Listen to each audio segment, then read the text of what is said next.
A vast forest stretches endlessly toward the horizon, its canopy glowing in the soft light of dawn. The sun rises slowly behind distant mountains, painting the sky in warm hues as birds glide lazily overhead. At the edge of a rocky cliff stands a lone figure, cloaked, armed, and silent, looking out over the serene expanse as if contemplating the hunt ahead.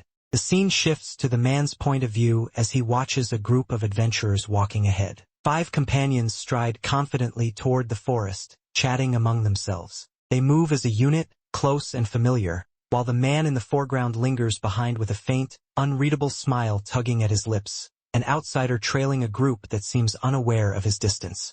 Suddenly, the tranquil morning is shattered by the appearance of a massive, towering creature, an animated tree-like giant whose body crackles with glowing energy. Vines swirl around its limbs as it looms over the lone archer, dwarfing him entirely. The archer braces himself, staring up at the beast with tense determination, fully aware of the danger before him. Racing through the forest, the archer leaps from a fallen tree, drawing his bow as arrows whistle through the air. A figure ahead, his enemy, dodges or charges forward, the motion blurred by the dense golden light filtering through the canopy. The forest is beautiful, but the tension humming through him reveals the truth. This is a battlefield. In a quick clash of steel, the archer blocks an incoming blade. A blonde attacker lunges at him with wild, manic eyes, a grin stretched unnaturally wide. Sparks flare as their weapons collide. The attacker's crazed expression fills the frame, his pupils tiny, his movements frenzied like a predator intoxicated by the hunt. Blood splatters across the forest floor as the scene tilts into darkness. The archer lies on his back, battered and torn, his clothes ripped and soaked in crimson. Yet instead of fear or agony, he wears a twisted smile, eyes glowing an unnatural red. Something inside him has awakened, something feral and exhilarating that defies the brutality of his wounds.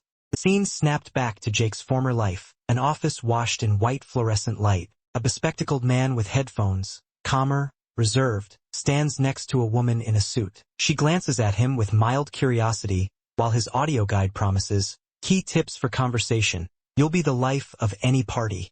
The audio guide continues, "Tip number 1. Maintain eye contact to let the other person know you're listening." The man stares blankly ahead, expression stiff. Meanwhile, his coworker looks elsewhere, unaware of his awkward inner struggle. His umbrella slips loosely from his bag, emphasizing how unpolished he feels in social situations. A thought suddenly races through his mind, "Looking at me?" as he notices the woman turning slightly in his direction. Anxiety prickles across his face, a bead of sweat forming as he tries to appear normal. His posture stiffens, revealing how unfamiliar and overwhelming simple interaction feels to him.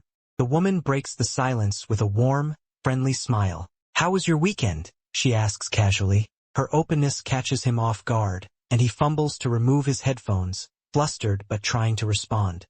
Good. How about you?" His nervousness is obvious, yet there's a sincerity in his effort, far from the cold warrior we saw moments before.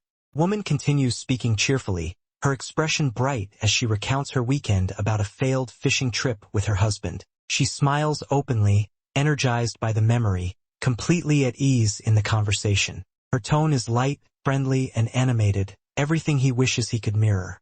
As she left, Jake's simmering frustration surfaced in a cramped corner as she closed the door. His posture stiff and awkward, he faces the corner, clutching the strap of his bag as the silence swallows him whole. It's a retreat, quick, desperate, and all too familiar. Inside the empty elevator, he presses a hand to his forehead, frustration tightening his expression. "What the hell is wrong with me?" The thought rings loud in his mind. The smack of his palm against his face echoes his embarrassment, his irritation with himself simmering just below the surface. Elevator doors open, revealing him standing rigidly, staring forward with a blank, defeated expression. He clutches his strap as if bracing himself for another round with the world outside. It underscores the weighted stillness in his eyes. Back at his cubicle, he sits slumped over his desk, headphones loosely draped around his neck. Around him, coworkers laugh together in lively groups, exchanging stories, sipping coffee, leaning in comfortably. In contrast, he sits alone, isolated in the center of the bustling office, silently wondering why he can't seem to fit in. The sentiment hangs bitterly in the air. He mutters to himself that this society values social skills above all else and that he doesn't know if he'll ever fit in. A memory surfaces, him standing at an archery range. With calm precision, he draws his bowstring back, muscles steady and form refined. This is a place where his hands know what to do, where his body doesn't betray him. Here, he moves with quiet confidence. Arrows strike the bullseyes in rapid succession, embedding themselves cleanly in the targets. Splunk, splunk, splunk. Accuracy, skill, control, things he's always had with a bow. Even as a kid, archery never asked him to smile or make small talk. It simply rewarded focus and discipline. The memory fades, returning him to his modern desk. He sits hunched over his computer, expression tired yet resigned. He thought, but the world isn't made for people like me. His fingers hover over the mouse, his posture revealing a man weighed down by expectations he feels he'll never meet. Time crawls. He sits stiffly in his chair, staring at the bright glow of his monitor in silence. Sticky notes clutter the wall, papers pile around him, but nothing breaks the monotony. So now I just sit here for hours. The timestamp reads 9:02 a.m., marking the start of yet another long, exhausting day in a world that feels too loud, too fast, and too demanding. Time drags on painfully. He sits exactly as before, same posture, same blank stare, only the clock changes. The monitor's glow washes over his unmoving silhouette. The narration echoes hollowly, and hours. The timestamp now reads 10:24 a.m., yet it feels like nothing at all has changed. Reflecting on how, in this place without family and with colleagues who barely know his name, the weight of isolation settles heavily on his shoulders. Voice snaps him out of his daze. He turns abruptly, startled, his eye wide with surprise. Behind him stands a coworker, lively, friendly, smiling, raising a hand in a casual wave. The sudden interaction hits him like a jolt, pulling him out of the monotony he'd sunk into. Another coworker joins the first, both of them cheerful and inviting. We're heading out for lunch. Wanna come? They ask with genuine smiles. They wait expectantly, an offer extended without hesitation. Adam is the exception, the one person who always reaches out.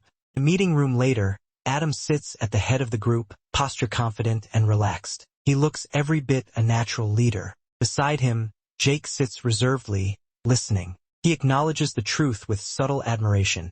He's a born leader and my complete opposite, but I like him. Adam's presence makes the room feel warmer, less intimidating. Adam stands as he speaks, effortlessly commanding attention. His hands move expressively, voice animated, drawing everyone in. The coworkers look at him with interest and amusement. Meanwhile, Jake sits comfortably beside him, smiling faintly. He doesn't mind doing the heavy lifting in a conversation, which makes things easy for me. Adam's confidence creates space where he doesn't have to force words. Adam shows his sincere smile, a warm, steady expression that puts others at ease. He continues, normally I turn down these invites, but something about Adam makes refusing feel wrong. His easygoing nature has a pull that's difficult to ignore. Jake responds with a gentle, slightly awkward smile, scratching the back of his head. His expression is soft, earnest, and for once, relaxed. Being around Adam and the others feels manageable, comfortable enough that he can smile without overthinking. The three men stand together in front of the elevator, waiting as the doors slide open with a bright ding. For once, he isn't standing alone. He's flanked by coworkers who see him. Not everyone, not often, but enough for this moment to feel different. Inside the elevator, two women step out as the doors open. One is his purple-haired coworker from earlier. Beside her stands a confident woman with bright orange hair, sharp glasses, and a stylish outfit. She carries herself with striking presence, immediately capturing attention as she steps forward with calm composure. Inside the elevator, Jake glances toward the others, trying to keep himself composed. He forces a polite look, even though his nerves twitch beneath the surface. He's about to speak, something modest, something safe, just another attempt to blend in. The orange-haired woman looks effortlessly confident, her golden eyes sharp yet calm. The gradient background highlights her presence, making her seem almost radiant. She has a poised smile, one that suggests she always knows exactly what to say. Group stands together in the cramped elevator as it descends. The orange-haired woman casually teases Adam with a playful smirk, nudging him with her shoulder. Gonna get fired one of these days with how often you use that thing, she jokes. Everyone reacts in their own way, Adam amused, Jake watching silently, and the others listening in with mild interest. She turns her attention towards Jake, leaning slightly closer. Her eyes narrow with curiosity as she speaks to him. The sudden focus catches him off guard, making him stiffen. Her tone is light, but direct. Something about it makes him instinctively straighten up. He smiles politely, but internally he's spiraling. A thought flashes across his mind in a wave of self-consciousness. She never says my name. There's no way she doesn't know it, right? He tries to reassure himself, forcing a grin, though he feels a familiar doubt stirring.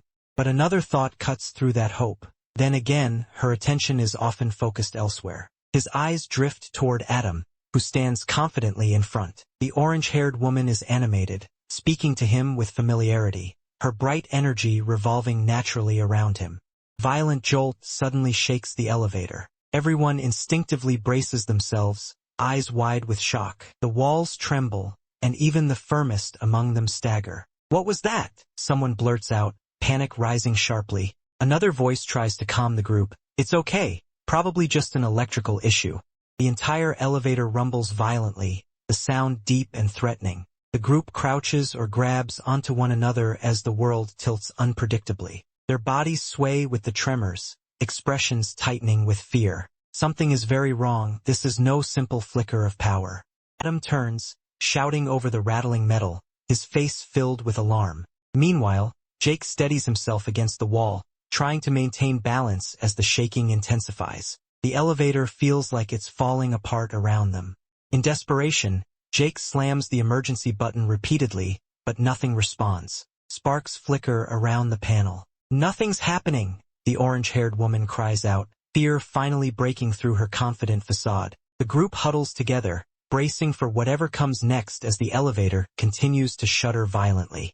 The elevator plunges into sudden darkness, leaving only panicked breathing and the faint echo of rattling metal. The co-workers huddle close, their faces tense and shadowed. One of them shouts into the void, fear cracking his voice. "What happened to the lights?" The group clings to each other instinctively, bracing for whatever comes next. Sharp ding slices through the darkness, and a brilliant blue screen materializes before them, floating impossibly in mid-air. Its ornate frame glows with unfamiliar symbols. Everyone stands frozen, wide-eyed, the eerie blue light illuminating their shocked faces. The screen begins to display a message, something no one on Earth should ever see. In a blink, the cramped elevator vanishes. The group now stands in the middle of a city street, night sky glittering overhead. But no one is celebrating their escape, because the massive blue screen still hangs above them, declaring, "System message, initiation of the 93rd universe confirmed. Introduction and tutorial sequence commencing." The ground rumbles violently, skyscrapers trembling as if the world itself is being overwritten. A cosmic tremor rolls across the sky. People all around stare upward, phones raised, capturing the impossible sight. The system screen hovers like a divine proclamation amid the rumbling streets. Fear spreads through the crowd, confusion shifting into awe as the message repeats again and again. Reality itself feels as though it's being peeled apart. Far away, somewhere beyond Earth, beyond understanding, a strange figure stands on a shattered, floating landscape. Planets and asteroids drift in a void lit by swirling galaxies. The same system window hovers before him as he mutters, almost amused, "The 93rd universe, huh?" His body is alien, scaled and elongated, an ominous hint that Earth is not alone in this initiation. Jake blinks and finds himself seated at a metallic desk. The infinite void is gone, the street is gone, the elevator is gone, just an empty white room and silent walls. His heartbeat thunders in his ears as he whispers, "Where am I?" He raises his hands and looks around for any sign of life. "Hello?" he calls, unsure if anyone or anything is listening.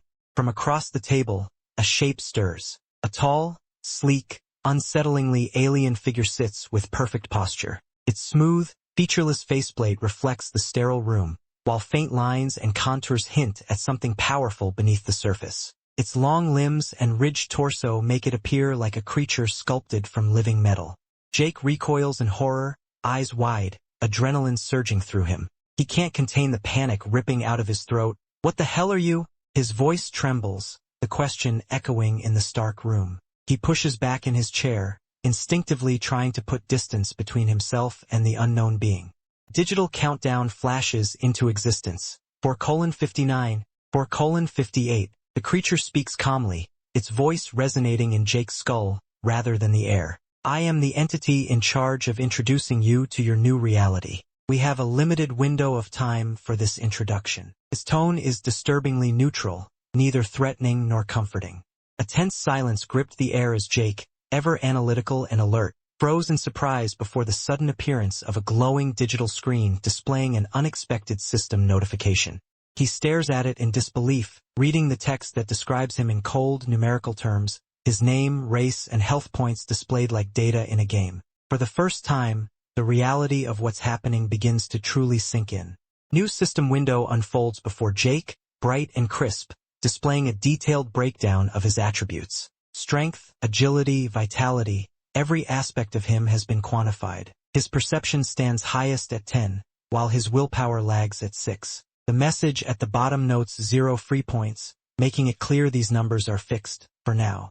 Jake leans forward, eyes narrowed with confusion as he hesitantly reaches toward the floating interface. What is this? He stammers, his finger trembling as it hovers over the glowing stats. The alien entity observes him calmly from across the table, unfazed by his reaction. The being explains with mechanical clarity, "This is the system. Listed are your various stats and other pertinent details for your progression." Its voice echoes in the vast space around them, cold and factual. Jake listens, still overwhelmed, while the interface flickers softly in front of him.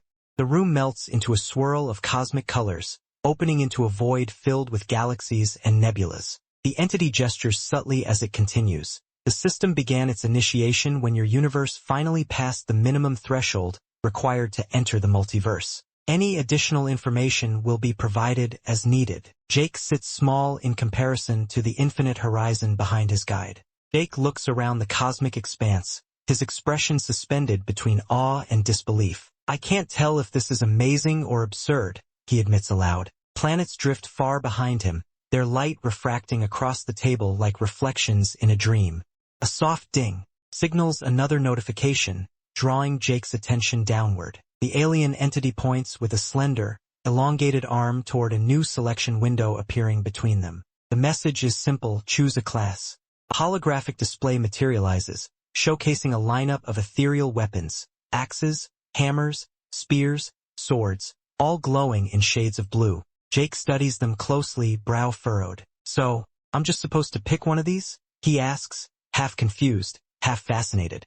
Jake's inner thoughts sharpen. Classes come with different stat bonuses and proficiencies. His analytical mind kicks in, quickly assessing everything laid out before him. The swirling golden light behind him emphasizes his concentration, narrowing in on what makes the most sense. He straightens, eyes firm, pointing decisively at his choice. Confidence replaces hesitation as he announces his decision. The cosmic backdrop glows brighter, as if reacting to the moment. System window flashes into existence. You have chosen the Archer class. The declaration hangs in the air with finality. Jake stares at the message, a sense of weight settling in. This one choice will shape the path ahead. Jake listened before a robotic figure as a holographic display announced that the introduction was ending and that he, and others, would soon be transported to the Great Forest Tutorial Zone, prompting his curious question about the unfamiliar destination.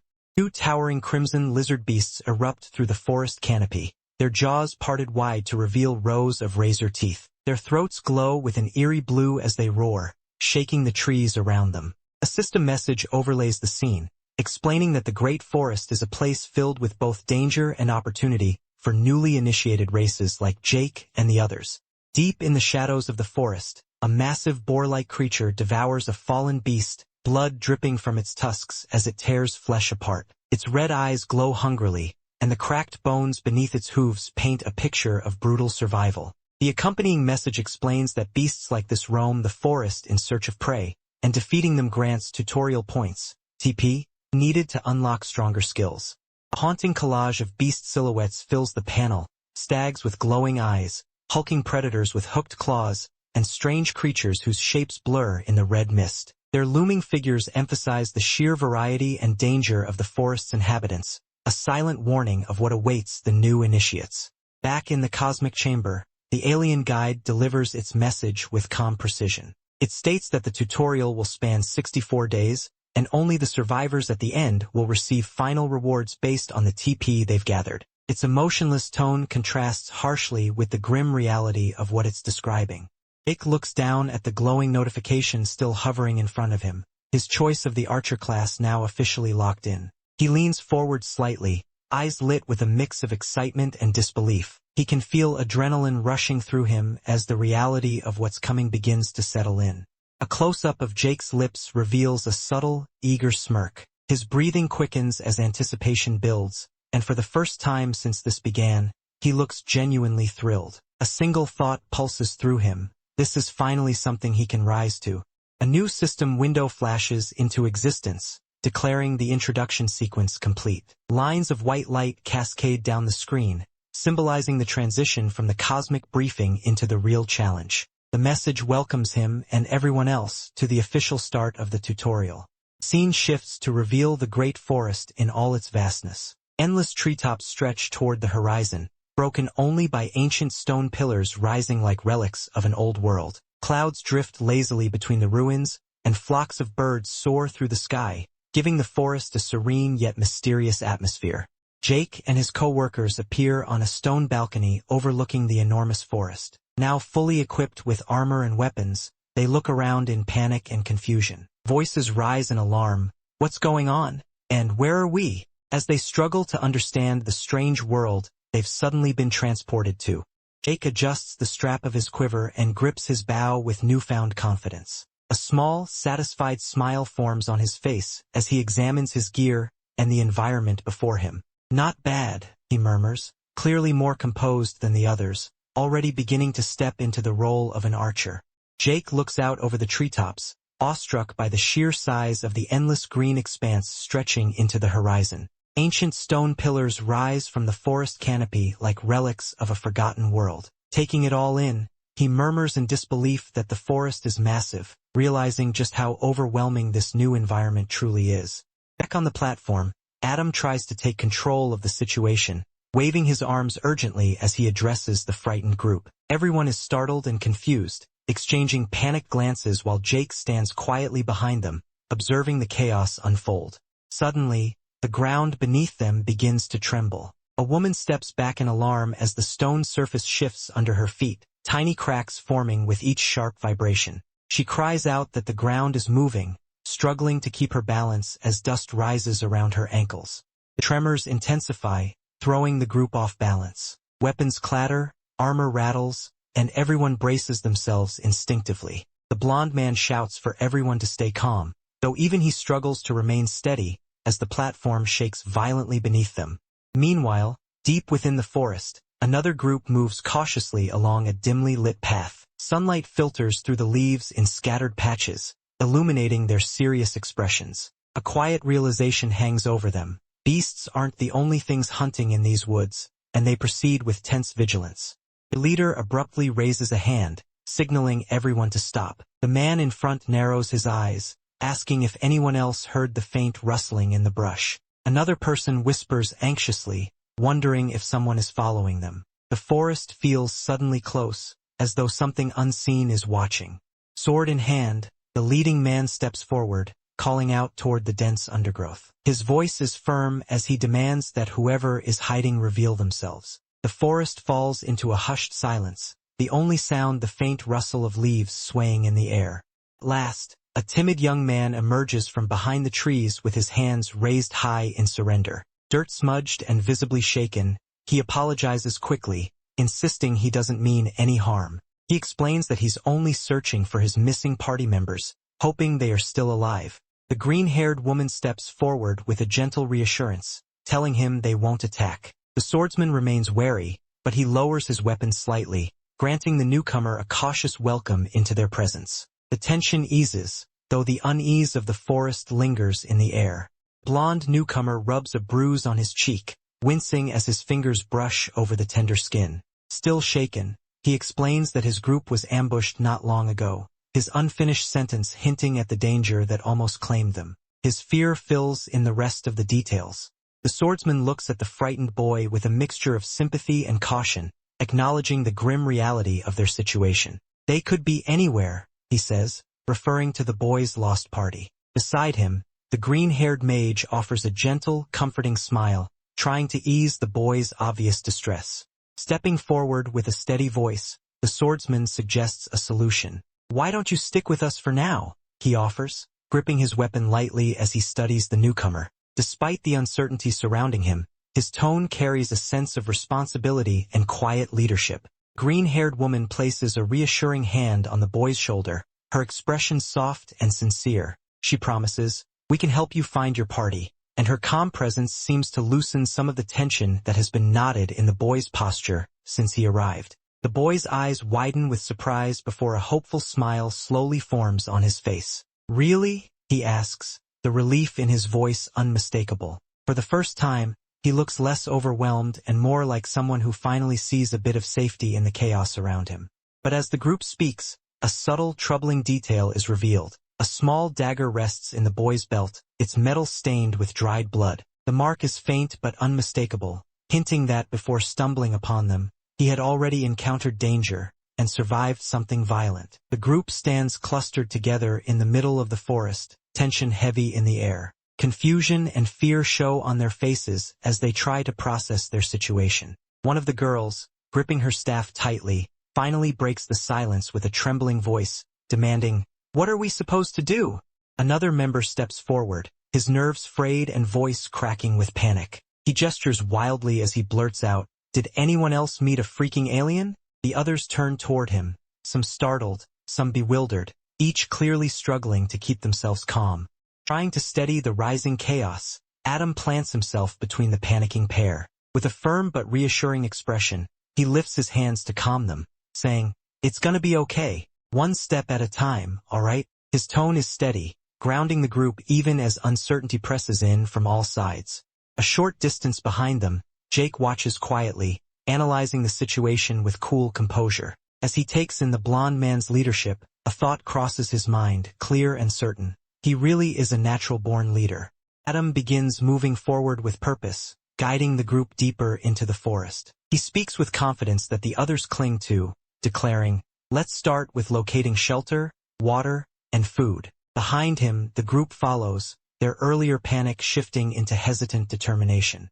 While they walk, the bespectacled woman recalls the towering pillars that reached into the sky earlier. She shares her observation thoughtfully. "Based on the other pillars I saw above, we probably aren't the only survivors." Her words bring a small spark of hope as she exchanges a glance with the young man carrying a freshly hunted rodent. The purple-haired mage stands in a small clearing, focusing intensely as magic flares around her. When the spell succeeds, her eyes widen with excitement and disbelief. "Holy crap, that worked!" she exclaims, glowing with newfound confidence as energy swirls around her hands. A narration box confirms the importance of these moments. This time is crucial for learning their skills and adapting to the new system. Nearby, Adam engages a large beast head-on. Muscles tensed, he grips the creature's massive antlers, using raw strength and technique to keep it from overpowering him. A narration notes that, for the most part, their party is surprisingly well-balanced. Suddenly, a spear whistles through the air with a sharp shhhh, cutting cleanly across the frame. Its trajectory is swift and precise, signaling a deadly strike aimed straight at the struggling beast. The spear lands with brutal force, piercing the creature's skull in a single decisive blow. Blood sprays as the beast collapses, and the blond man reels back in shock, staring at the sudden kill. The sound effect plunk echoes the finality of the strike. Jake stands quietly at the edge of the clearing, bow in hand and quiver resting against his back. His expression is calm but thoughtful, the fading light catching the shine of his chestplate. Despite the chaos of the day, he looks composed, observing the others from a small distance, as if trying to find his place among them. Caroline tends to the Adam's wound, her palms glowing warmly as she channels healing magic into his chest. He looks away shyly, cheeks flushed from the close proximity. A narration box highlights her importance to the party. Caroline is our only healer, but she's quickly getting the hang of it. Night has fallen, and the entire group sits around a crackling campfire. Warm orange light flickers over their tired faces as they settle in, finally getting a chance to breathe. The flames reflect in their eyes, and though exhaustion lingers in the air, there's also a sense of fragile unity. Caroline turns toward Jake with an encouraging smile. "You're pretty good with a bow, Jake," she says, acknowledging his earlier shot. Jake looks up at her, surprised by her praise, the glow of the fire softening his usually cautious expression. Jake's eyes widen slightly, a faint blush coloring his cheeks. He glances at Caroline, almost in disbelief, and the thought hits him like a spark. She knows my name. The realization brings a shy but genuine smile to his face. Staring into the fire, Jake speaks honestly, his voice quiet but firm. "I know everyone's been defaulting to me because of our old jobs and all," he says, gripping his bow, "but I could sure use a hand when things get rough." The weight of leadership is clearly settling on his shoulders. Adam places a reassuring hand on Jake's shoulder. His confident expression softens as he leans closer, silently offering support. The gesture alone tells Jake he isn't carrying this burden alone. Jake lifts a nervous hand, shaking his head slightly. "I'm not cut out for that," he admits, voice wavering. "I can't really speak to people like you two can." His uncertainty contrasts sharply with the strength he showed earlier, revealing the insecurities beneath. Adam meets Jake's eyes with calm resolve. "It's a new world out here," he says firmly. "The old rules don't apply anymore." Caroline watches them quietly, understanding the truth behind his words. Everything they knew has changed, and so must they. Hours pass, and the group finally settles into sleep beneath the canopy of trees. Hours later, first watch of the night. The campfire glows faintly at the center as Jake rises for his turn at guard, while the others rest around him in a circle of dim, flickering light. Sitting beside the campfire, the purple-haired mage hugs her knees to her chest, her voice soft but steady as she opens up. "You know, my husband was going to meet me for lunch today," she says, gazing into the flames. "There were probably only a few 100 feet between us when it all went crazy." A faint, bittersweet smile crosses her face as she recalls the moment, while Jake listens quietly at her side, eyebrows knit with concern. She turns slightly toward him, her tone shifting from reflective to gently curious. "Do you have a girlfriend?" she asks. Jake stiffens a little, caught off guard by the sudden personal question, his expression a mix of surprise and awkward hesitation. After a moment, he lowers his gaze and answers quietly, "No," but in the narration box, his real thoughts echo behind his calm tone. "Not anymore." The mage looks down too, as if understanding that his answer carries more weight than he lets on. Memory floods in. Jake recalls his college days, when he only had two real friends, Andy and Madeline. The three of them walked together with their arms linked, smiling brightly in the sunlight. Andy's easy confidence and Madeline's warmth made them the closest thing Jake ever had to a small, reliable world. In another memory, Jake holds Madeline gently, their faces close, eyes soft and loving as warm sparkles fill the background. "I was in love," the narration confesses, capturing the tenderness of a moment he once believed would last. The memory shifts to quieter days, Jake and Madeline curled up together on a couch, wrapped in their own comfortable solitude. "Those were the happiest 2 years of my life," he reflects, then doubts himself. Or maybe I had just convinced myself of that. The cozy scene blurs into the haze of hindsight. Tone darkens. Jake walks into a dim apartment hallway, grocery bag in hand, unaware of what awaits him. Blind to what was happening just under my nose. Clothes lie scattered on the floor ahead, women's clothing, hinting at a betrayal he was never prepared to face. Back at the campfire, the purple-haired mage's composure finally breaks. Tears spill down her cheeks as she clutches her hands together. "Just thinking about my husband makes my stomach twist with anxiety," she admits, her voice choked and trembling. The pain in her words mirrors Jake's hidden wounds. Jake watches her cry, guilt and sympathy mixing in his expression. The thought crosses his mind urgently. I should say something, but the words don't come easily. He hesitates, unsure if anything he says could possibly comfort her.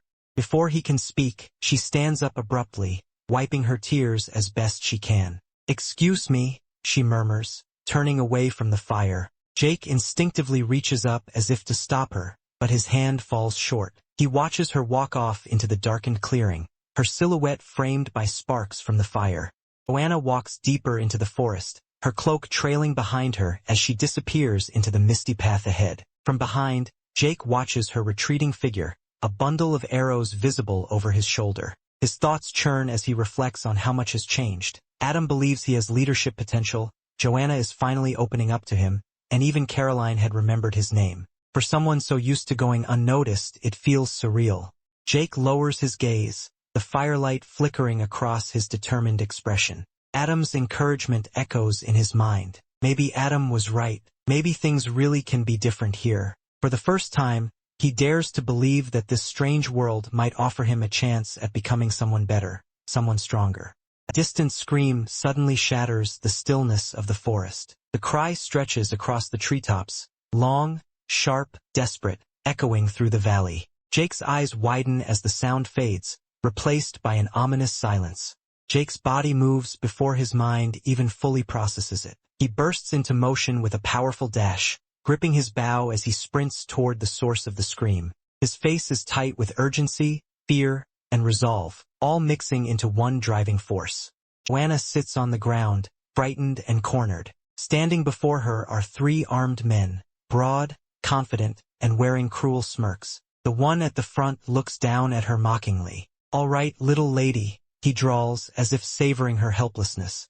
One of the men steps closer, his massive hammer thudding into the ground beside Joanna. The impact makes her flinch. "Tell us where your group is," he demands, his tone darkening. "Or else." Joanna curls inward, clutching her stomach in pain from the blow she just received. Tears trembling in her wide eyes, Joanna stammers, I don't know." The panic in her voice betrays both fear and truth. She genuinely has no idea where Jake and the others are. Hammer-wielding man grins wickedly as he raises his weapon high, shadows slicing across his face. "Have it your way then," he snarls, ready to bring the weapon crashing down. The hammer slams toward Joanna with lethal force, but before it can strike her, something stops it mid-swing. A sickening crack erupts as an arrow pierces deep into the attacker's shoulder. Blood sprays across the forest floor as Joanna gasps, frozen between terror and disbelief. Dozens of arrows suddenly whistle through the air in a deadly volley, sharp, fast, and precise. The sound slices through the scene like a storm of steel, every arrow aimed with perfect intent. One of the armed attackers doesn't even have time to register what's happening before an arrow drills straight through the side of his neck. His eyes stretch wide in shock, his mouth going slack as blood sprays from the sudden wound. The momentum of the arrow jerks his head to the side, freezing him in a moment of stunned disbelief. Another man whirls around, instinctively raising his weapon to shield himself. "What the hell?" he shouts, just as multiple arrows ping against his armor. Sparks fly as the shafts shatter on metal, each impact rattling him backward in panic. The leader grips his blood-stained hammer tightly, scanning the trees. He jerks his chin toward the direction of the volley. "It came from over there. Get EM," he orders. Behind him, the first man's corpse hits the ground with a heavy thud, leaking blood into the soil. One of the remaining attackers breaks into a run, charging toward the source of the arrows. His boots pound the earth as he barrels forward, fury twisting his features. He's fast, determined to crush whoever dared to intervene.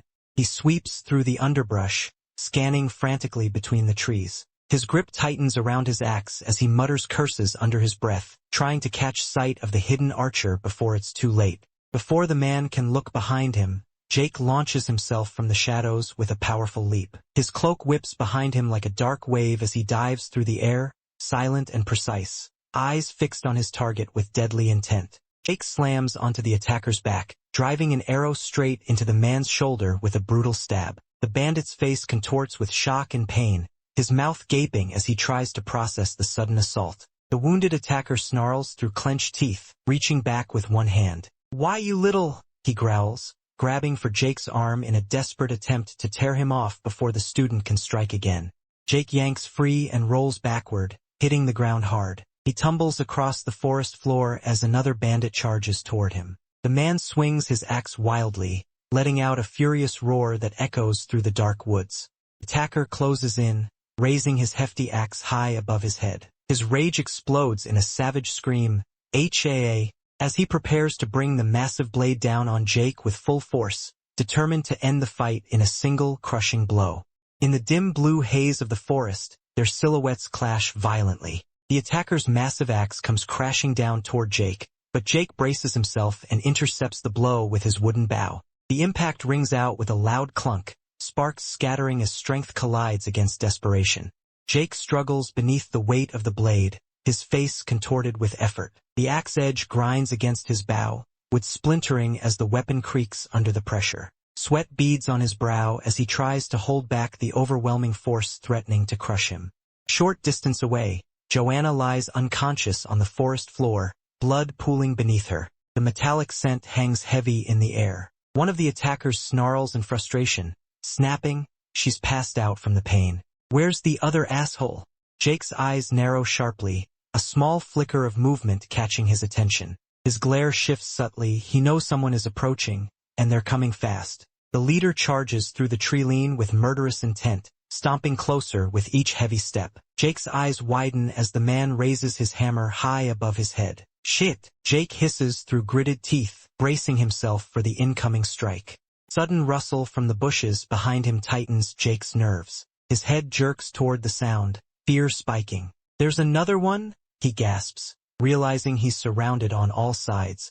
From somewhere in the shadows, an arrow whistles through the air. SWWs, its sharp, spiraling flight cutting through the forest like a bolt of silver death. Jake's heart sinks as he sees the scene from the corner of his eye. The hammer-wielding brute charging straight at him, while Jake is trapped beneath another attacker's strength. I'm gonna die, he thinks, the words raw and chilling as reality crashes into him. Instead of panicking, Jake exhales slowly. His eyes harden. This moment, he thinks, pulling in a breath as if steadying not just his body, but everything inside him. The world around him seems to narrow and quiet. A sudden surge of purple-red energy explodes from Jake's surroundings, an awakening of instinct, power, and deadly focus. The scene distorts into glowing outlines and violent motion. The attacker's movements become slow, predictable, almost transparent as Jake prepares to act with inhuman precision. A glowing blue system window flashes before Jake's eyes. System message, Bloodline awakened. The words Bloodline of the primal hunter flare in crimson. It feels less like a notification and more like something ancient inside him has been forcibly yanked awake. A whisper rises in the back of Jake's mind, raw, primal, overpowering. It's pure instinct. His vision sharpens into a predator's clarity. His right eye glows an eerie red, pulsing like a hunting beast locked onto its prey.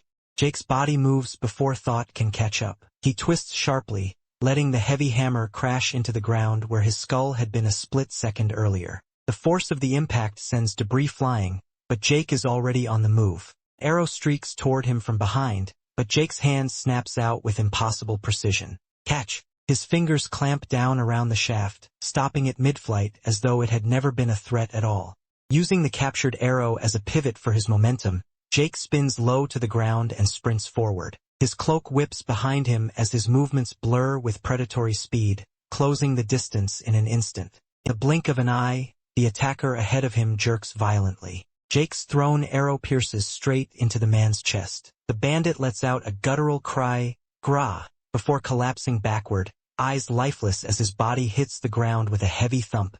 Jake pauses, staring down at the blood coating his fingers. His breath trembles. "Holy shit," he whispers, shaken not by the violence, but by how natural, how easy, it all felt. A discarded sword gleams on the ground ahead. Jake lunges forward and snatches it up with swift confidence. Grab. His steps no longer falter. He moves like someone born to survive this world. Without hesitation, Jake swings upward with a clean, sweeping strike. The blade whistles with a cold metallic shing, clashing against the descending axe of the remaining bandit. Sparks spray outward as their weapons collide, but Jake's stance is unshakable, like a hunter dominating his prey. Dozens of arrows suddenly rain down from the trees, cutting through the air with a sharp SWW. Jake stands at the center of the incoming storm, cloak fluttering, face calm and focused. His eyes track each arrow with uncanny accuracy, no longer the panicked student from moments before, but a newly awakened predator. Jake moves with impossible fluidity as a new volley of arrows rains down. He twists, leaps, and ducks in one continuous motion, his cloak billowing behind him like a living shadow. The arrows strike the ground around him, but not a single one touches him. Every dodge is precise, instinctual, almost animalistic. He lands in a low stance, sword in hand, eyes sharp. The earth around him is littered with arrows, yet he stands untouched. Blood stains his shirt, but he looks steadier than ever. His breathing is calm, unnervingly calm, as the presence of danger only sharpens his focus. Jake straightens to his full height, blood dripping from his fingers. A slow, confident grin pulls at his lips. He spreads one arm wide, challenging the hidden enemies. "Come on!" he shouts, voice echoing through the trees. Despite his wounds, he radiates nothing but cold confidence. A figure emerges from the bushes, a man in light armor, cloak draped over his shoulders, and a quiver strapped to his back. He steps forward slowly, eyes narrowed, analyzing Jake. The dim blue forest light makes him look like a predator stalking another predator. The man suddenly lunges, dagger raised, cloak flying behind him. His expression twists with aggression as he charges full speed. "There we go!" he snarls, thrilled to finally rush in for the kill.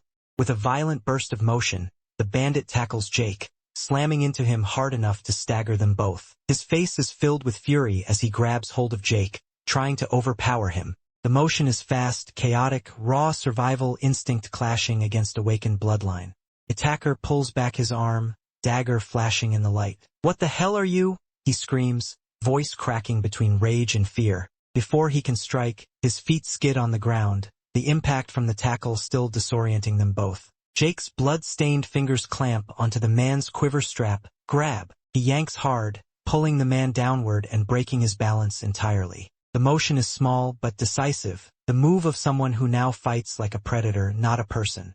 The man's own momentum carries him forward, and straight into one of the arrows lying nearby. Splunk! The shaft pierces into his face, blood spurting instantly. His scream twists into a gargled sound as he collapses backward. He falls to the ground, body limp, hands twitching as the arrow juts from his eye. His expression freezes in shock, pain, and disbelief. Another bandit down, and Jake didn't even need a weapon to do it. The primal hunter inside him has fully awakened. Jake, injured yet fiercely determined, snatched a razor-sharp throwing knife from the air, his focus cutting through the urgent tension that gripped the clearing.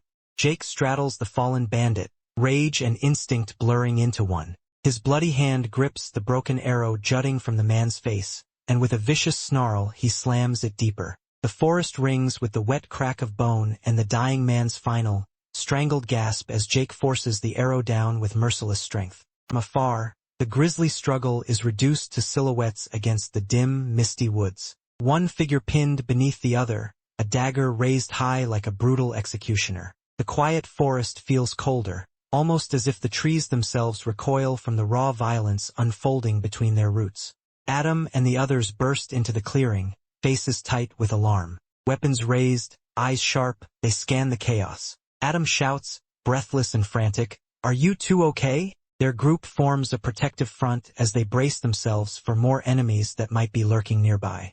Instead of combat, what they find stops them cold. Jake and the bandit lying motionless in a widening pool of blood. The two bodies look like casualties of a brutal fight. One of them, Jake, still has a faint rise and fall to his chest. What happened?" Adam whispers, stunned by the carnage. Jake slowly turns his head toward them, face smeared with blood, eyes half open and wild. A shaky grin spreads across his lips, tired, delirious, but triumphant. "I won," he breathes out. The words are soft, almost unreal, yet filled with undeniable pride. Casper recalled his past, back in a quiet corner of the schoolyard, where a trembling girl stood surrounded by 3 boys. Her eyes shimmered with tears as she shrank into herself, clutching her sleeve, terrified of what they might do. The boys loomed over her, demanding what they wanted. She stammered nervously, offering to help them study if it meant avoiding trouble, her voice barely rising above a whisper. One of the boys leaned closer, insisting they copy her test tomorrow. His tone was casual, almost mocking, as though her fear didn't matter. Brushed her worries aside. Before she could regain her balance, someone rushed in. A boy who had been watching finally snapped. Acting on impulse, he hurled himself into the bully with all the force he could muster, shouting for them to leave her alone. 2 tumbled violently onto the ground, the impact sending dust into the air. Shocked and furious, the blond boy yelled at him, demanding to know what he thought he was doing. But the attacker held on, arm locked tight around him, refusing to let go. The girl watched in frozen disbelief, unable to make sense of who was right or wrong, who was the hero, and who was the villain. The world blurred in her panic, and before she knew it, they were all being dragged to the principal's office. Inside, the principal's voice thundered through the room, scolding both boys without hesitation. It didn't matter who started it, they were both in trouble now. The scene dissolved into darkness, and suddenly the forest replaced the schoolyard. A new group stood gathered around a body sprawled on the ground, blood soaking deep into the dirt. Alarmed, one of them stepped forward, asking if he was hurt. There was so much blood. Slowly, the figure on the ground stirred. He wiped his mouth and pushed himself upright, assuring them none of the blood was his. A glowing system window flashed before him. Confirmation of a kill, experience gained, and points rewarded. He stared at it, stunned. We get points for killing other survivors too? More notifications followed, level-ups, free stat points, messages cascading down like cold, emotionless judgment. Glowing system window announced a surge of level-ups, followed by the awakening of a strange new power, something called the bloodline of the primal hunter, leaving him stunned and questioning what a bloodline even was. Still shaken, Adam turned to the Jake, demanding to know who the attackers were and why they had targeted them without warning. Nearby, the healer knelt beside an injured teammate, channeling a warm golden light into her wounded leg as sweat ran down her brow. Adam called his name softly, worried, as he stood there silent and shaken, blood still drying on his cloak. The healer rises suddenly, anger tightening her expression. She demands to know why Joanna had been left alone in the forest, a mix of frustration and fear sharp in her voice. Jake's expression twists as he tries to explain, eyes downcast, guilt written across his face. He says quietly that Joanna needed some space, uneasy with how hollow the excuse sounds in this dangerous place. Suddenly, Caroline stepped forward with fierce defiance, her glasses catching the light as she raised her voice, demanding to know what they were supposed to do now that Joanna's leg was too badly crushed for her healing to work. Her anger spills over, pointing sharply in accusation. She demands to know what they thought they were doing, how they could leave someone vulnerable and alone in a deadly forest. Voice echoed through the trees, sharp enough to cut. Before she could lash out further, Adam placed a calming hand on her shoulder. Adam reassures Jake that, despite everything, he helped save Joanna's life, and that matters. Jake stands there, bloodied and exhausted, trying to hold himself together as everyone's eyes press down on him. Joanna sits on the ground between two members, shaken and silent, while one of them scolds sharply, anger fueled by fear of what could have happened. Jake tries to speak, his voice trembling as he blurts out an apology he hopes will ease the tension. But the healer snaps, shouting in outrage, her voice echoing through the forest as she imagines Joanna's death. The entire group falls into a tense silence, staring at Jake as the healer's accusation hangs in the air. Jake's hand clenches into a tight fist, anger and frustration boiling beneath the surface. He finally erupts, yelling back at them, his voice raw and desperate as he demands they calm down. Jake steps toward them, challenging their assumptions, shouting what they refuse to think about. With a determined stride, he points directly at Adam, calling him out without hesitation. Jake's anger peaks as he accuses them, saying exactly what their hands would have been doing if he hadn't acted. The blue-haired man tried to shout back, but Jake didn't even let him finish. He turned his head sharply, voice low and cutting, every word laced with exhaustion and fury. "I suggest you do whatever the hell you need to level up," Jake said, eyes narrowed. "And don't blame me just because you guys haven't caught up." Silence swallowed the group. No one stepped forward. No one argued. They only watched as Jake walked past them, blood drying on his cloak, frustration simmering beneath each step. Morning came quietly. Birds drifted lazily across the sky as sunlight filtered through the leaves. Someone's voice broke the stillness. "Hey, you're finally up."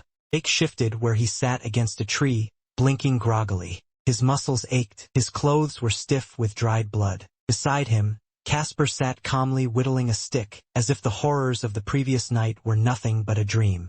Jake rubbed his eyes, slipping his glasses back on.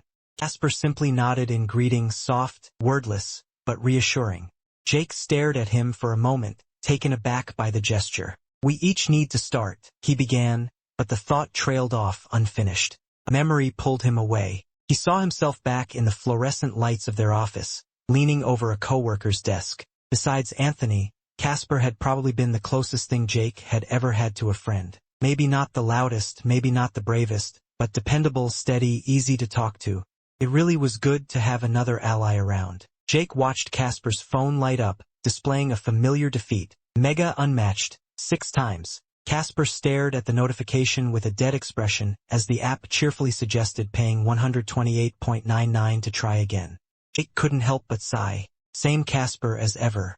Jake's eyes caught movement in the trees. Joanna! He lurched forward, only to freeze as Joanna stepped into view, leaning on a staff and hobbling on a crude wooden splint wrapped around her injured leg. Her expression was calm, steady. It was her idea, she said matter-of-factly, nodding toward the healer who had helped her craft the makeshift support. Jake exhaled shakily as Casper muttered under his breath, "Magic?" Still carving his stick without looking up. They didn't get much time to rest. The forest suddenly erupted with snarling roars as a pack of crimson-furred beasts charged down the hill toward them. Jake's mind sharpened instantly. Everyone's really giving it their all today. Joanna, despite her injured leg, raised her staff and unleashed bright arcs of energy toward the monsters, each blast striking with impressive precision. But the beasts kept coming. The front line forced themselves to meet the charge. Blades drawn, shields set, bodies braced. Snarling maws and curved claws clashed against metal and magic. The healer fought close behind the swordsman, her staff glowing as she supported him with bursts of protective energy. Still, the cost of each battle weighed on them.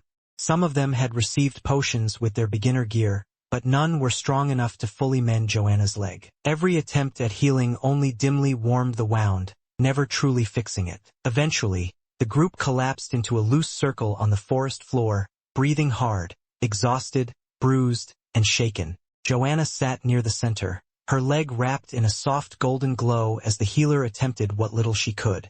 Jake stood off to the side, cloak torn and stained with dried blood, staring silently into the trees. Caroline, still tense from their argument hours earlier, stood a few paces away, her jaw tight, her gaze fixed in the opposite direction. Jake hesitated in the silence, unsure which of them should speak first. The awkward tension weighed on him as he tried to gauge how to break it. He considered simply pretending nothing unusual had occurred, hoping that acting normal might ease the moment between them. An hour later, the forest light shifted as they resumed training. Casper held a stone in his hand, uncertainty in his voice as he questioned Jake's risky suggestion. Jake gave a confident thumbs up, blindfold covering his eyes. Despite his injuries, he urged Casper to throw the stone at him without hesitation. Casper exhaled, bracing himself. With a swift motion, he hurled the stone forward, its trajectory cutting through the air toward Jake. Jake steadied himself, focusing all his senses. Even blindfolded, he prepared to detect the incoming attack purely through instinct and awareness.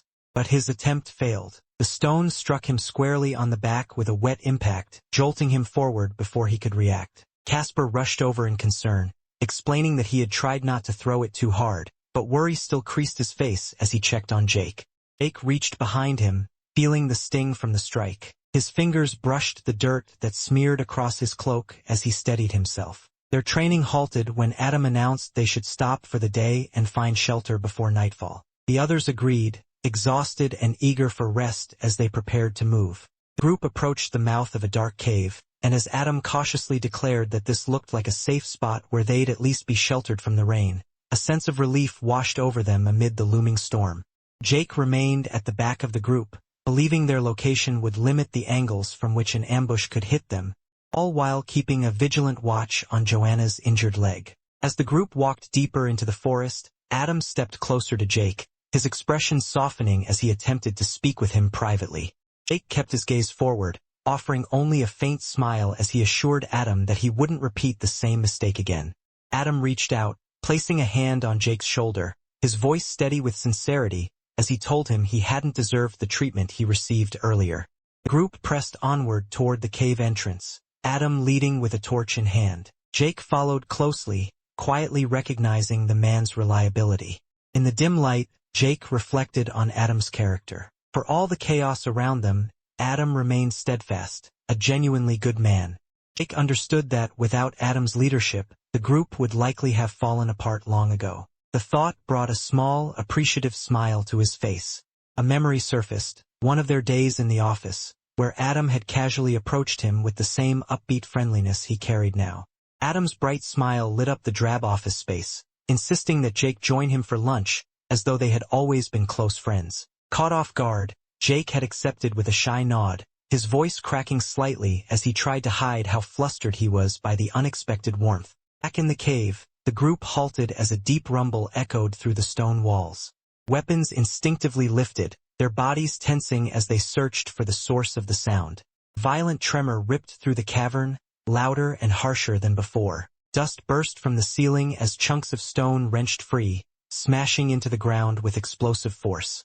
Jake threw out a hand to steady himself against the shaking wall, his eyes widening in alarm as the entire cave threatened to collapse around them. Panic surged through the group as the ceiling started to cave in. Larger rocks tumbled down, prompting shouts of terror as someone screamed for everyone to run.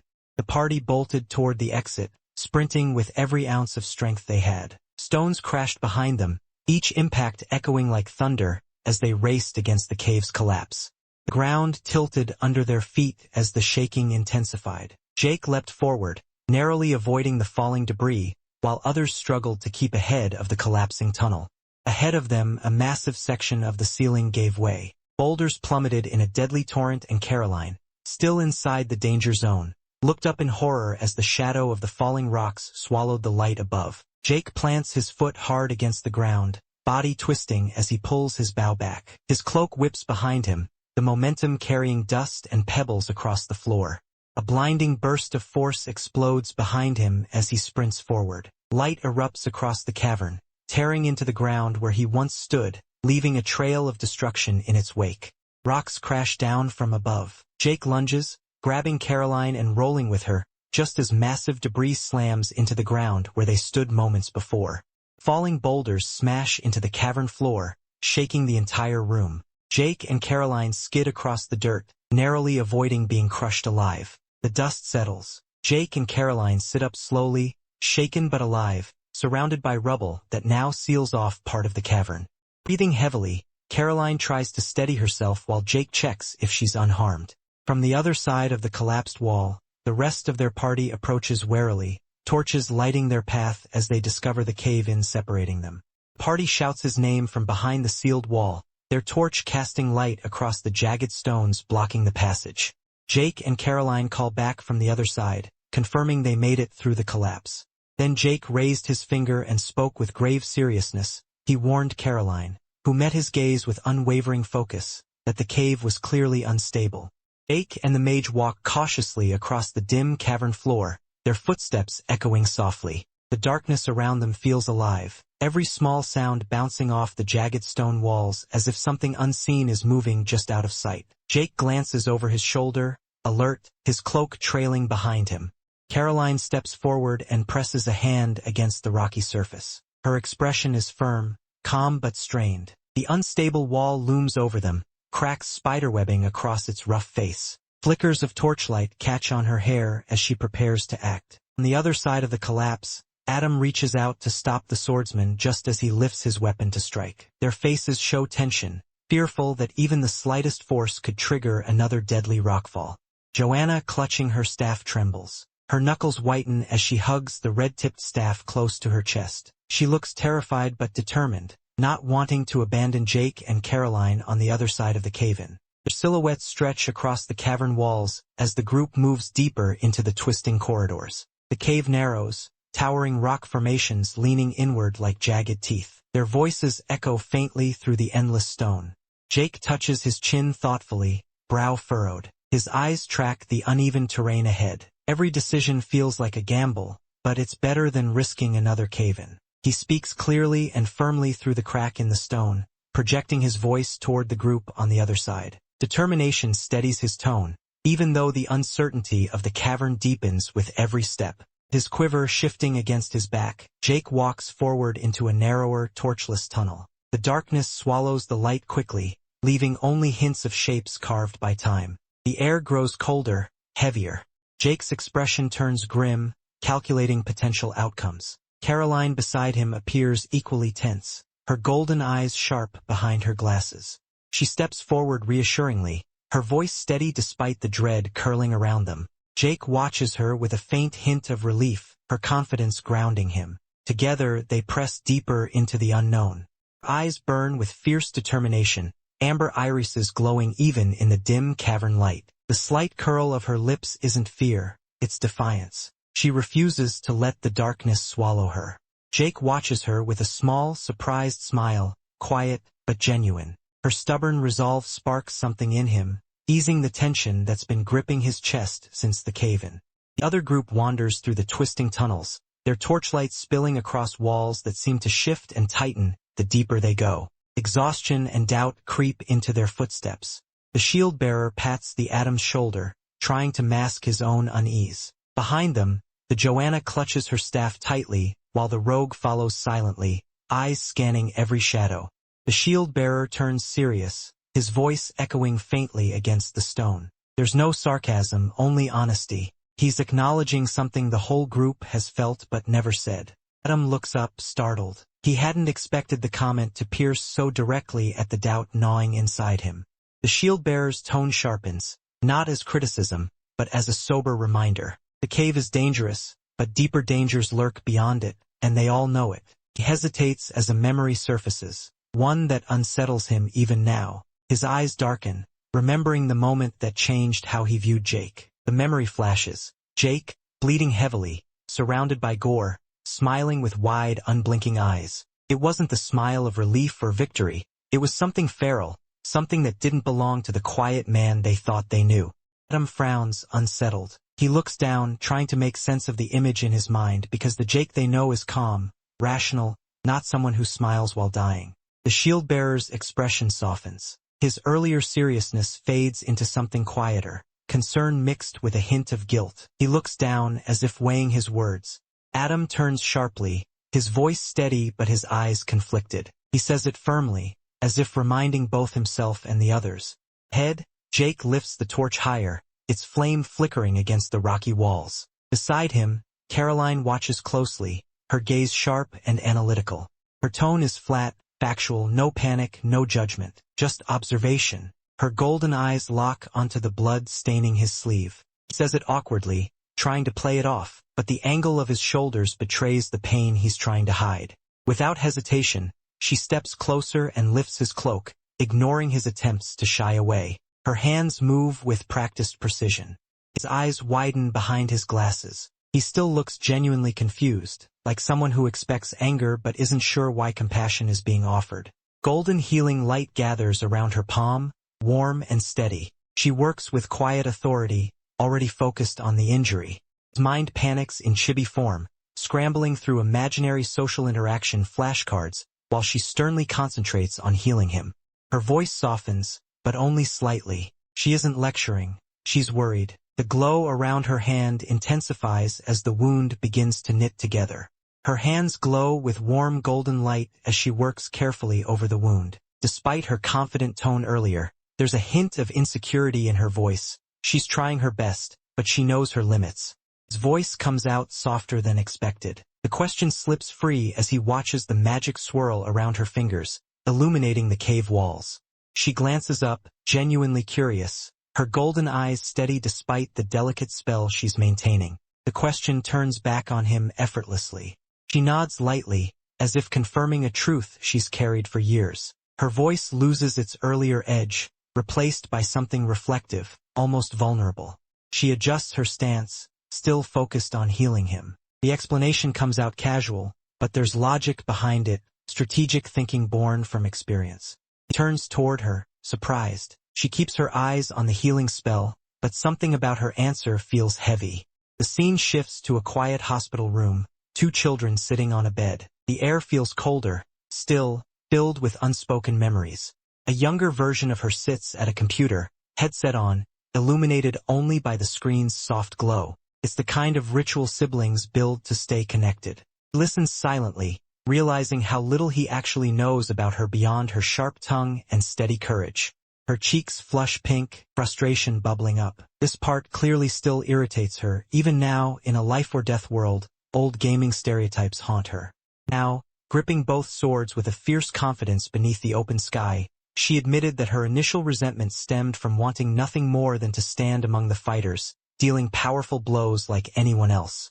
Yet as her gaze shifted to the weary faces of her companions, she confessed that she had begun to realize how fighters like herself constantly struggled to find parties willing to accept them. A glowing screen filled with party invite notifications. Caroline, her confident presence unmistakable in her healer's attire, reflected that others frequently sought her out. Her eyes brighten with a faint, nostalgic smile as she remembers how healing always guaranteed a team, even in games.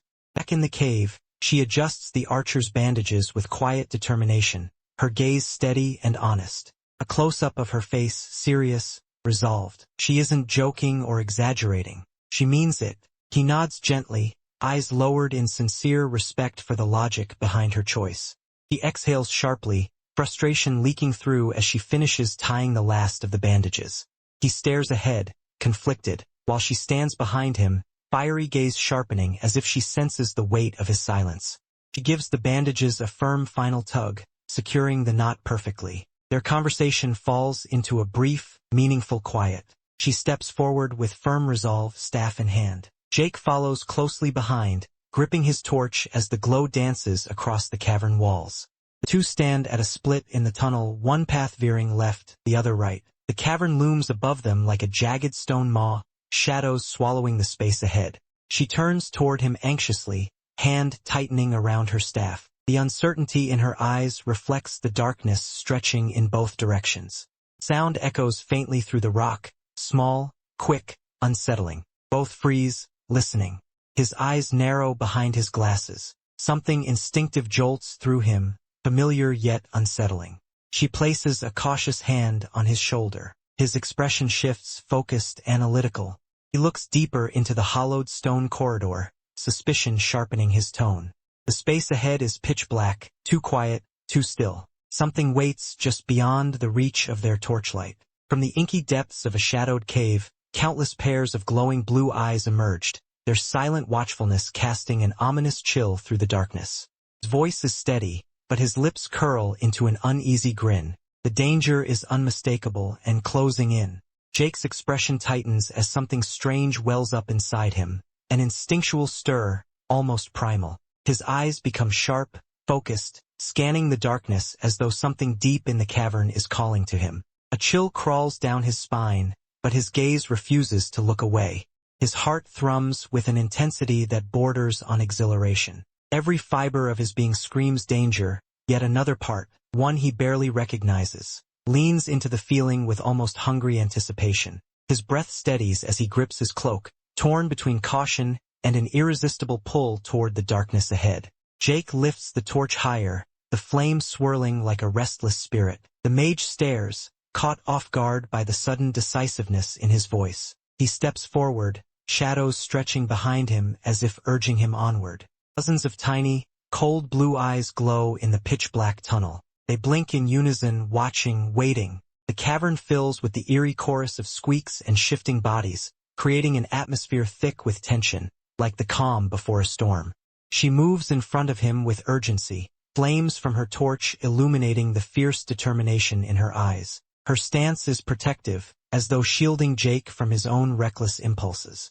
Jake raises the torch and points deeper into the cavern. The light throws twisted shadows across the rocks, making the tunnel seem even more ominous. His voice trembles, not with fear, but with conviction. Something inside him insists that danger might be the answer.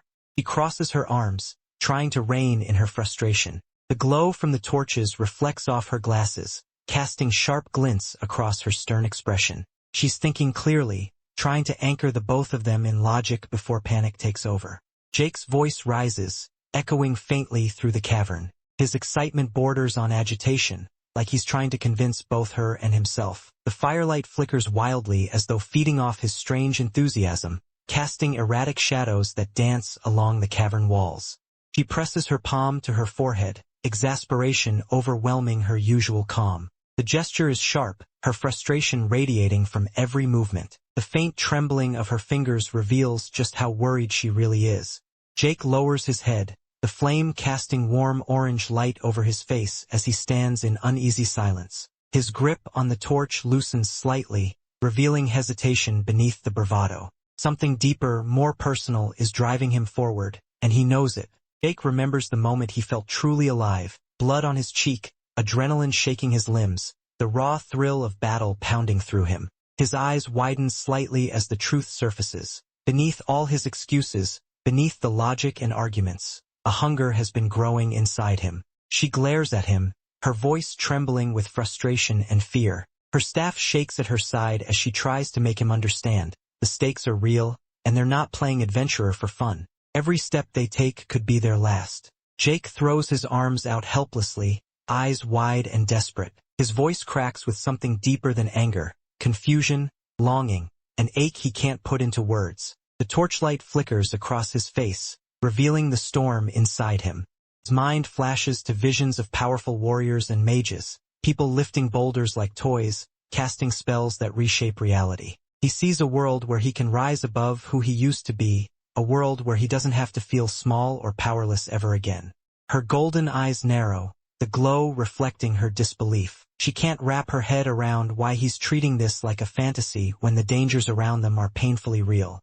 She steps closer, pointing her staff at him, not as a threat, but as a desperate plea. Her voice softens into something vulnerable. Not everyone wanted a second life, a reset, a world of monsters and death. Some had lives worth returning to. His voice cracks sharply as he blurts it out. His expression twists, not with anger, but with guilt. The weight of every creature he's killed presses down on him, a burden he didn't ask for, but one he can't escape. She leans forward, inches from his face, her frustration burning hotter than the flames around them. Her words stab through the moment like a blade, forcing both of them to confront the widening gap between survival and desire.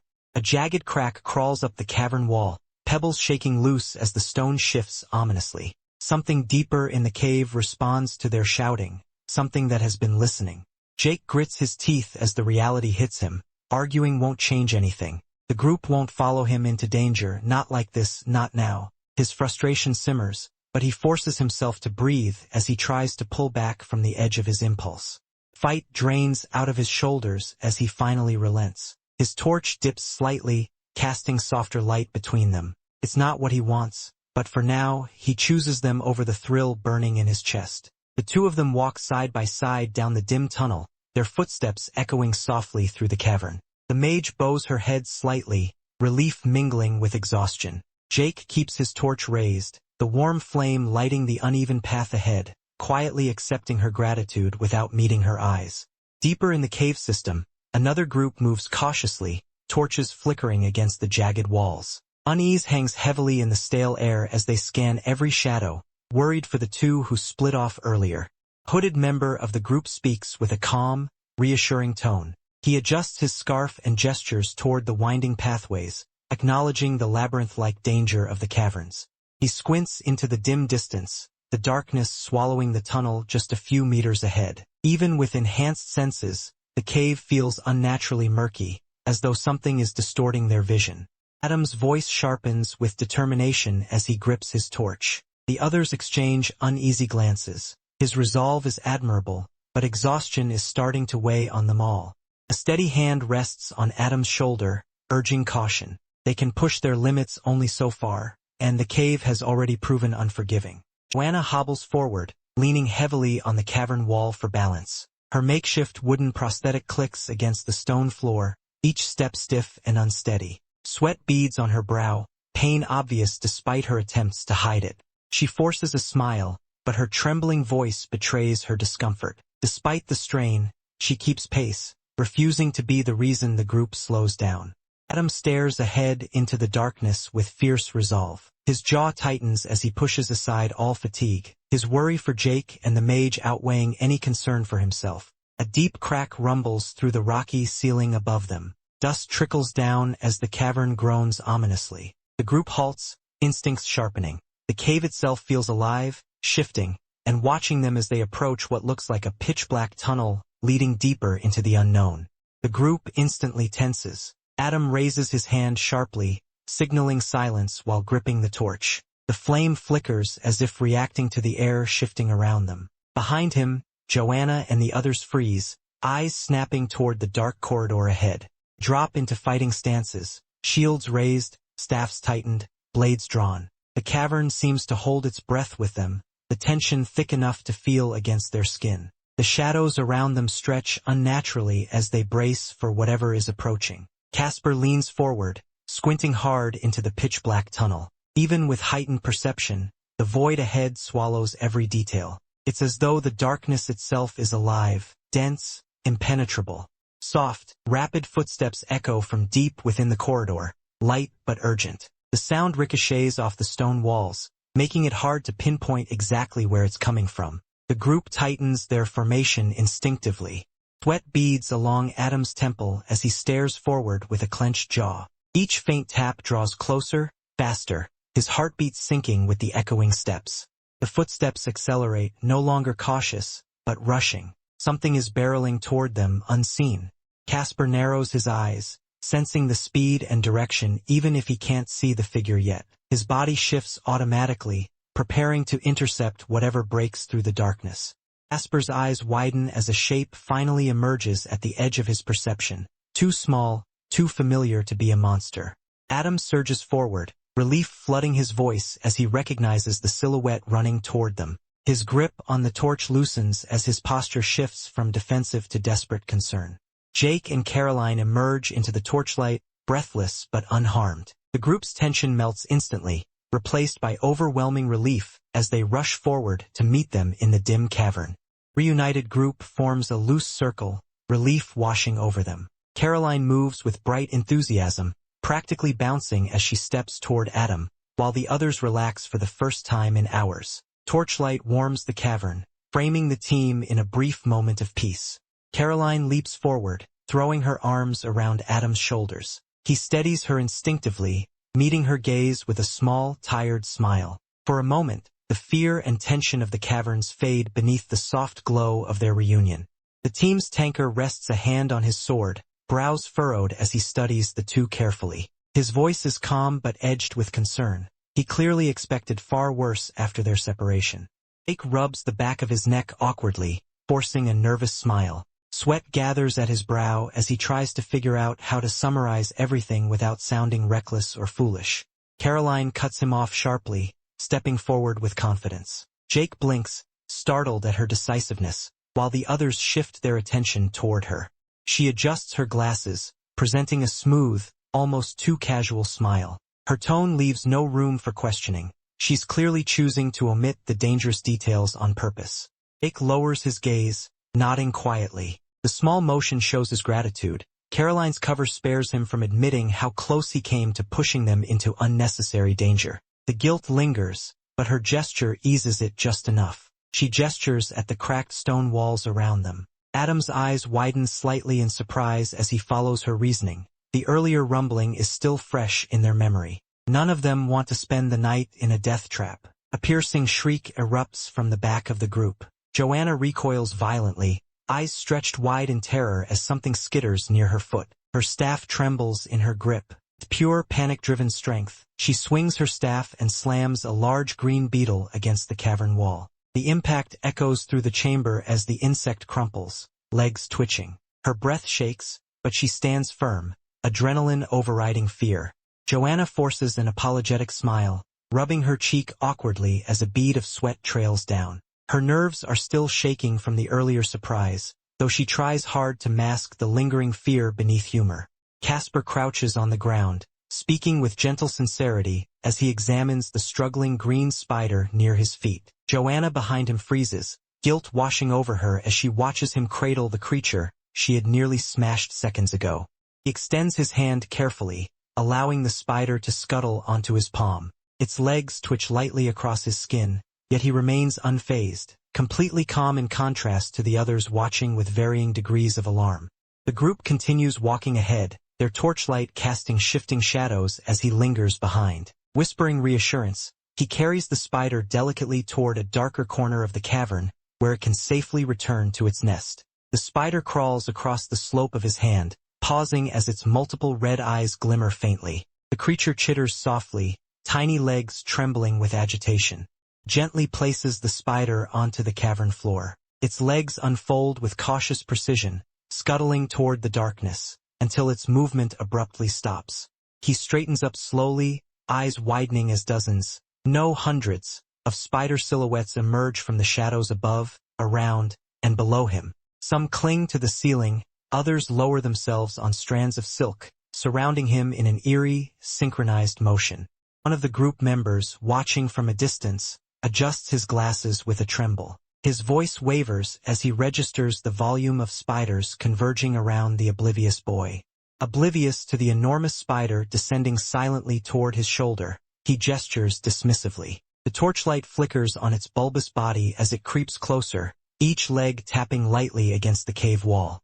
The large spider rears its front legs, hissing mere inches from his ear. Its red eyes ignite with aggression, mandibles parting. The boy's smile freezes, just as the rest of the group tenses in alarm, realizing just how dangerous this ecosystem really is. Adam lunges forward with a desperate, outstretched hand, his eyes blazing in panic. His boots scrape violently against the stone floor as he throws his entire body toward Casper, knowing he's too far but still trying, because the terror in his chest won't let him freeze. The spider sinks its fangs deep into Casper's neck before Adam can reach him. Casper's eyes widen in shock, his breath halting as venom surges instantly through his body. The creature clings tight, its red eyes glowing with predatory hunger.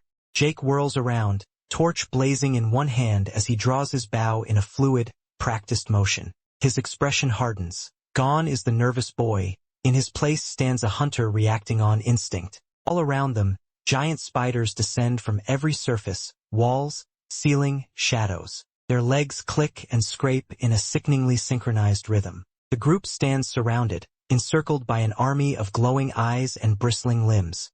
Joanna clutches her staff with trembling hands as she looks up at the swarm forming a living barrier around them. Caroline tightens her grip on her wand, her glasses reflecting the green glow of dozens of eyes. Their panic rises, but the spiders keep coming. Casper's voice cracks as paralysis sweeps through his limbs. His muscles stiffen, his expression contorting in terror. Behind him, countless pairs of green eyes blink in the shadows, watching, waiting. Chilling stillness fills the cavern. Eyes, dozens, then hundreds, open in the darkness like stars in a nightmare sky. A pit of cold dread sinks into the group as a deeper shadow shifts, something far larger approaching with slow, controlled menace. Jake's voice falters as he adjusts his glasses, pupils dilating in horror.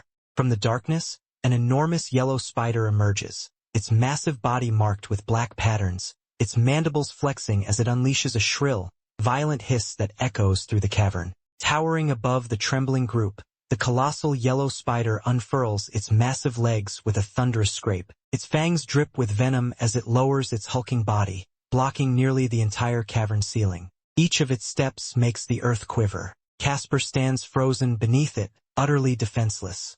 Casper's voice breaks into a weak stutter. His legs shake violently, the paralysis creeping faster through his veins. His eyes dart from the monstrous creature looming above him to his friends behind him, pleading silently for help he isn't sure will arrive in time.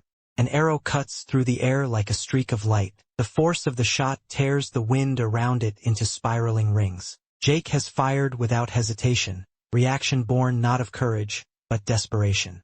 Arrow slams straight into the monster's open maw, piercing past its mandibles. Black-green venom bursts from the wound as the creature rears back, fangs snapping violently. Its screech shakes the cavern, a shrill, enraged cry that drowns the group's pounding hearts. Adam lunges forward, grabbing Casper by the collar and yanking him back just as the monster's fangs slam into the floor where Casper stood. Casper's breath comes out in short, panicked gasps, his body barely responding, but Adam's grip stays firm, unwavering. Casper, still half carried by Adam, shouts with every ounce of fear in his lungs. Adam sprints at full speed, armor clanking and muscles straining as he pulls Casper away from certain death. The cave blurs around them. The only thing louder than their footfalls is the furious shriek of the giant spider behind them. Jake leaps to higher ground, scrambling up a jagged rock face with swift, precise steps. His cloak whips behind him as he draws another arrow mid-climb, pulling his bowstring to its limit. His eyes sharpen, calculating, focused, and all fear melts into raw instinct. Rhett rushes to Casper's side, lifting him up and bracing him with his shield arm. Casper's legs wobble uselessly, but he refuses to fall. Adam glances back with a grin set to his jaw, checking that everyone is still alive, even as heavy footsteps thunder toward them from behind. From above, Jake releases another arrow, the shot spinning through a vortex of swirling cave air. Wind curls around the projectile like coiling ribbons, the force of the shot far stronger than any normal arrow should be. Massive spider swats the arrow aside with one enormous leg, the impact cracking the stone floor. The arrow splinters uselessly, clattering across the cavern. The creature lowers itself, mandibles spreading wide, now fully enraged, and fully focused on killing every last one of them. The cavern trembles as the enormous spider rears up, all 8 legs unfurling like sharpened yellow pillars. The monstrous abdomen sways overhead, blotting out what little light remains. Its mandibles clack violently, showering the floor with flecks of venom. The label Mammoth Spider, LVL-13, hangs ominously above it, confirming the nightmare they face. Jake stands alone beneath it, dwarfed by its towering form, the creature's shadow swallowing him whole. Instead of despair, a crooked grin stretches across Jake's face. His glasses catch a glint of light as he looks up at the beast without a shred of fear. "Heh," he mutters, half thrill, half challenge. Against the terror looming above him, he appears almost unreasonably confident. Rhett and the others sprint through the tunnel, boots scraping on stone as panic drives them forward. Casper is pulled along, stumbling slightly as Rhett's massive shield drags him ahead. Their faces are tight with stress. They know they can't outrun a monster that size for long. Behind them, Caroline grips Joanna's arm, pushing through the tunnel with long strides. Caroline's glasses glint with tension, while Joanna clutches her staff, trembling. Every step echoes the same fear. One misstep and the spider will be on them. Adam runs at full speed, his determination burning hotter than panic. His breaths are sharp and uneven, but he refuses to fall behind the others. His armor rattles as he picks up momentum, unwilling to leave anyone behind. Harold looks over his shoulder, urgency carving deep lines across his expression. His shield thumps against his back as he shouts desperately, "We need to go now." The tremors of the spider's pursuit are growing louder, closer. Adam skids slightly as he turns, cupping his hands around his mouth to project his voice down the tunnel. His eyes widen at the sight of Jake lingering too close to the monster. "Jake, come on!" His shout cracks with desperation. Jake doesn't budge. Instead, he lowers his head and calmly hooks the bowstring against his fingers. A cold resolve settles over him. The chaos around him fades, leaving only him, his bow, and the target. Jake's hand gripping his sword hilt. The metal sings as he draws it free. "Sorry, Adam." His voice is soft, almost apologetic, but unshakably firm. He has already made his decision. Jake dashes forward with startling speed, wind swirling around him as he charges straight toward the towering spider instead of away from it. His blade gleams cold and sharp, angled low as he prepares to strike. "I'm not wasting this opportunity." His eyes burn with a fierce, wild determination, the kind that borders on madness. Spider's massive, scythe-like limb slices through the air with a violent whoosh, its deadly edge gleaming as it cleaves downward, so fast it distorts the shadows around it. The monstrous creature lunges forward, mandibles snapping with murderous intent. Jake reacts instantly, twisting his body away as the scarlet arc of its strike carves deep into the cavern floor, leaving a molten bright trail behind. Jake hits the ground in a low roll, knife ready, cloak flaring behind him from the force of his evasive dash. He rebounds up with momentum, weaving between the spider's massive legs as another blow narrowly misses him. Jake drives in close beneath the spider's towering frame, gripping his dagger with both hands as he slams the blade upward into the soft underside of its joint. A vicious slash tears open its hide, spraying dark blood as the beast screeches. The impact sends Jake skidding backward across the cave floor, boots carving long trails in the dirt. Dust explodes around him as he lands, barely keeping his footing as the spider thrashes overhead. In the tunnel entrance, Claire shouts desperately, reaching out with a trembling hand. "You can't wait for him." Her voice echoes sharply, the urgency unmistakable. Adam turns back toward her, determination burning in his eyes. A bead of sweat reaches his chin, but he doesn't hesitate. "I'm not leaving anyone behind." His voice is firm, unyielding. A thunderous thwack lands as the spider's massive limb catches Jake mid-motion. The impact ripples through his entire body, knocking his breath away as he's hurled violently across the cavern. Jake spirals through the air, cloak whipping around him, his glasses nearly flung from his face as the world blurs into streaks of green and shadow. A painful grunt escapes him. He has no control over his trajectory.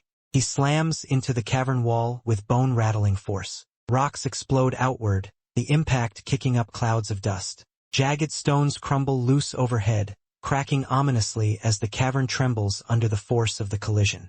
Dust exploded into the air, swallowing Jake's silhouette as Adam reached out instinctively, too far away to do anything but witness the impact. Jake drops to one knee, shoulders rising and falling sharply. His breaths come out ragged, misting in the cold cave air. Sweat and dust cling to his skin, yet his eyes burn with sharp focus as he pushes himself upright. Not bad, he mutters between breaths, half assessment, half determined grit.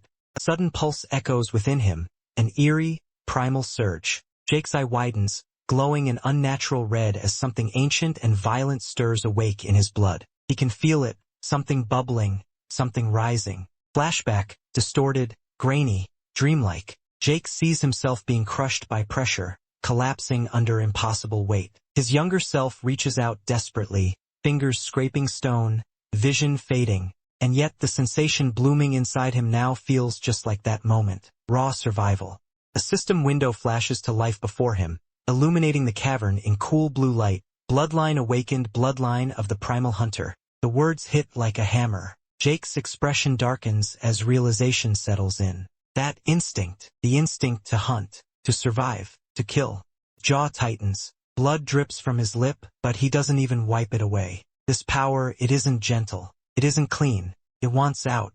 Jake's hand snaps toward his quiver. His fingers curl around an arrow shaft with sharp precision, muscles coiling like a predator preparing to strike. The mammoth spider screeches, jaws gaping, fangs glistening. It lunges forward with terrifying speed, its massive limbs rattling the entire chamber as it bears down on him.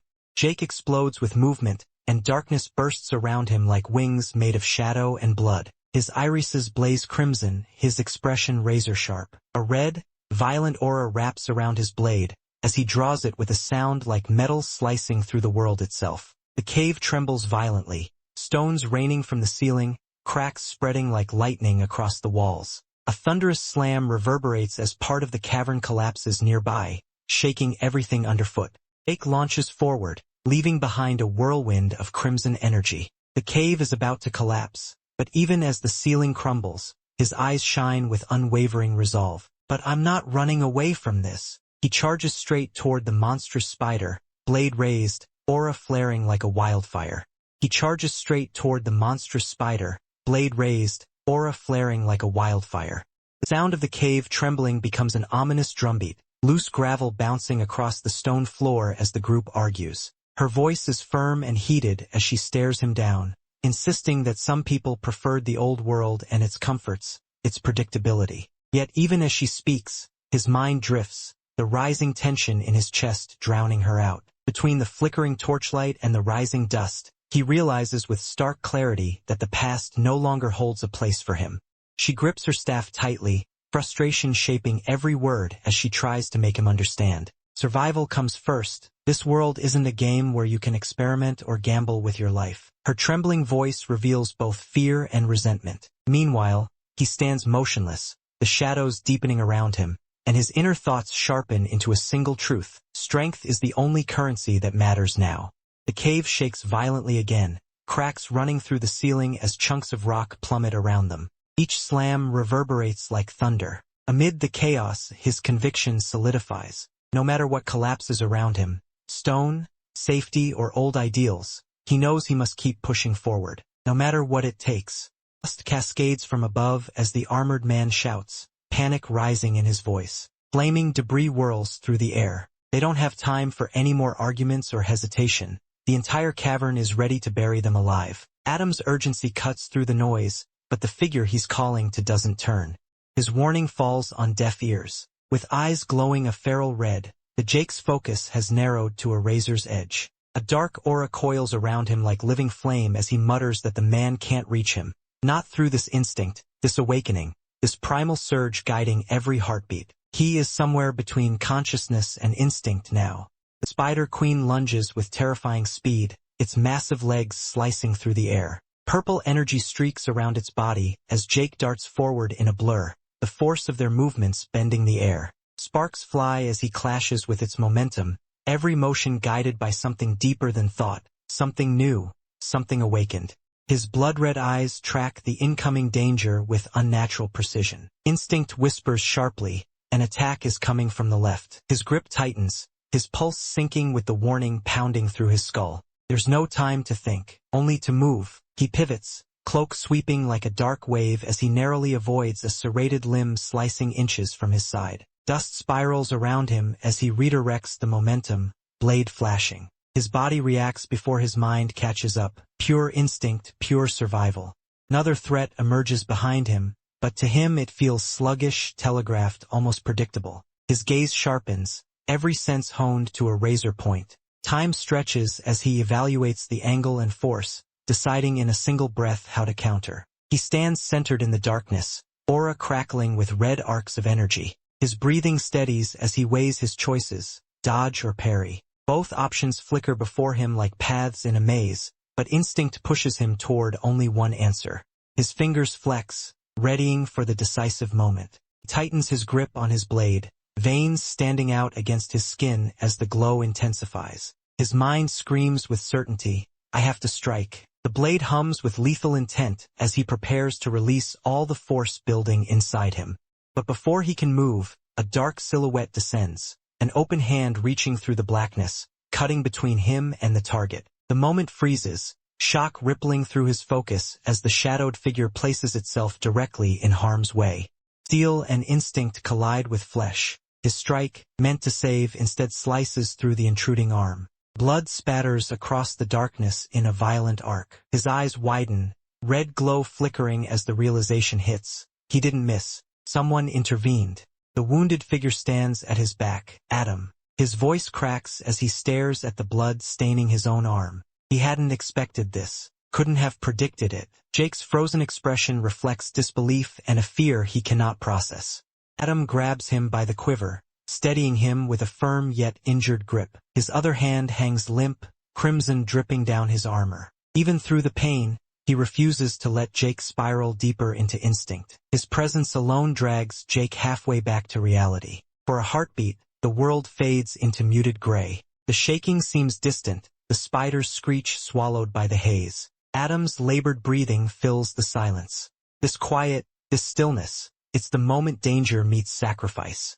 Jake slowly turns, confusion and dread mixing on his face as Adam stares at him with strained determination. Hey, Adam? His voice is little more than a whisper, shaken by the sight of the blood soaking Adam's sleeve. Adam forces a pained yet resolute expression. Even wounded, even trembling, he musters the strength to push out the words, "Don't die for this." He says it like a command, like a plea, like someone who refuses to watch a friend be consumed by instinct. Jake's expression softens, the red glow in his eyes dimming as the weight of Adam's sacrifice settles in. The world crashes back into focus. The danger therein, the people counting on him, the consequences of losing himself completely.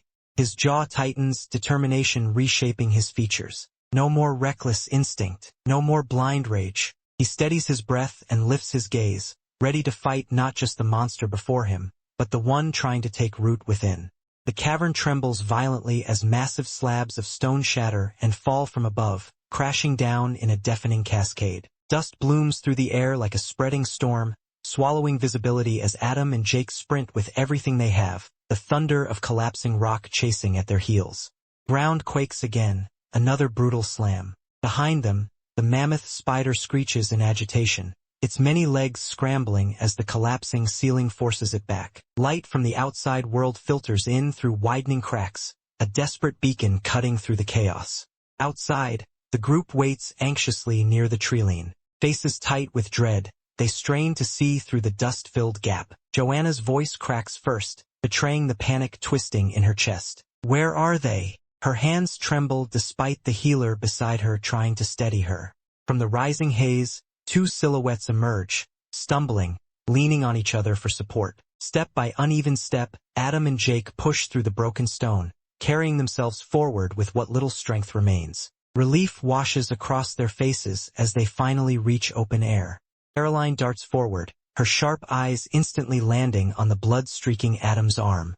Her expression hardens with alarm. "Adam, you're bleeding." She reaches out without hesitation, already taking his injured arm to inspect the wound. Jake's voice spills out before anything else. Rapid, shaken, and heavy with guilt. I cut him by accident, he blurts, unable to meet anyone's gaze. I thought he was the spider, I just reacted. His chest rises and falls unsteadily as regret curls his body inward.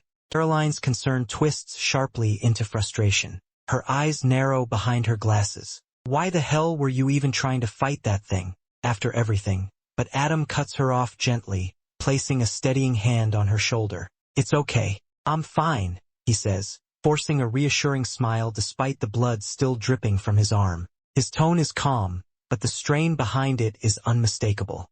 At that, the shielder steps forward, his steps sharp with anger and disappointment. No, enough is enough. His voice carries the weight of leadership and reprimand as he glares at Jake. Carelessness is one thing, but to actively attack another member of the group, the tension presses down like a physical force. Jake lowers his head, his guilt deepening. We can't let it slide any longer. The shame in his voice is palpable, each word a heavy stone settling in his stomach. Adam lifts his arm slightly and speaks with a gentler tone, trying to defuse the rising conflict. It's a scratch. You can heal it, right? Caroline exhales through her nose, irritation softening into reluctant concern. The shielder raises his voice in frustration, insisting that the group can't keep functioning if they're constantly worried about Jake losing control. His pointed gesture and sharp tone make it clear. This isn't just anger, it's fear. Jake freezes as the words sink in, a hollow ache forming in his chest. Is this really how they see me? The realization feels heavier than any wound he's taken. Joanna's past outburst flashes through Jake's memory, her voice trembling as she declared they never wanted to become killers. In that moment, he sees her fear as clearly as if she were saying it again. Another thought strikes him like a blade. Even Caroline thinks I'm just some killer. The people he's trying to protect look at him like he's the threat. The shielder softens his tone slightly, claiming he's speaking as a friend, warning that situations like this will only grow worse. The words are meant to help, but to Jake, they only deepen the sting. Jake's expression dims, doubt clouding his eyes. Maybe they're right, he thinks. Maybe I really am a liability to this group. The weight of that thought presses hard on his shoulders. Then something shifts. His gaze narrows, sharpening with an edge of clarity. Or maybe, he thinks coldly they're a liability to me. His thoughts jump back to Joanna, lying bloodied and unconscious. She passed out from the pain he remembers. Worrying about her mid-battle had distracted him, had opened the door for danger to slip into his blind spot. Another memory hits, Caroline trapped in the collapsing cave, yelling as the ceiling gave way. Saving her is what got me trapped, he realizes. Every time he tried to help them, he paid for it. Still, the thought lingers. If Adam hadn't stopped me, I would have killed that spider and ended it. Before the reflection can finish, a rustle in the bushes snaps Jake back to reality, and his head whips toward the sound, instincts flaring as someone urgently calls his name. Jake reacts instantly, instincts taking full control as he whirls toward the rustling bushes with practiced precision. In a swift, fluid motion, he draws an arrow and pulls the bowstring back to its limit, the tension vibrating with barely restrained force. His eyes narrow, sharp and alert, scanning the shadows for any sign of movement. The air seems to tighten around him as he steadies his aim, voice cutting through the silence in a low, commanding tone. Who's there? From the darkness beneath the trees, a broad-shouldered man steps into the open with a slow, confident stride. His heavy fur-trimmed cloak sways around his armored frame, and the moonlight catches the faint scar cutting across his brow. With a disarming smile that doesn't quite reach his sharp eyes, he introduces himself in a smooth drawl. Well, hello there. My name's Richard. The casual greeting contrasts sharply with the tension thickening the air as he approaches. Richard continues forward, the crunch of gravel under his boots echoing softly. His expression shifts from pleasant to pointed as he gestures vaguely toward the mountainside behind them. He explains that his group heard the massive rockfall earlier and came to investigate the noise, though the glint in his eyes suggests he's inspecting them just as intently as the terrain. Jake's response is immediate, a reflex born from both caution and instinct. His hand tightens around his bow, pulling the string back until the arrowhead gleams under the dim light. The subtle tremor of tension runs through his arm as he aims directly at Richard's chest, even when the stranger insists calmly that they have no intention of hurting anyone.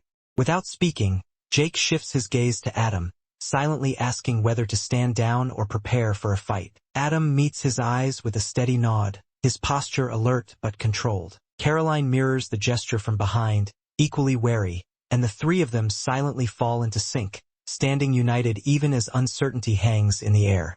Attempting to defuse the situation, Adam steps forward with both hands visible, projecting calm authority. He forces a polite smile and says it's a relief to finally encounter other humans. Introducing himself and his group, he reassures Richard that they have no desire for conflict, hoping diplomacy will hold long enough to determine the stranger's intentions.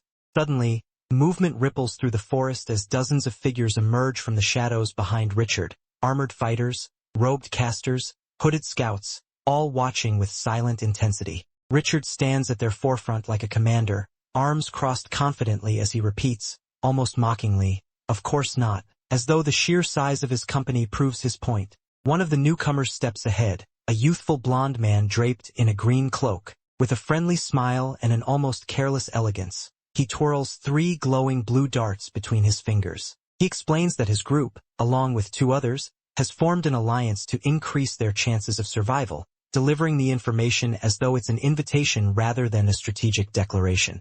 Jake keeps his bow drawn as the blonde man continues, stating that they're gathering as many capable people as possible and would welcome Jake's group to join them.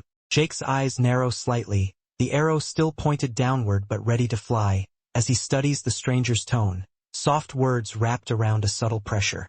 The blonde man's smile widens, glowing with practiced warmth that feels just a shade too polished. His bright eyes stay fixed on Jake's, watching every twitch of expression, as if Jake's reaction matters more than anyone else's. The moment hangs like a test, one Jake isn't sure he wants to take. Sensing their hesitation, Adam takes another step forward, his voice steady and diplomatic. He acknowledges that joining forces may feel risky, but insists that cooperation is in everyone's best interest. Behind him, Jake's party stands ready, bows drawn, weapons gripped, faces tense, showing that while they're open to discussion, they won't be caught off guard again. Caroline tightens her grip on Adam's arm, her fingers trembling slightly as she instinctively pulls herself closer. The tension spiraling between both groups is suffocating, and her nervous squeeze betrays the fear she's trying to hide beneath her composed expression. Her eyes stay locked on Richard, analyzing every word and gesture for danger. Richard's attention settles directly on Caroline, and his voice shifts into something oddly polite yet unsettling. With an almost too friendly smile, he asks, "Young lady, you wouldn't happen to be a healer, would you?" His tone dips with interest, the kind that makes Adam's group stiffen, the kind that doesn't feel like simple curiosity. Caroline's expression sharpens in an instant. He's after Caroline. The realization hits her hard, and she swallows, fighting the urge to step back. This isn't just casual questioning, he's targeting her specifically, and she knows it. A memory flashes in her mind, back to when she first discovered her healing ability. Alone and frightened in the forest, she clung to the thought that her power would make her valuable, someone worth protecting. She never imagined that same worth might put a target on her back for people like him. Richard's expression shifts into a rehearsed look of sympathy as he gestures to the group behind him. He explains that their healer died shortly after entering this place, and now they're running low on potions. His tone drips with forced regret, but Caroline hears the truth behind his words. They're desperate, and desperation is dangerous. Then, without warning, Richard's polite facade cracks. His hand drifts toward the handle of his weapon, fingers curling possessively around it. He laughs lightly, admitting that, to be honest, they don't need all of Adam's group. They'd take anyone willing to come. The implication hangs thick in the air. But then he adds, almost casually, that if their healer wanted to go alone, that would be perfectly fine with him. His grip tightens on the weapon, the threat now barely veiled. Caroline's heart lurches as the reality sinks in. They're not asking, they're choosing. Jake feels sweat bead at his temple. Even with his bow drawn, the sheer number of enemies, and Richard's clear interest in Caroline, makes the situation volatile. His eyes stay fixed on Richard's hand, knowing that if that blade fully leaves its sheath, everything will spiral into combat instantly. Adam steps forward, anger rising to meet fear. His voice comes out sharp and unwavering as he challenges Richard. And what if she says no? Caroline grips his sleeve tightly, but Adam doesn't budge. He plants himself between her and the threat, refusing to let fear dictate his response. Richard chuckles, low, dismissive, amused by Adam's defiance. Heh! He lifts his chin slightly, trying to appear magnanimous as he says, Adam, I'm a diplomatic fella. I want to handle this peacefully and keep everyone happy. But his smile is too wide, his eyes too cold. Every word is a lie wrapped in honey. Richard's smile twists into something cruel and predatory, his eyes narrowing with a gleam that strips away any pretense of diplomacy. The shadows on his face deepen as he leans forward slightly, voice dropping into a cold murmur. But I don't have to. The threat hangs in the air like a blade at their throats, unspoken yet unmistakably clear. He steps forward with his entourage spreading behind him like a wall of bodies and weapons. Raising his voice, he announces with chilling certainty, "We're leaving with that healer one way or another." The numbers behind him swell ominously. Archers, warriors, mages, all watching Adam's group with the confidence of those who believe the outcome is already decided. Jake's heartbeat drums in his ears as panic presses against his ribs. His mind races, and he forces himself to inhale deeply. All right, slow down and think. He can't afford to freeze, not now. The wrong decision could get everyone killed. He clenches his jaw, trying to latch onto something rational in the chaos.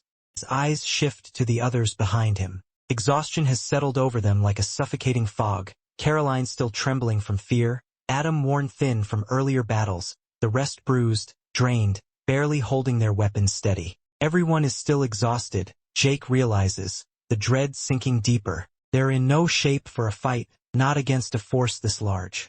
Jake grips his bow tighter, the leather handle digging into his palm. His muscles are sore, but the adrenaline pulsing through him keeps them steady. I'm the only one with enough energy to fight, he admits silently. The weight of that truth drags across his shoulders. If something happens, he'll be the last line between the others and slaughter. Jake's gaze snaps back to the red-haired leader. Could I take this guy by surprise? He wonders, eyes narrowing as he studies Richard's posture, the angle of his armor, the exposed spots around his neck and ribs. How many shots would I need? His mind runs through trajectories and distances automatically, calculating odds that still feel frighteningly low. When reality crashes harder, Richard isn't alone. Jake's gaze sweeps across the group behind him, dozens of silhouettes watching with hungry, gleaming eyes. Archers string their bows, swordsmen grip their hilts, and robed figures whisper among themselves. What about his group? Jake thinks, throat tight. Even if he hit Richard first, he couldn't take them all. Caroline straightens her back despite the tremor in her hands, lifting her staff defensively. Her eyes harden with resolve as she steps slightly forward, addressing Richard directly. We're not looking to mistreat you, young lady. We need you, he says, dripping false sincerity. She knows it's a lie, but she also knows someone has to answer him.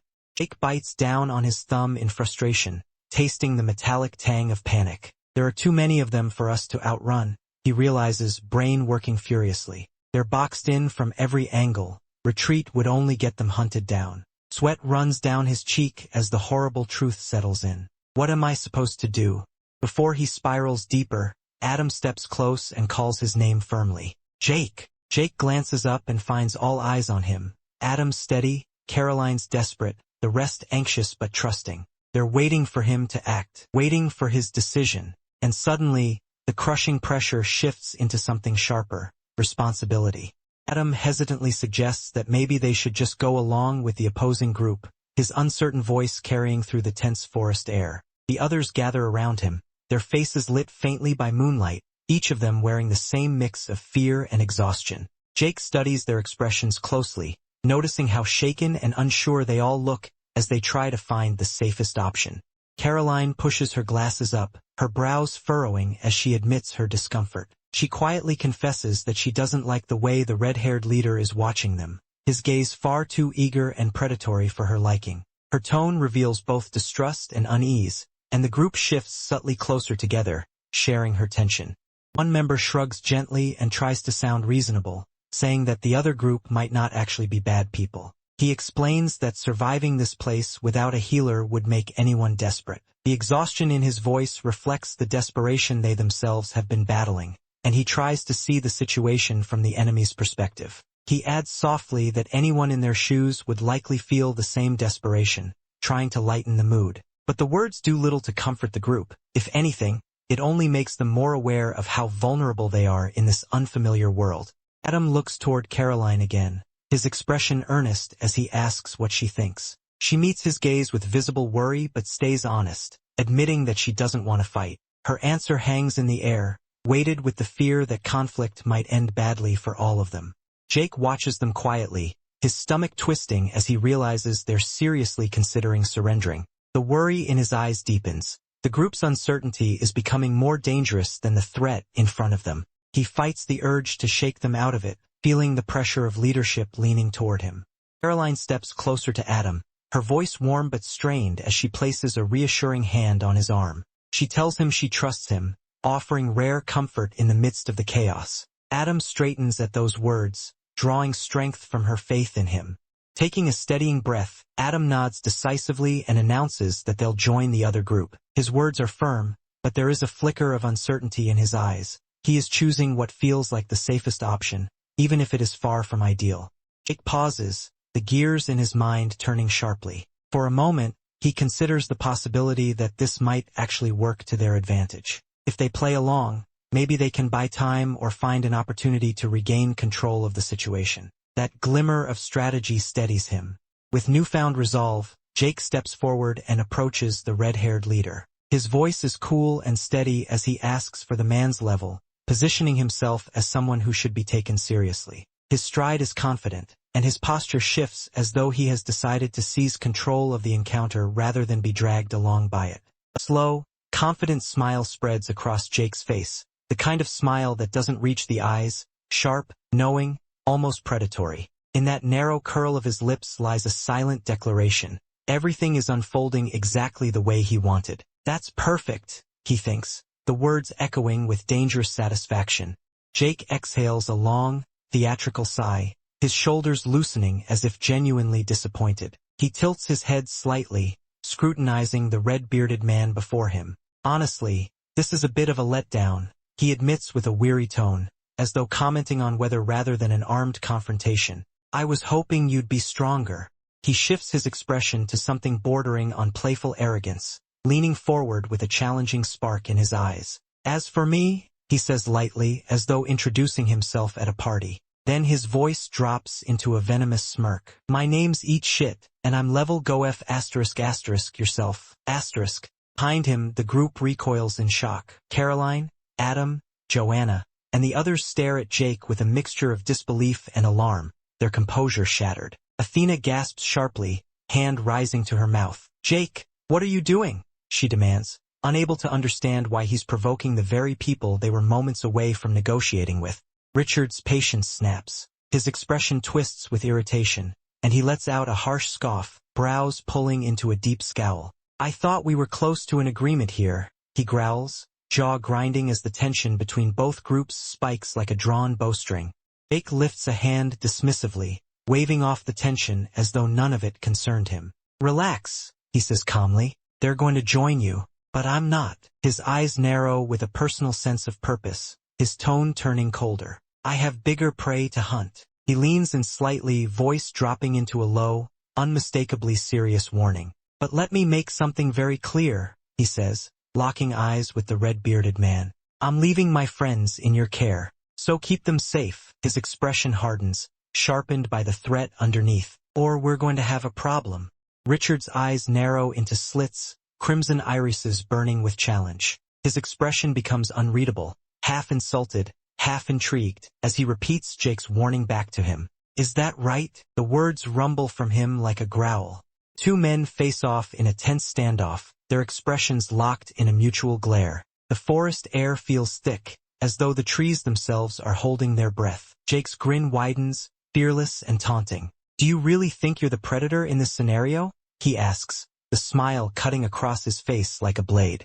Without breaking eye contact, Jake reaches over his shoulder and draws his dagger in one smooth motion, the metal gleaming under the moonlight. The sound of the blade sliding free is crisp and cold, a promise of violence that hangs in the night air as he prepares for whatever comes next. Jake narrows his eyes at Richard, his blade hovering dangerously close to the man's neck. With a calm yet cutting tone, he asks how fast Richard truly believes his archers are, as though he's already calculated the answer, and dismissed it as insufficient. Richard's hardened expression doesn't falter, but there's a momentary tension around his jaw. He stares straight ahead, refusing to show intimidation, even as the glint of Jake's blade catches the dim forest light right beside his throat. One of Richard's archers immediately steps forward, bow drawn tight with unshakable precision.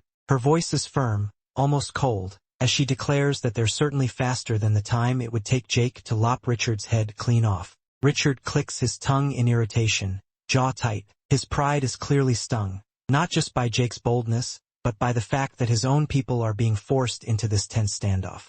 Jake turns away with casual confidence, stepping forward as if the entire exchange was nothing more than a minor inconvenience. Without looking back, he tells Richard he'll be keeping an eye on him, an unmistakable warning wrapped in a deceptively light tone. As Jake leaves, the members of Richard's party gather behind their leader, whispering anxiously among themselves. Richard listens, gaze hardened, weighing Jake's words and the implications behind them. Narration shifts to Richard's thoughts. He recalls Jake implying that Caroline's safety is guaranteed, because the opposing group needs her. The idea settles heavily, both reassuring and unsettling at once. Another internal thought follows. If Caroline's happiness is a priority for the others, then of course they'd protect Adam alongside her. Richard glances at the boy, realizing that Jake was using simple logic and a not-so-subtle threat. The realization continues. With Jake's warning hanging in the air, Richard now has to think carefully before trying anything against Jake's group. Even if they clash often, Jake clearly doesn't want his own companions harmed, and will intervene if necessary. Jake looks ahead, a quiet determination in his eyes. He mutters to himself, hoping his bluff or half-truth was effective enough to keep Richard in check as he prepares to move on toward his real goal. The moment Jake turns to leave, one of his companions reaches out and grabs his cloak, eyes wide with confusion and worry. "You're leaving?" he asks, unable to hide the tremor in his voice. Jake pauses, expression calm and unreadable, as the group braces themselves for his answer. Jake gives a small, almost sheepish smile as he rubs the back of his head. "Yeah," he admits lightly, "I think I have my own goals for this tutorial." His tone is casual, but beneath it lingers a quiet resolve, as if he's already begun mentally walking down a separate path. Standing before the two boys, Jake rests a hand on each of their shoulders. His voice softens as he explains, "But this is good for all of you. Your chances of survival will be much higher with their group than on your own." They nod, though uncertainty flickers behind their eyes.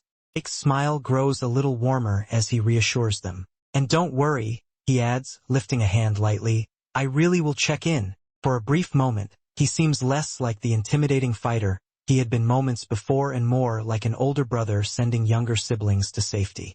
Someone suddenly calls out, "Wait!" A hand shoots forward, fingers outstretched, as if refusing to let this moment end without one last gesture. Jake slows, glancing back. The young man steps forward, reaching toward the pouch at his waist. His hand trembles slightly as he unties the fastening, the soft shuffle of cloth hinting at a small but meaningful offering. He lifts a wooden crate filled with neatly arranged green bottles, supplies they can scarcely spare. Extending it to Jake, he says earnestly, "Take care out there, my friend." His voice carries both gratitude and fear for the path Jake has chosen. Jake accepts the gift with a gentle nod, his expression softening. "Thank you," he says quietly, sincerity evident in his voice. For the first time in hours, the tension in his face melts into genuine appreciation. Holding the crate carefully in one hand, Jake turns fully toward his companion. "For everything," he adds, an acknowledgement of the trust, camaraderie, and shared danger that had bonded them, however briefly. With nothing more to say, Jake walks forward into the forest, his silhouette framed by the moonlit trees. Behind him, his companions watch in silence, hands clenched with a mix of worry and helplessness as he steps deeper into the unknown. The blonde mage steps forward from the dim tree-line, the soft crunch of his boots against the dirt marking his quiet arrival. Moonlight catches the pale strands of his hair, turning them almost silver as his sharp blue eyes follow Jake's distant silhouette. His grip tightens subtly around the glowing crystal atop his staff, its faint light pulsing like a held breath, as if he already anticipates what the others are about to do. He lifts his chin, expression calm yet firm, as though answering a question no one dared to voice aloud. His eyes narrow with conviction, the gentle glow of the night reflecting in them as he gives a single, measured response. No, it isn't defiance. The word feels like a quiet refusal to cross a line he doesn't agree with. Richard turns toward the archer at his side, his expression darkening beneath the shadow of his furred cloak. His jaw tightens, scars shifting slightly as his lips curl in irritation. He doesn't need to raise his voice. The weight of his authority is enough as he issues the command. You know what to do. The cold gleam in his eye makes the meaning unmistakable. Stop Jake, by any means necessary. The archer's face shifts into a crooked, knowing smirk, his confidence dripping like oil. A slick glimmer of thrill flashes in his eyes. This is exactly the sort of task he enjoys. Slowly, he lowers his chin and gives a deliberate nod, the faint stretch of leather from his quiver shifting as he acknowledges the order with silent enthusiasm. The group marches through the dim forest, shadows from towering trees stretching across the dirt path. At the front, the archer scoffs with clear irritation, calling the entire excursion a waste of time as the rest of his party follows close behind, their boots crunching over leaves in the cold night air. He exhales loudly, shoulders slumping in annoyance. His face twists in open frustration, the sigh escaping him as though the burden of the night's events weighed heavier than the gear on his back. But even as the group trudges forward, an image flashes in his mind, of Jake walking away alone into the darkness. His fists clench tightly at the memory, frustration blending with something unspoken as the figure in his thoughts disappears into the tree line. His companion laughs, carefree and oblivious to the tension eating at him. The archer forces a grin, masking the irritation that simmers beneath. It's a smile sharpened by pride and grudges, not amusement. Without warning, the night splits open with a shrill hiss. Two arrows streak through the darkness, moving so fast they blur into thin trails of silver slicing the air. Before anyone can react, the arrows find their marks. One man's skull is pierced clean through, blood erupting as he collapses mid-stride. Beside him, another teammate is struck with a barrage of arrows to the chest, his scream ripped apart by pain and shock. Panic explodes in the group. Heads jerk around in every direction, eyes wide and frantic as they try to locate the unseen attacker. Fear claws at them. These were no warning shots. Someone is hunting them. Another arrow whistles through the air, so fast it barely seems real, just a glint of metal cutting across the dark forest before it plunges toward its next target. Arrow hits instantly. One of the armored men is struck through the throat, blood spraying as he crumples to the ground. His surviving comrades freeze in horror, stunned by the brutal precision of the unseen archer. Chaos overtakes the survivors. With two teammates lying dead at their feet, the leader's command shatters through the panic. Scatter! They break apart in every direction, fleeing into the forest as more arrows rain down behind them, leaving their fallen to be swallowed by the darkness.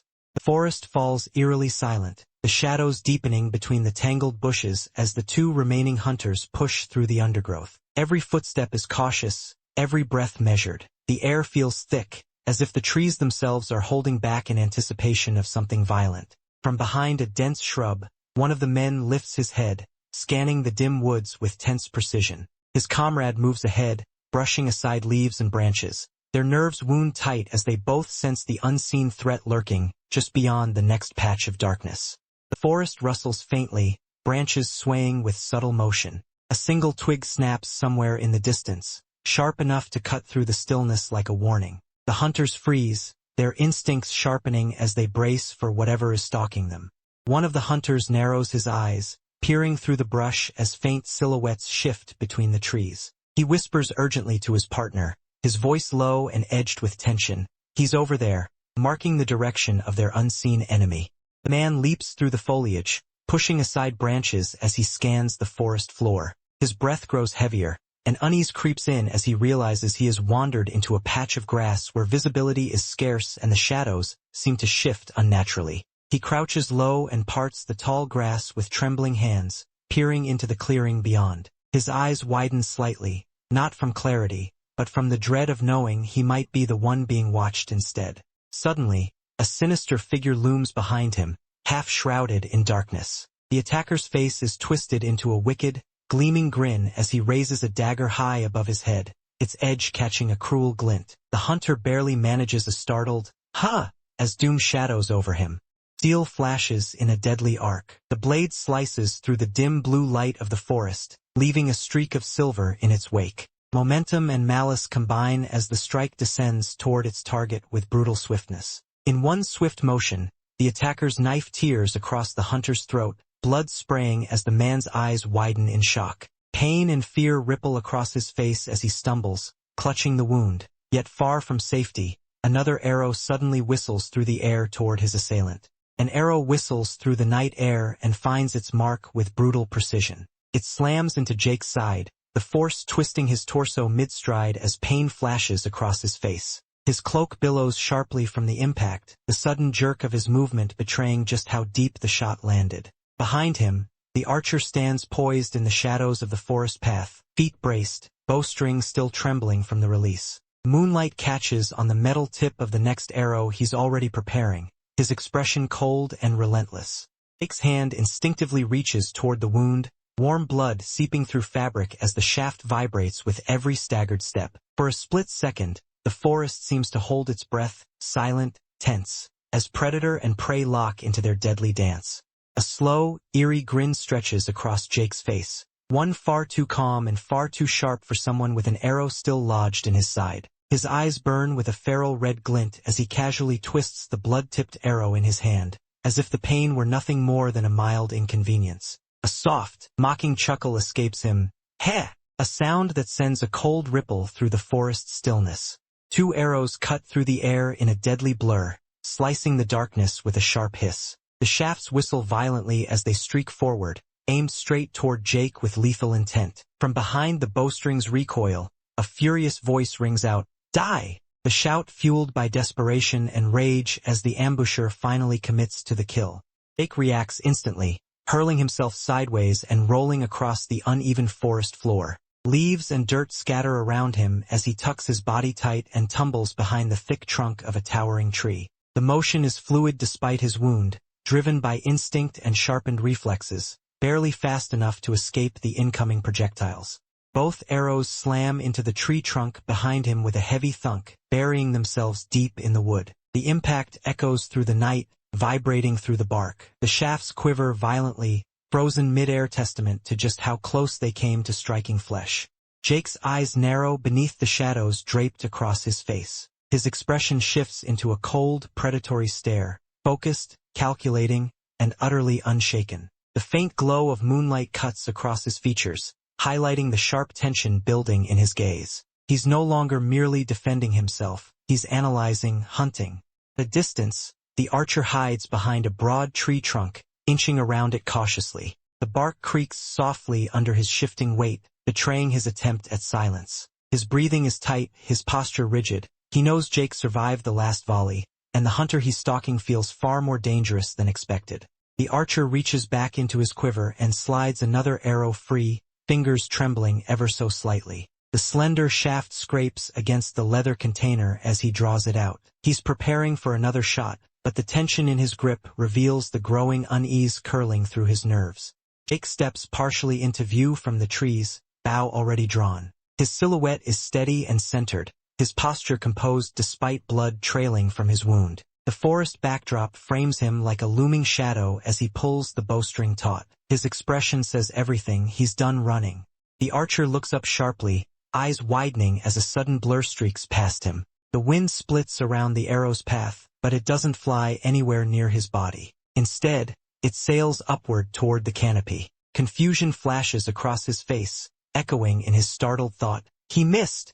A loud thunk cracks through the quiet as Jake's arrow embeds itself deep into a branch high above the ambusher. The force shakes the limb violently, loosening the cluster of dead wood and foliage clinging to it. The archer glances up too late, realization dawning just as the trap begins to fall. The archer's eyes widen in raw panic the moment he realizes something is terribly wrong. A sudden shadow cuts across his terrified expression as he looks upward, jaw clenched and breath halted, the single word, "sure," bursting from him in helpless dread. Before he can fully react, a thick branch comes crashing down from above with brutal speed. Instinctively, the archer raises his bow like a shield, wincing as the heavy impact slams into it, with splintering, muscles straining, and his footing nearly giving out under the sudden force. He manages to deflect the falling branch just enough to avoid being crushed, but the blow rattles him to his core. His stance crumbles into a desperate scramble backward, armor scraping against bark as he tries to regain balance, the forest spinning in his peripheral vision.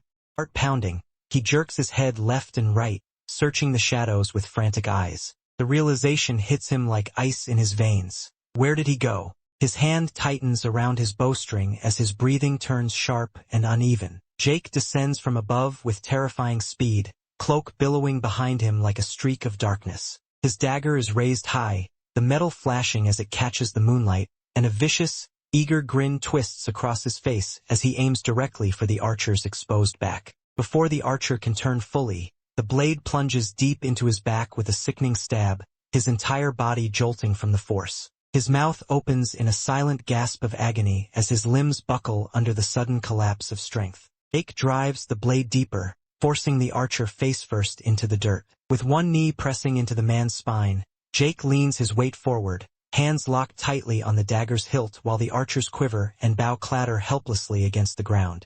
From above, Jake's expression twists into something monstrous, his red eyes glowing with predatory satisfaction. The sinister curve of his smirk speaks volumes. He's not just winning, he's enjoying every second of the kill.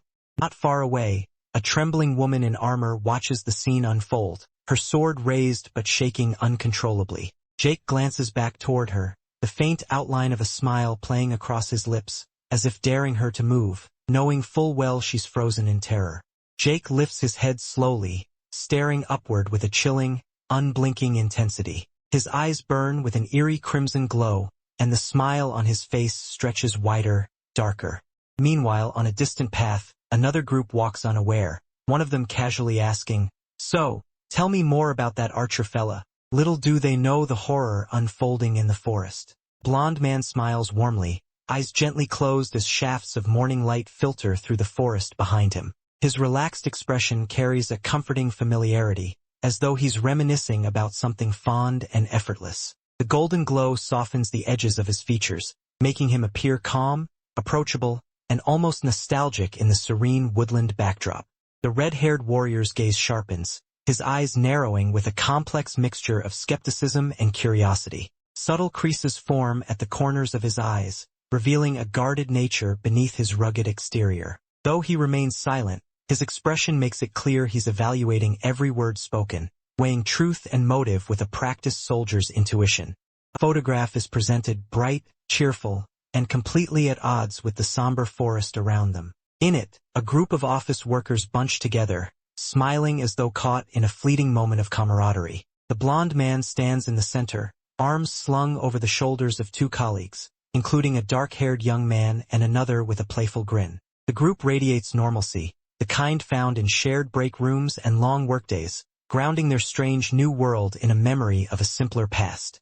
Adam turns his head slightly, glancing back over his shoulder. The soft amber light of dawn highlights his profile, and his expression shifts. His eyes sharpen, losing their earlier warmth. Something unspoken lies beneath his stare now, a seriousness that hints at deeper layers behind his easygoing smile.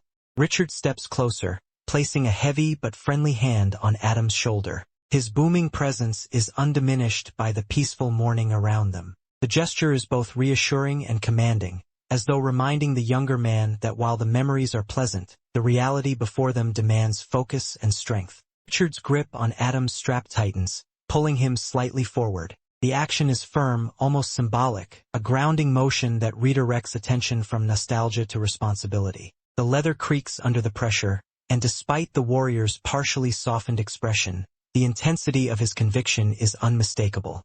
Caught off guard, Adam widens his eyes, startled by the sudden seriousness. His lips part slightly as he processes the shift in tone, and his usual calm dissolves into uncertainty. It's a subtle reminder that beneath his friendly demeanor, he is still adjusting, still learning what kind of world he has been thrust into. Richard takes a step back, standing tall between two massive trees as the morning sun casts a warm halo behind him. His posture radiates confidence and strength, a leader addressing his people. The serene forest is transformed by his presence, the soft light framing him like the opening of a grand declaration.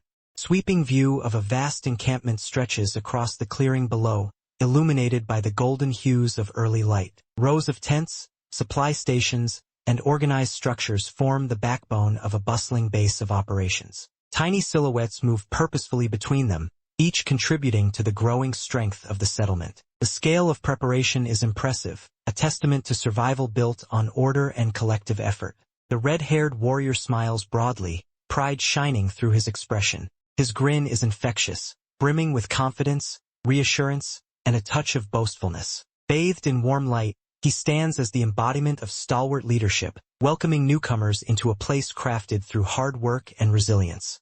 Caroline steps forward eagerly, her eyes widening in awe as she takes in the bustling camp around them. Sunlight filters through the forest canopy behind her, giving everything a warm, golden glow. With both fists raised in excitement, she beams and exclaims how amazing the place looks. Beside her, the dark-haired man walks calmly, offering a small nod of approval as he surveys the camp with a measured, thoughtful gaze.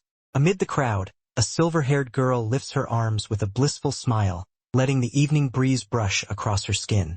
People pass around her, but she seems entirely absorbed in the atmosphere, relieved, excited, and finally feeling safe after everything they've endured. Casper stands stiffly, clutching his hands together over his chest. His cheeks are flushed pink, almost glowing with embarrassment or overwhelming emotion. He stares up with sparkling eyes, as though witnessing something fantastical that he can barely comprehend. Adam turns slightly as the commander addresses the group, his expression softening with curiosity. The imposing leader stands confidently before them, his presence unmistakable, a mixture of seasoned authority and friendly warmth. Caroline leans forward in anticipation, waiting to hear more.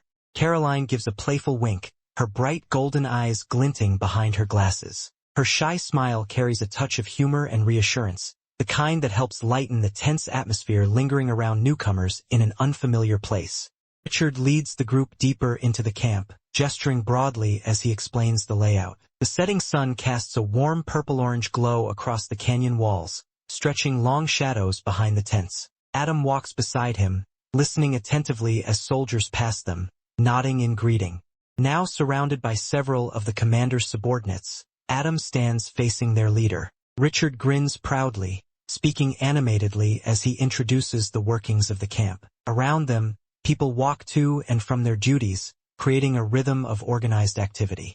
A sudden darkness fills the frame as metallic clanging echoes violently, sharp, jarring, and abrupt. The sound rises in intensity, as though something hard struck metal again and again, ripping through the peaceful atmosphere of the camp. One of the young men freezes mid-step, his eyes widening sharply. A bead of cold sweat runs down his cheek as he turns toward the source of the noise. His startled expression hints at danger, unexpected, unwelcome, and far too close to the heart of their camp. Between two rows of tents, a panicked soldier bursts into view, sprinting across the clearing with frantic, uneven steps. His armor rattles with each stride, and he raises his arms to gain balance as he runs. The commander and the blonde swordsman turn sharply toward him, instantly alert as the stomping of the man's boots fills the quieting camp. Richard raises a firm hand, the motion sharp and commanding as he turns toward the rapidly approaching footsteps. His expression tightens, instinct and authority merging in a single decisive gesture that orders everyone to hold. A young man bursts forward with swift elegance, his hand sweeping through the air as several crystal-tipped rods whirl around him in a perfect arc. Wind trails behind their spinning forms, catching the light and leaving streaks as they surge into motion. Watching the sudden display, Adam's throat tightens. A bead of sweat slides down his cheek as he gulps, stunned by how quickly the situation escalated before he even understood what was happening. The panicked scout stumbles toward them, her eyes wide with terror, breath ragged. She reaches out as though grasping for safety that keeps slipping from her fingertips, body trembling with each desperate step. She doubles over slightly as she tries to speak, panic distorting her features. Her arm lifts shakily, pointing toward the distant cliff wall, as if the gesture alone could convey the chaos she fled. Richard's stance hardens, one hand on his hip while the other supports his chin as he leans in. His eyes narrow with sharp suspicion, his armored frame looming over the gasping scout as he demands answers. Still bent forward, hands pressed against her knees for support, the scout forces out a single broken word. Her voice wavers with trauma, her whole body trembling. Dead. Shock overtakes Richard's face in an instant, his eyes widen, jaw tightening. A sharp twitch flickers across his brow as the weight of the word sinks in like a blow. Anger swells as he steps forward, finger thrust toward the terrified scout. His voice lashes out, demanding clarity, demanding names, demanding something that makes sense. The scout recoils, shaking violently as she tries to form the next sentence. Richard's roar explodes into the air, raw, furious, and disbelieving. Veins stand out along his neck as he throws his head upward, his shout echoing against the canyon walls like a challenge hurled at the world itself. What? The shaken survivor grips the side of his head, his voice trembling as panic distorts his features. His wide, desperate eyes stare upward as he blurts out the truth, words breaking apart under the weight of fear. The archer he ambushed. Every muscle in his face strains, as if reliving the terror in real time. Before he can finish, the captain lunges at him, rage erupting in full force. He grabs the soldier by the collar and shoves his face inches away, shouting furiously. The survivor stiffens in terror, his eyes bulging, body shrinking backward as the captain's accusations jab at him like repeated blows. The survivor's expression collapses into exhausted dread, his eyelids drooping as sweat trails down his face. His gaze shifts downward, haunted and hollow, like someone recounting a nightmare he wishes he could forget. Richard's anger falters for a moment as his eyes widen. Shock flickers across his face, confusion mixing with disbelief, realizing that whatever the survivor saw was far worse than expected. Nearby, Adam looks on in stunned silence, his green eyes widening as he processes the scene. His expression is a mixture of unease and curiosity, taken aback by the intensity of the survivor's terror.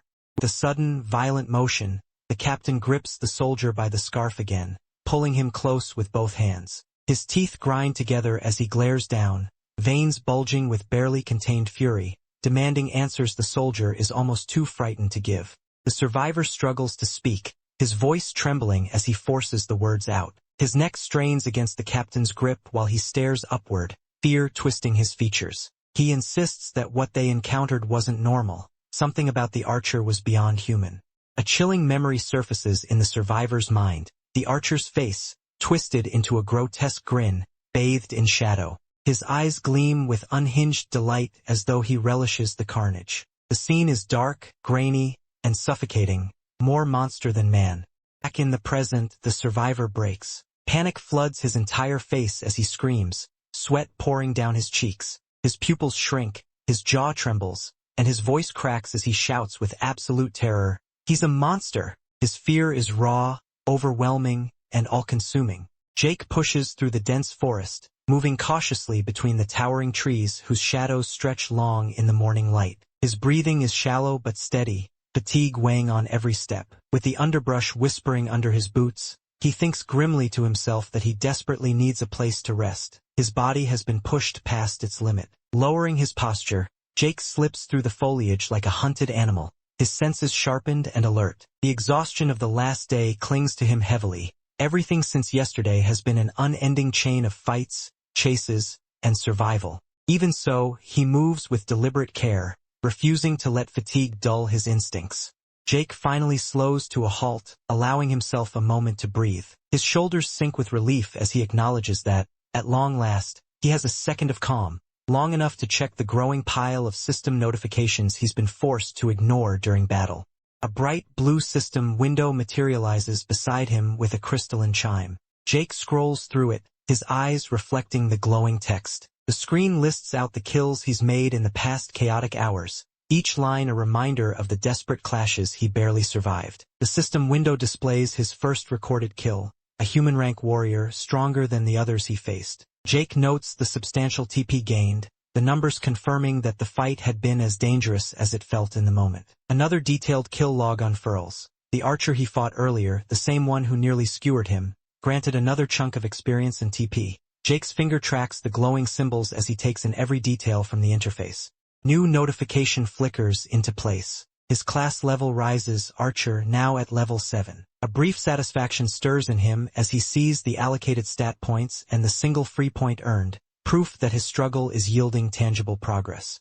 Jake blinks at the notification, surprised. Level 7. He hadn't realized how much all the constant fighting had pushed him forward. The realization settles in, every battle, every risk, has sharpened him, making him stronger without him even noticing. He recalls the free stat points he has saved, and a new window reveals that he now holds 3. Jake weighs his options carefully, thinking about the long nights and relentless confrontations he's been enduring. More endurance or vitality could help him survive the toll of these sleepless runs. But so could other options.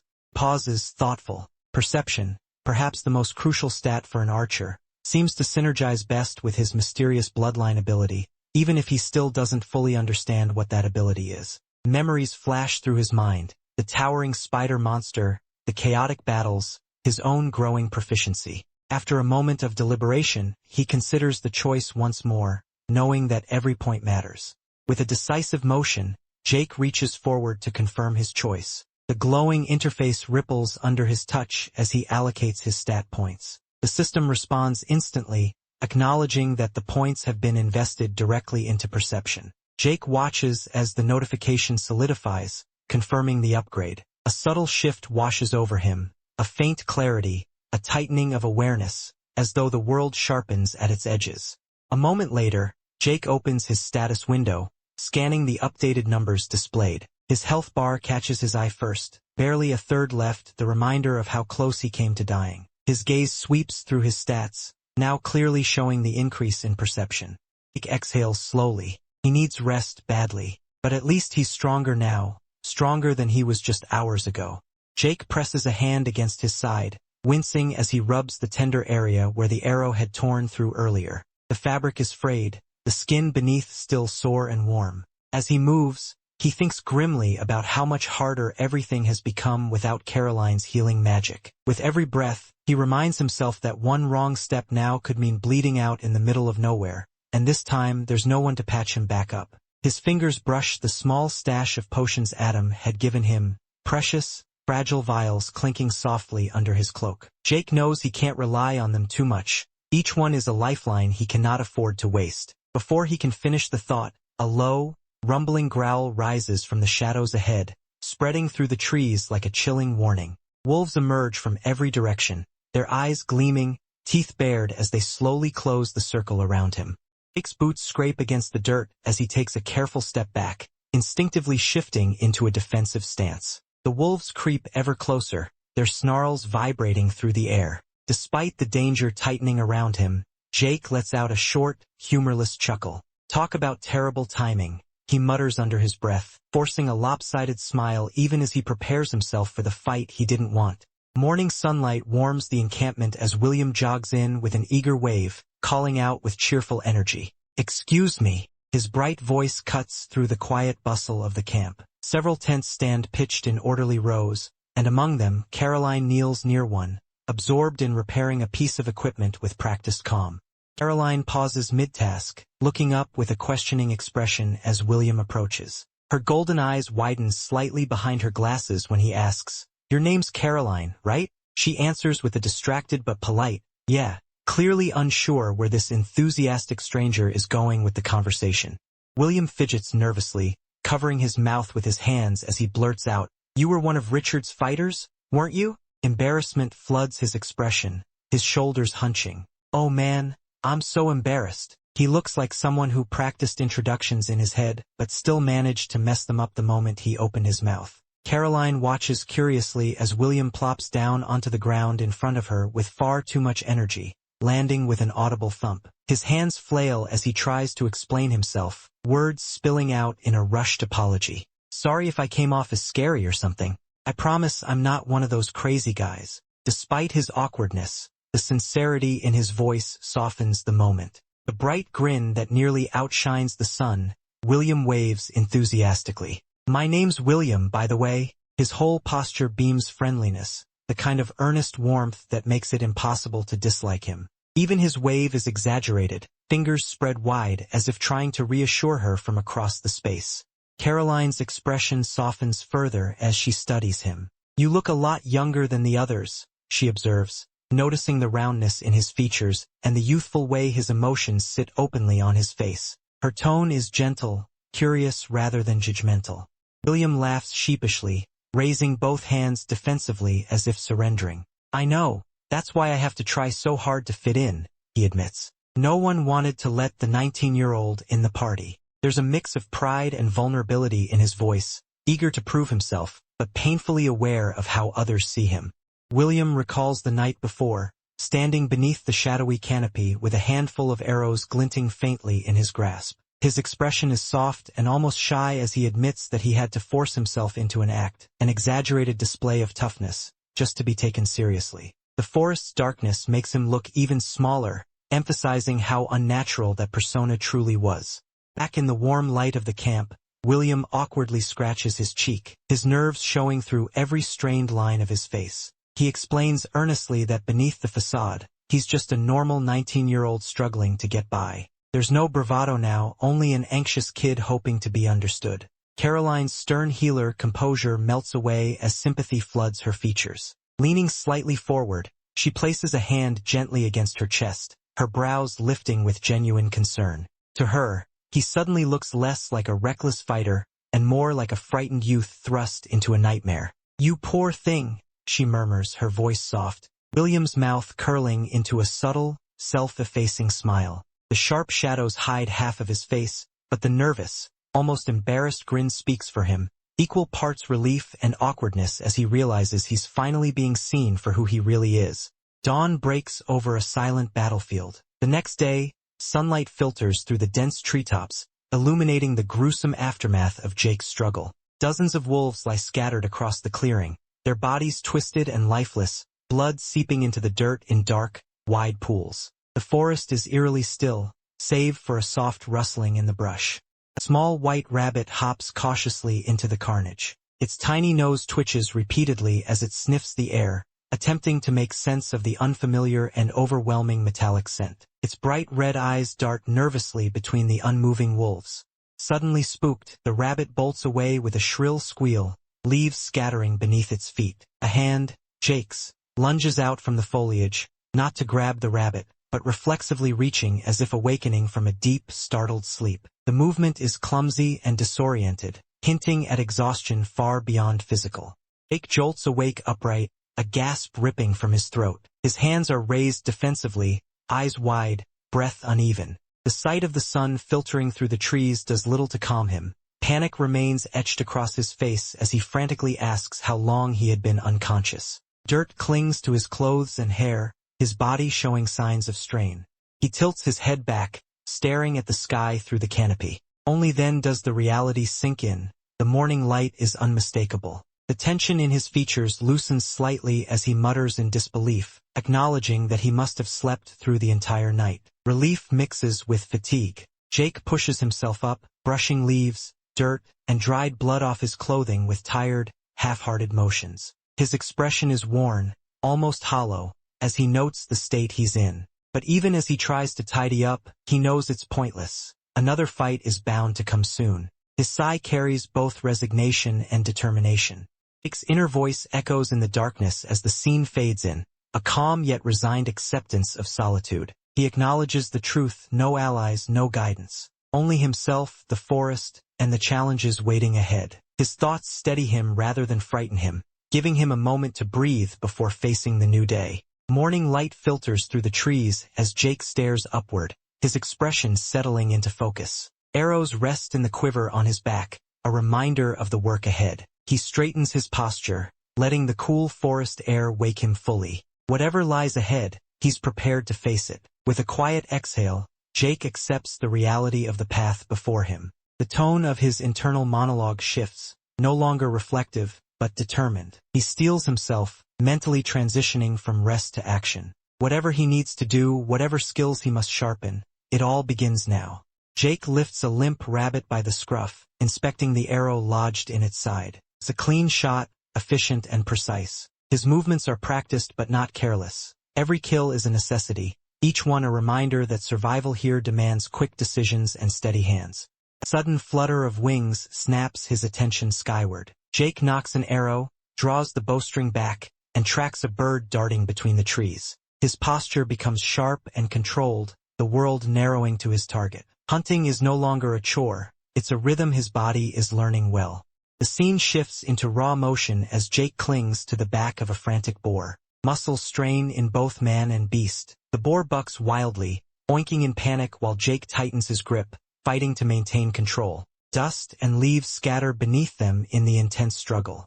Chaos erupts as a massive beast lunges at Jake. Its claws swipe dangerously close, teeth bared in primal fury. But before its jaws can close around him, an arrow pierces the creature's skull with brutal finality. Blood splatters, and Jake braces himself on the ground, breath sharp and heart pounding.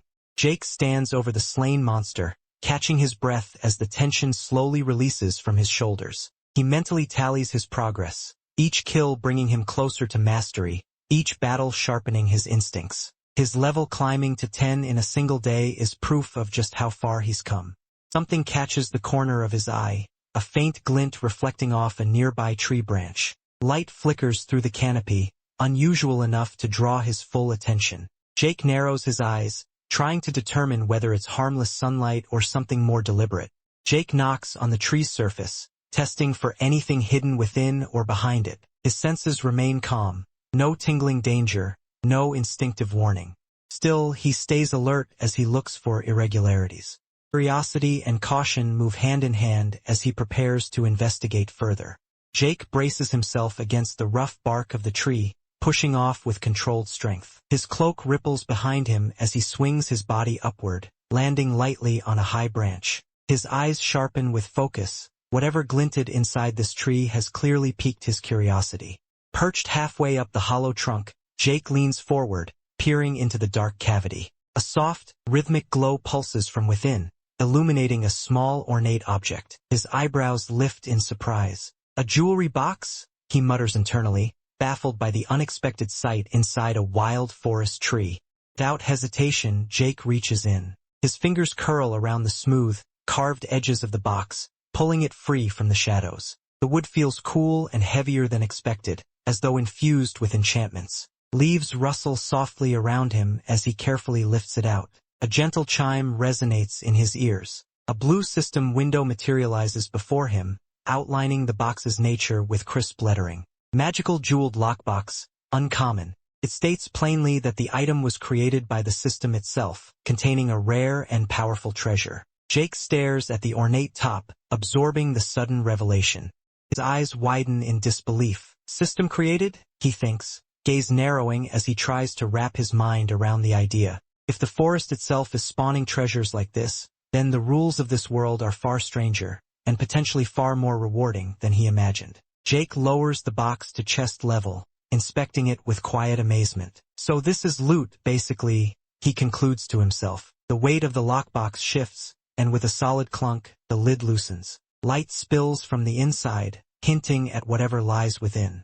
Inside the box rests a pair of sturdy, brown leather bracers, practical, freshly made, and reinforced with subtle enchantments. Another system notification appears, listing the attributes: self-repair, +5 agility, +3 strength, and enhanced stealth effectiveness. Clearly not ordinary gear, but the kind given to initiates of something called the Order of Umbra.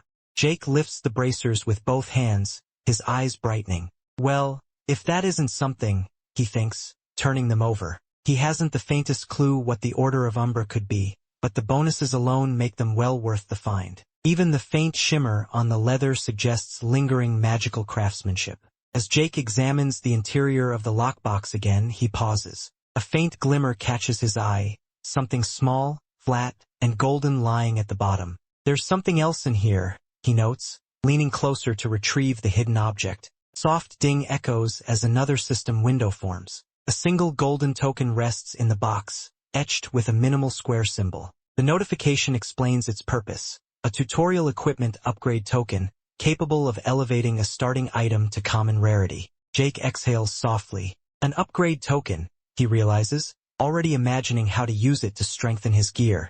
Jake pauses, resting his chin against his fist as he thinks through his options. His gaze drifts to his bow, the familiar curve of the weapon steadying his thoughts. Upgrading it would be nice, he muses, remembering how reliable it has already been. But it already feels pretty useful. The uncertainty furrows his brow as he weighs practicality against opportunity. His eyes slide toward his cloak, the fabric hanging in tatters at his side. Blood stains, claw tears, and ragged holes mar the once sturdy material. What would an upgrade even do for this thing? He wonders, staring at the worn cloth that has clearly seen better days. Stepping closer to the open lockbox, Jake touches the ruined edge of his cloak. Just the thought of getting it repaired brings a spark of hope. If upgrading it could mend it, he exhales, nodding to himself. That alone would make the token worth it. With a decisive click, he confirms his choice. Almost immediately, the cloak begins humming faintly, a subtle vibration running through the shredded fabric. The tiers along its edges light up with a soft glow, as though invisible threads are weaving themselves back together. A system prompt materializes in front of him, shimmering in the forest light. Archer's cloak, common, upgraded, reinforced, and now resistant to slashing attacks. Resistant to slashing, Jake repeats under his breath, turning toward the lockbox with a thoughtful stare. He rolls his shoulders, testing how the repaired cloak moves. It's lighter, sturdier, and no longer peeling apart. Not as flashy as the bracers he found earlier, but still a meaningful improvement. Self-repair will definitely come in handy, he admits, shrugging with mild satisfaction. Jake scans the forest with renewed interest. If one lockbox held all that, who knows what others might contain. I should try to find more of these boxes, he thinks, shading his eyes with his hand as he surveys the treetops and distant shadows. He considers the difficulty of his earlier battles, especially the rare challenges he faced. There are probably some rarer ones hidden in tougher spots, he reasons. His gaze sharpens with excitement. The hunt for loot has officially begun. The memory of the cave spider flashes vividly in his mind. Its size, its venom, the sheer force of its attacks. That cave spider was the strongest beast I've fought so far, he acknowledges, remembering how close the battle had been. If this world really behaves like a video game, then a monster like that must have been guarding something important. But the rockfall sealed the entrance behind him. I won't be able to get back in there now, he realizes, pushing aside the tall grass as he plans his next move. Maybe, just maybe, there's another cave nearby. After trekking for hours through rugged terrain, Jake finally arrives at the mouth of another cave. The atmosphere here feels colder, heavier, the entrance wider and shaped differently from the cave he explored before. Dust and scattered pebbles crunch under his boots as he steps into the clearing, taking in the scene with a cautious eye. He narrows his gaze, scanning the empty surroundings. Even without any monsters in sight, a lingering tension hangs in the air. I don't sense any dangerous beasts, he thinks, though he can't shake the instinctive prickle crawling along his spine, an unspoken warning that something here is off. The cave ceiling stretches above him like a jagged maw. Bats stir in the shadows, fluttering with eerie screeches that echo through the cavern. As he peers deeper into the darkness, a strange sensation pulls at him, a faint but undeniable impression that something important lies hidden within. A slow grin spreads across Jake's face, his excitement outweighing his caution. Discovery always sparks something inside him, and this cave feels like a place holding secrets worth uncovering. Torchlight flickers in his hand as he descends deeper, each step illuminating glowing blue fungi sprouting along the cavern walls. Their soft, otherworldly light reflects off the wet stone and trailing roots, guiding him along the winding tunnel like beacons in the dark. One mushroom stands out, large, luminous, almost unnaturally vibrant. Jake pauses to inspect it, noting its odd coloration and faint shimmering glow. The cave floor around it hums with specks of drifting light, giving the area an almost magical air. Mushrooms? He mutters in surprise, leaning closer. They seem harmless, but in this world, even the most ordinary things often hide unexpected dangers, or rewards. A loud creak snaps his attention forward. Up ahead, nestled among clusters of glowing mushrooms, stands a worn wooden door embedded directly into the cave wall. Its frame is rough, aged, and out of place, as if it belonged to some forgotten structure swallowed by the earth long ago. Jake reaches out to touch the door. The wood is soft and brittle beneath his fingers, rotting from time and neglect. How long has this been here? He wonders, intrigued by the idea that something ancient, and potentially valuable, lies beyond it.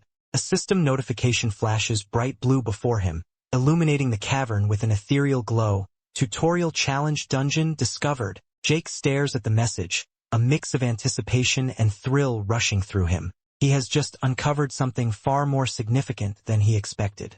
A glowing blue system screen fills Jake's vision, its ornate borders shimmering like frost. The text scrolls down with mechanical precision, outlining the strict conditions required to enter the newly discovered dungeon. As he reads, the cool light washes over his face, reflecting in his eyes. The forest around him feels distant, muted, while the weight of the message settles in. Somehow, against all odds, he has met every requirement. Jake's expression softens into quiet surprise as he lowers his gaze from the system window. The realization sinks in. He's among the top 5% of all surviving participants. It's an unexpected affirmation, proof that his instincts, his cautious approach, and every risk he's taken so far have paid off. A mix of pride and disbelief flickers through him as the glow from the screen outlines his focused, contemplative face. A new prompt forms before him. Enter the dungeon? Y/N. The question pulses gently, as though inviting him forward. The air seems to tighten around him, the cave's silent breath urging him toward a decision. This isn't just another path. It's a challenge designed specifically for those who've managed to rise above the rest. A doorway to something greater or far more dangerous. Jake's lips curl into a bold, almost eager grin as excitement ignites behind his eyes. The thrill of discovery, the promise of rare rewards, and the sheer allure of a challenge pull at him irresistibly. How could he possibly walk away now? With renewed determination, he straightens his posture, cloak settling behind him, and readies himself for whatever awaits inside. Turning back isn't an option, not when adventure is calling this loudly. Jake steps cautiously into a long, narrow tunnel carved entirely from dark stone. The cavern walls stretch endlessly ahead, illuminated by clusters of glowing blue mushrooms clinging to every crevice. Their cold light paints shifting patterns across the floor as Jake advances, his silhouette dwarfed by the vast, echoing passageway. A soft chime rings out, ding, and a translucent blue system window materializes before him. Jake pauses mid-step as he reads the message. The dungeon has officially recognized his presence. It lays out his objective with chilling bluntness. Survive to the end while completing every challenge. Failure, it warns, means death. The glow of the interface reflects off his armor as he takes in the grim instructions. Jake stares blankly at the announcement, his expression somewhere between disbelief and resignation. The faint blue light washes over his features as he silently processes the system's warning. In the stillness of the cave, the reality of the danger settling around him feels heavier than the stone walls. He lowers his gaze toward his chest as a strange humming sound begins to vibrate in the air. Vum. His necklace, previously unremarkable, now pulses with a vivid crimson light. Jake fumbles at the gem, startled by the sudden warmth radiating from it, the chain trembling against his shirt as the glow intensifies. Another chime sounds, ding, and a new system message appears beside him. The glowing panel explains that the item is a necklace of holding, a special amulet granted to all dungeon challengers. It allows its wielder to store items within a pocket dimension hidden inside the gem. Jake looks up at the floating interface, the implications sinking in. He lifts the pendant toward his eyes, staring intently at the gemstone now flickering with inner light. The once simple accessory now feels alive in his hands, humming with the faint promise of hidden utility. Jake clutches the chain, curiosity and caution warring in his expression. Suddenly the gem erupts in a swirl of golden light, vum, the glow expanding until it engulfs his chest. The air around him ripples with energy as the pendant spins and vibrates wildly. Jake recoils instinctively, eyes widening in confusion as he stammers out, "What's happening?"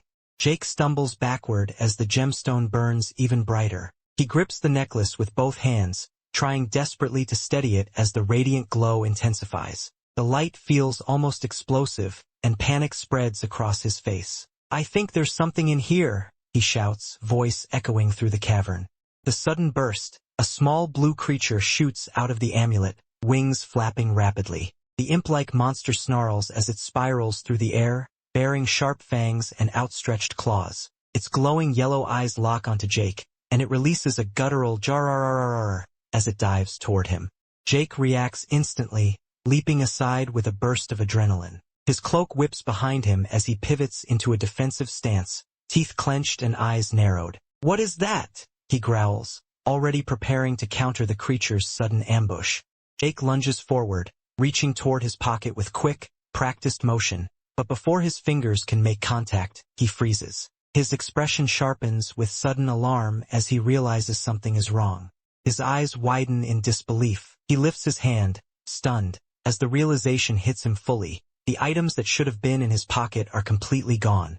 A blue creature bursts toward him with a furious shriek, claws extended and mouth open wide. Its entire body is tensed with aggression as it rushes in for an attack. Jake gives a flat, unimpressed stare, his expression a blend of annoyance and resignation, as if this turn of events is just yet another inconvenience piled onto the last. In the next instant, a swarm of the tiny blue creatures clings to him, biting, scratching, and clawing from every direction. Jake stands there with deadpan exasperation as three latch onto his arms, one hangs from his cape, and another sinks its teeth into his shoulder.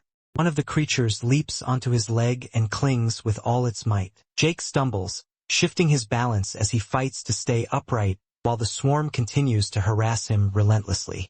Overwhelmed, Jake falls backward in frustration, arms thrown over his head as he shields himself. One of the mischievous gremlins clings stubbornly to his thigh, refusing to let go even as he collapses.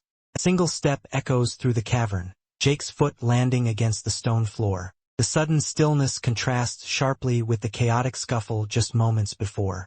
A sharp metallic shriek pierces the air. A glowing drill-like projectile bursts through the stone wall, spinning violently as it bores its way out, shards of rock exploding outward as it launches straight toward Jake. A grid of bright light fills the frame as the drill projectile hurtles forward with terrifying speed. Jake twists his body and extends his hand in reflex, caught mid-dodge as the deadly projectile slices past him.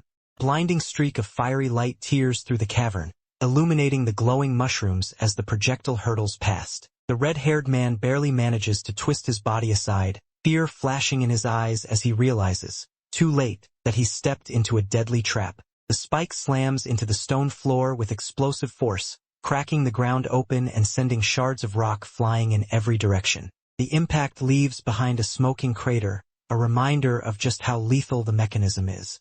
One of the small blue creatures hovers smugly in the air, its fanged grin spreading wide. It cackles mischievously, clearly amused by how effortlessly the trap caught its intended target off guard. Jake's eyes narrow as he studies the aftermath. Green fumes hiss from the impact zone, and the stone around the spike visibly corrodes. He realizes instantly that the spike isn't just a projectile. It carries a deadly, eroding energy. If it so much as grazes him, he won't survive. Alarm floods Jake's expression as he throws his hands up defensively, shouting in disbelief at just how absurdly dangerous the trap is. There's no time to think, only react. The blue creature, offended by Jake's outrage, snaps back indignantly. Its ears twitch as it bares its small fangs, acting as though the trap is no more surprising to it than the glowing mushrooms around them. Jake looks off to the side, still processing the creature's attitude. He's halfway between disbelief and irritation, trying to make sense of the bizarre dungeon rules and their equally bizarre guardians. Another spike launches from the wall with a violent burst of light, spiraling toward him even faster than the first. The glare reflects in Jake's eyes as he realizes the assault isn't over. Jake drops low and slides across the stone floor, leaving streaks of motion behind him as he dodges by the narrowest margin. The cavern blurs around him while he regains control of his movement, muscles tensed for the next attack. He pauses just long enough to suck in a deep breath, forcing his body and mind to steady. With the spikes pursuing relentlessly, he centers himself, preparing to respond with focus rather than panic. A pair of massive wooden doors stands silently at the end of a glowing cavern passage, framed by rough stone and shimmering mushrooms. The air trembles with faint vibrations as if something powerful waits just beyond the threshold. Jake darts forward at full speed, his cloak whipping behind him as he races toward the doors. His posture is low and focused, every muscle coiled with urgency as the luminous blue trail blurs beneath him. Afterimage of him sprints through a collapsing tunnel, weaving past bursts of golden energy as spiked projectiles smash into the walls. His cloak billows violently as he pushes himself to outrun the deadly barrage. He bursts through an opening and lands in a safer chamber, gasping for breath. With shoulders hunched, he leans on his knees, sweat dripping down as the destruction behind him continues to echo through the cavern. Jake catches up and glances at the mischievous blue creature floating beside him, narrowing his eyes. His voice drips with irritation as he questions why this troublesome gremlin insists on tailing him everywhere. The creature answers with a smug grin, lounging in midair as if amused by Jake's suffering. Jake's sigh says everything, another layer of annoyance added to an already exhausting dungeon. Both look upward in awe as a towering stone wall comes into view. Embedded within the cliff face float glowing, translucent platforms of various sizes, mystical steps suspended in the air, leading toward a single illuminated doorway far above. The cavern lights pulse as a system notification materializes before Jake's eyes. The glowing blue panel announces the next challenge. Collect 5 silver mushrooms from the room ahead, none collected yet. Jake strokes his chin thoughtfully, piecing together the task. His eyes narrow in focus as he reasons out exactly what the storage function is meant to help him with in this puzzle-like room. His gaze shifts upward again. The floating cubes are scattered across the towering wall, each one containing mushrooms perched in difficult-to-reach spots. Dark crevices cut through the stone, hinting at danger lurking between the platforms. The small blue creature darts forward, baring sharp teeth and stretching out its clawed hand as it emphasizes the danger ahead. Its expression is mischievous yet serious, warning Jake with a pointed gesture, almost enjoying the thrill of explaining whatever threat lies just beyond.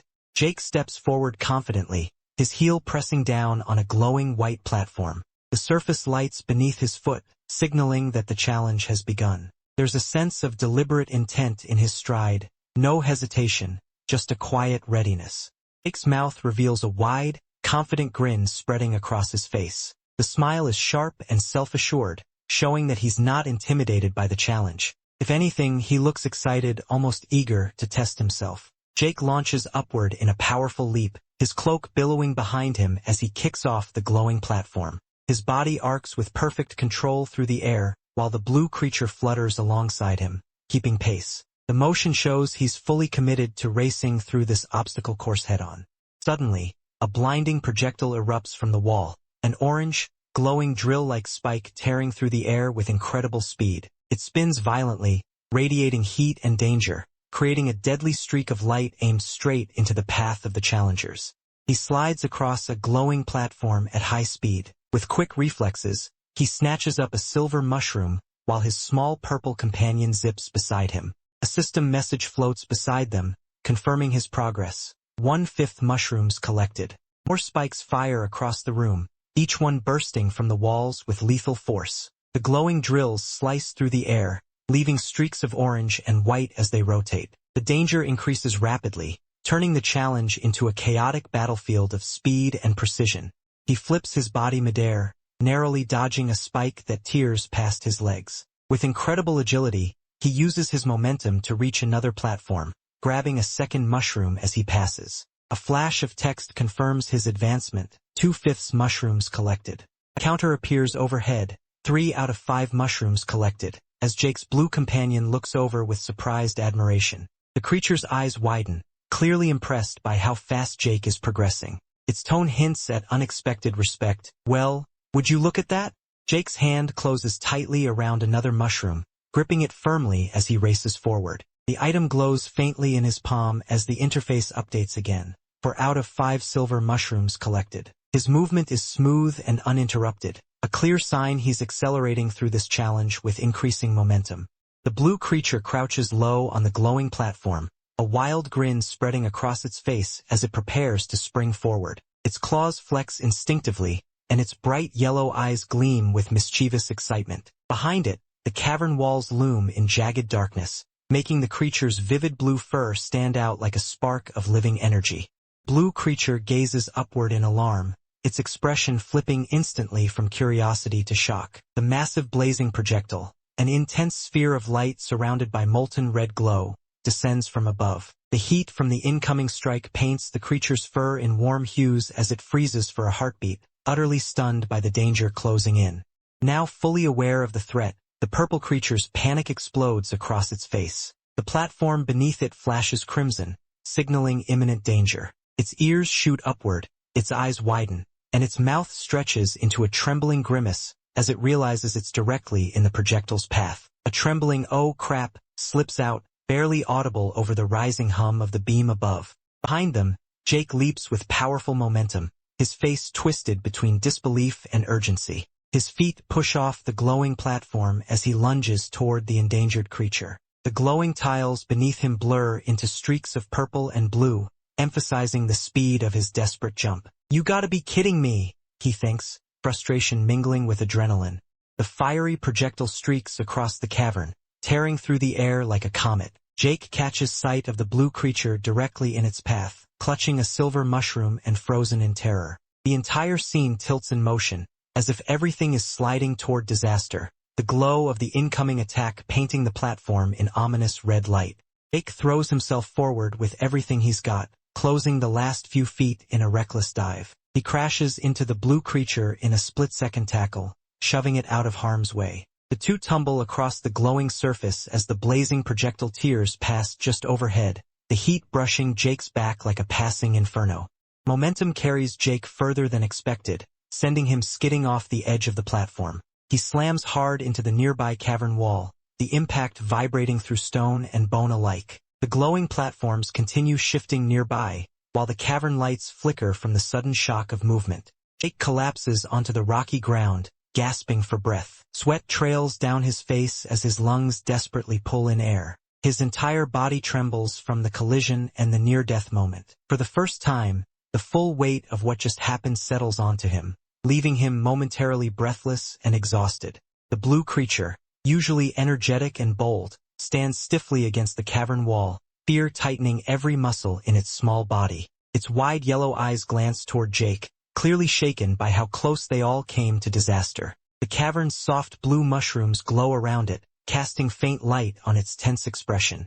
Rage bursts across Jake's face as he yells at the blue creature, his teeth bared in a furious, exaggerated snarl. His eyes are sharp and wide, radiating both anger and lingering fear. The outburst echoes through the chamber as he snaps, demanding to know what on earth is wrong with them after such a reckless moment. The small blue imp rubs the back of his head with a sheepish wince, claws curled awkwardly as he admits his own shortcomings. His expression tightens with embarrassment as he confesses, "I'm not as agile as I used to be."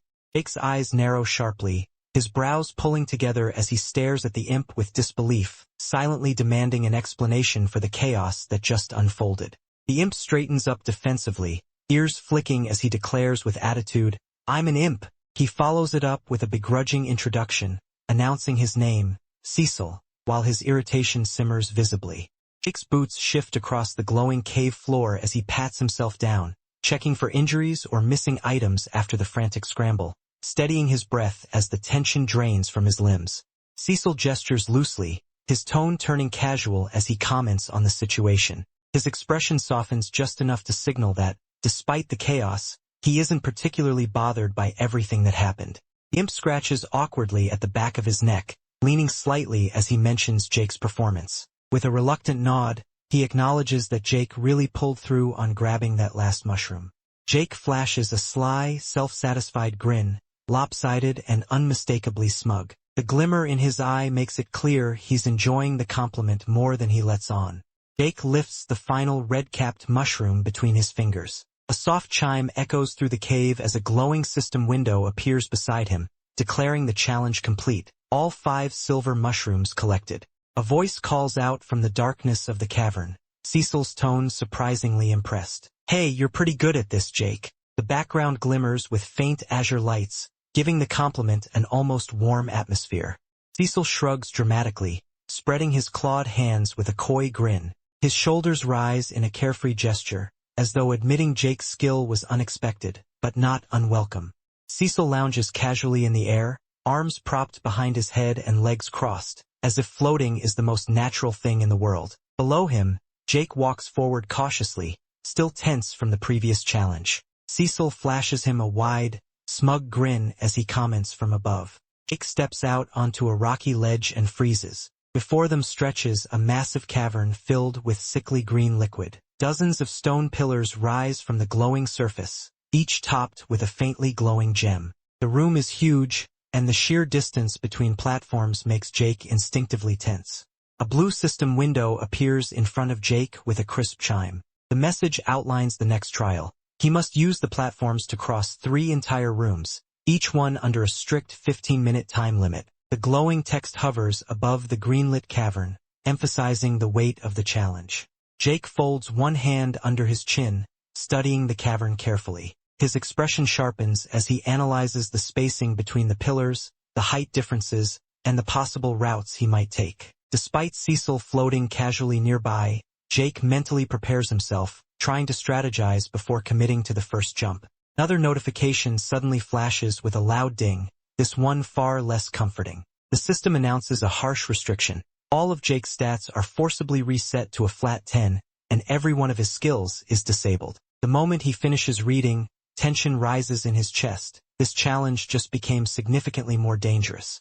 A violent shockwave erupts around Jake as the system enforces its restrictions. Red energy bursts outward like a detonating pulse, forcing Jake to stagger backward. His expression twists in panic as the draining sensation crashes through his body, leaving him feeling heavier, slower, and frighteningly vulnerable.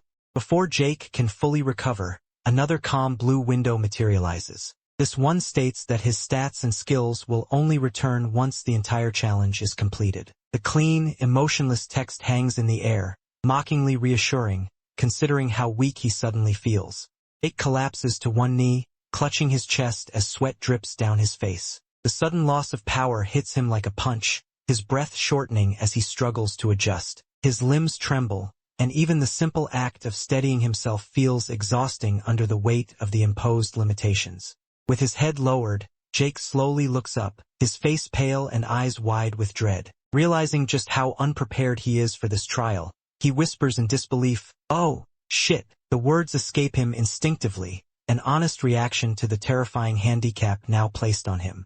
Jake glances back over his shoulder, responding with a dry, slightly sarcastic, "Gee, thanks." As the small blue creature hovers behind him, the little gremlin-like familiar grins mischievously, its wings fluttering as it casually pushes him forward, clearly amused by Jake's caution far more than the situation warrants.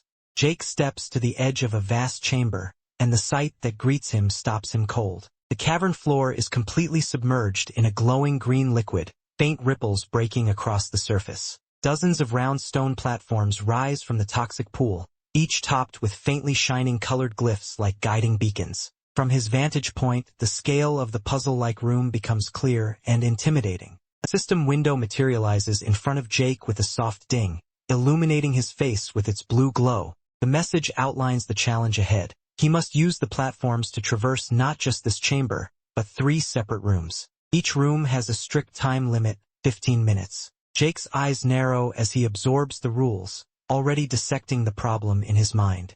He brings a hand to his chin, thoughtfully rubbing at his lips as he weighs the challenge. "So just jump from platform to platform like before?" he mutters, trying to sound unimpressed. His analytical stare sweeps over the floating stones again. "That doesn't seem so hard," he adds, though his tone hints at a suspicion that the system wouldn't make it that simple. Another chime echoes through the chamber. A second system message flashes open, this one far more alarming. Jake stiffens as the glowing text announces that all of his stats have been forcibly reduced to an even 10, and every skill he possesses has been disabled. The casual confidence drains from his face as the implications settle in. Jake drops to his hands and knees. His palms tremble violently against the stone floor, fingers splaying as if his own weight has suddenly doubled. "My whole body is weaker," he gasps, startled by how heavy even breathing feels. His arms quiver, refusing to stabilize him as the suppressed strength takes its toll. Still shaking, Jake forces himself upright. His muscles strain, his breath coming short. "It's like the gravity in here just got stronger or something," he mutters through clenched teeth, fighting the oppressive weight pressing down on every inch of him. Sweat beads down his forehead as he struggles to adapt to the unfamiliar sensation. A new system window opens with another chime, this time showing the full list of Jake's current attributes. Every stat is set to a flat 10, just as the message warned. He stares at the window with a sinking feeling. "My stats are almost as bad as before the tutorial," he admits, realizing just how severely handicapped he is for this challenge. A burst of energy erupts around him, rings of purple and white light spiraling upward. His cloak flutters as he floats slightly above the floor, suspended inside the swirling glow. "Looks like this thing still works," he says, referring to the bloodline ability that activates instinctively despite all skills being locked. Relief mixes with determination as he steadies himself within the energy field. Another system window appears, outlining the details of his remaining active feature, his bloodline of the primal hunter. The message explains that this power is inherent to his very being and not considered a skill, allowing it to bypass the challenge's restrictions. It unlocks his sphere of perception and grants a 5% bonus to his awareness. Jake studies the message in silence, realizing that his bloodline is the one advantage he still has. Jake stares down at the glowing symbol beneath his feet, his expression tightening with unease. The unexpected light and strange energy pulsing from the platform makes him pause as he mutters to himself, wondering what exactly this peculiar mechanism is supposed to be.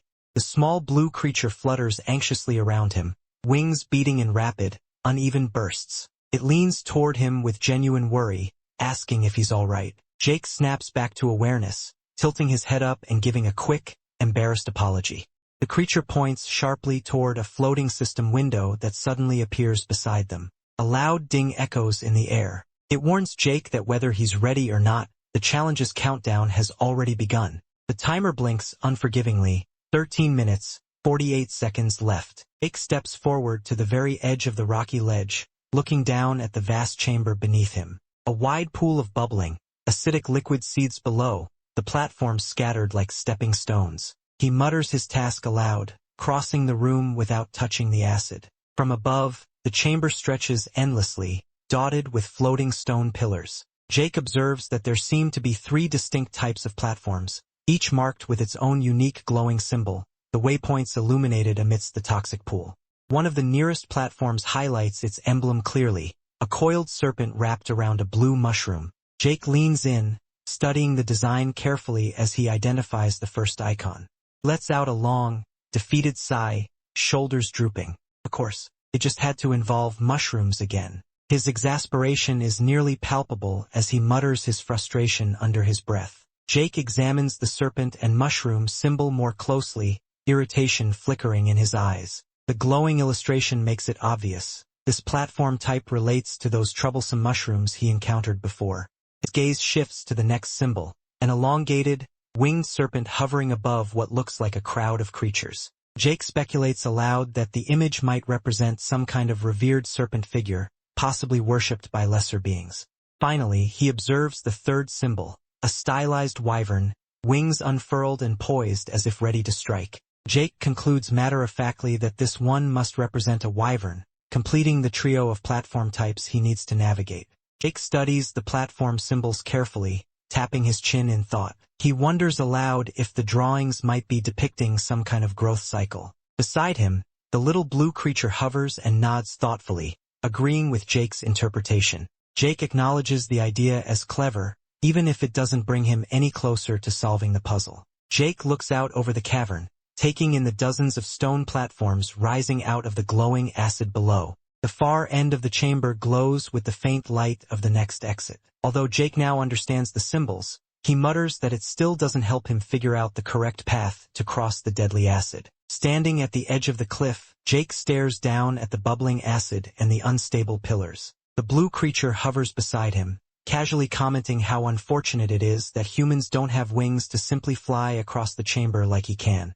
Jake closes his eyes for a moment, forcing himself to think under pressure. A determined inner voice tells him to focus. Think, Jake, what else is there? He needs to find a connection he hasn't yet noticed. His eyes shift back to the glowing platforms below. The faint light emanating from the symbols flickers softly, and something about that glow tugs at Jake's memory. He questions whether the radiance seems familiar, as though he has seen the same light somewhere before.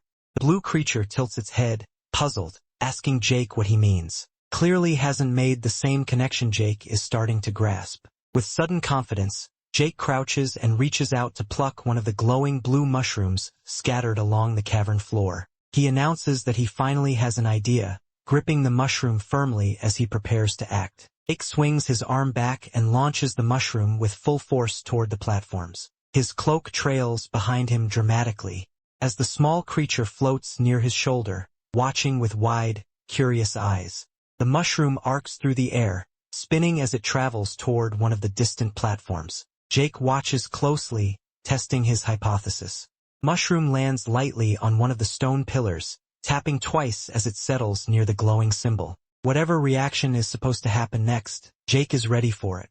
The mushroom lands on the platform and immediately begins to melt into the stone, a ring of light pulsing outward as the surface absorbs it. Jake watches closely, realizing the platform is reacting to the offering. The little blue creature's eyes widen with excitement as it connects the dots, shouting that the symbols are clues, Any platform marked with a snake must be fed a mushroom. Jake lets out a proud laugh, amused by the creature's enthusiasm as he praises its deduction. But he quickly notes that the effect is brief and the platform only stays safe for a moment. Crouching near the edge, Jake examines the room again, gripping another glowing mushroom. He thinks aloud, believing the glowing platforms themselves are death traps, hazards disguised as stepping stones. He concludes that his only option is to disable the glow by using the mushrooms, then leap across before the effect wears off. The creature looks nervously over the bubbling acid far below, warning Jake that he'd better be right about this instinct of his. The glowing mission window reappears beside Jake, counting down the remaining time. Jake steels himself, admitting he can't hesitate any longer. He has to take the risk. He tosses another glowing mushroom into the air, preparing to throw it toward the next platform. The mushroom bounces across the surface, tapping twice before settling in the center as the blue glow begins to shift and fade. Jake's expression hardens with determination. With the timing set and no room left for doubt, he prepares his body to sprint across the deadly puzzle. Then, with a surge of focused energy, he launched himself forward in a blinding dash, determination etched into every line of his motion. Jake leaps off the edge with a terrified shout, desperately pleading, "Please don't kill me!" As he and the tiny blue creature plunge toward the next platform, the glowing green abyss rushing beneath them.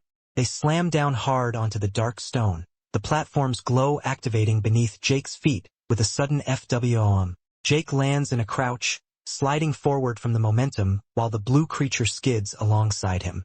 Jake clenches his fist triumphantly, sweat on his brow and adrenaline still surging as he exclaims with a shaky grin, "I'm alive!" Little creature pumps its fists in the air, cheering excitedly, "Hell yeah!" only to immediately scowl in confusion, realizing, "Wait, why the hell do I care about some human?" Jake continues his dash across the deadly room, leaping from platform to platform. The glowing stones illuminate beneath each landing as he and his companion travel a zigzag path over the bubbling toxic pool. At last, Jake scrambles up through the exit, tumbling onto solid ground beside the next doorway. The creature flutters after him, both of them breathing hard from the intense run. Jake pushes himself upright, exhausted but relieved. Behind him, the toxic cavern glows ominously as he mutters between breaths, "One room cleared." A system notification flashes brightly in the air, "Make it to the other side of the room, 1/3. Time remaining, 14:59. Jake reacts with mild frustration, muttering, "No breaks? Huh." Jake reaches out and pushes the next door open, readying himself as the blue creature hovers beside him, both staring into the next chamber. Next room opens into another vast cavern filled with floating stone platforms, far more than before. A glowing crystal pedestal stands near the entrance, displaying a dagger encased in light. Jake stares out at the scene and groans, "Great, more platforms." Jake steps closer to the glowing crystal pedestal, his eyes narrowing as he examines the strange blade resting inside it. The dagger's curved, uneven edge gleams faintly, and the twisted handle looks disturbingly organic. "A dagger?" he mutters, the thought lingering uneasily in his mind as he takes in its unsettling, bone-like texture. He crouches slightly, studying it more closely. The eerie pale color, the rough grooves, the disturbing smoothness of something once alive, everything confirms his suspicion. "Looks like bone," he says under his breath, a faint chill creeping up his spine as he imagines what creature it might have come from.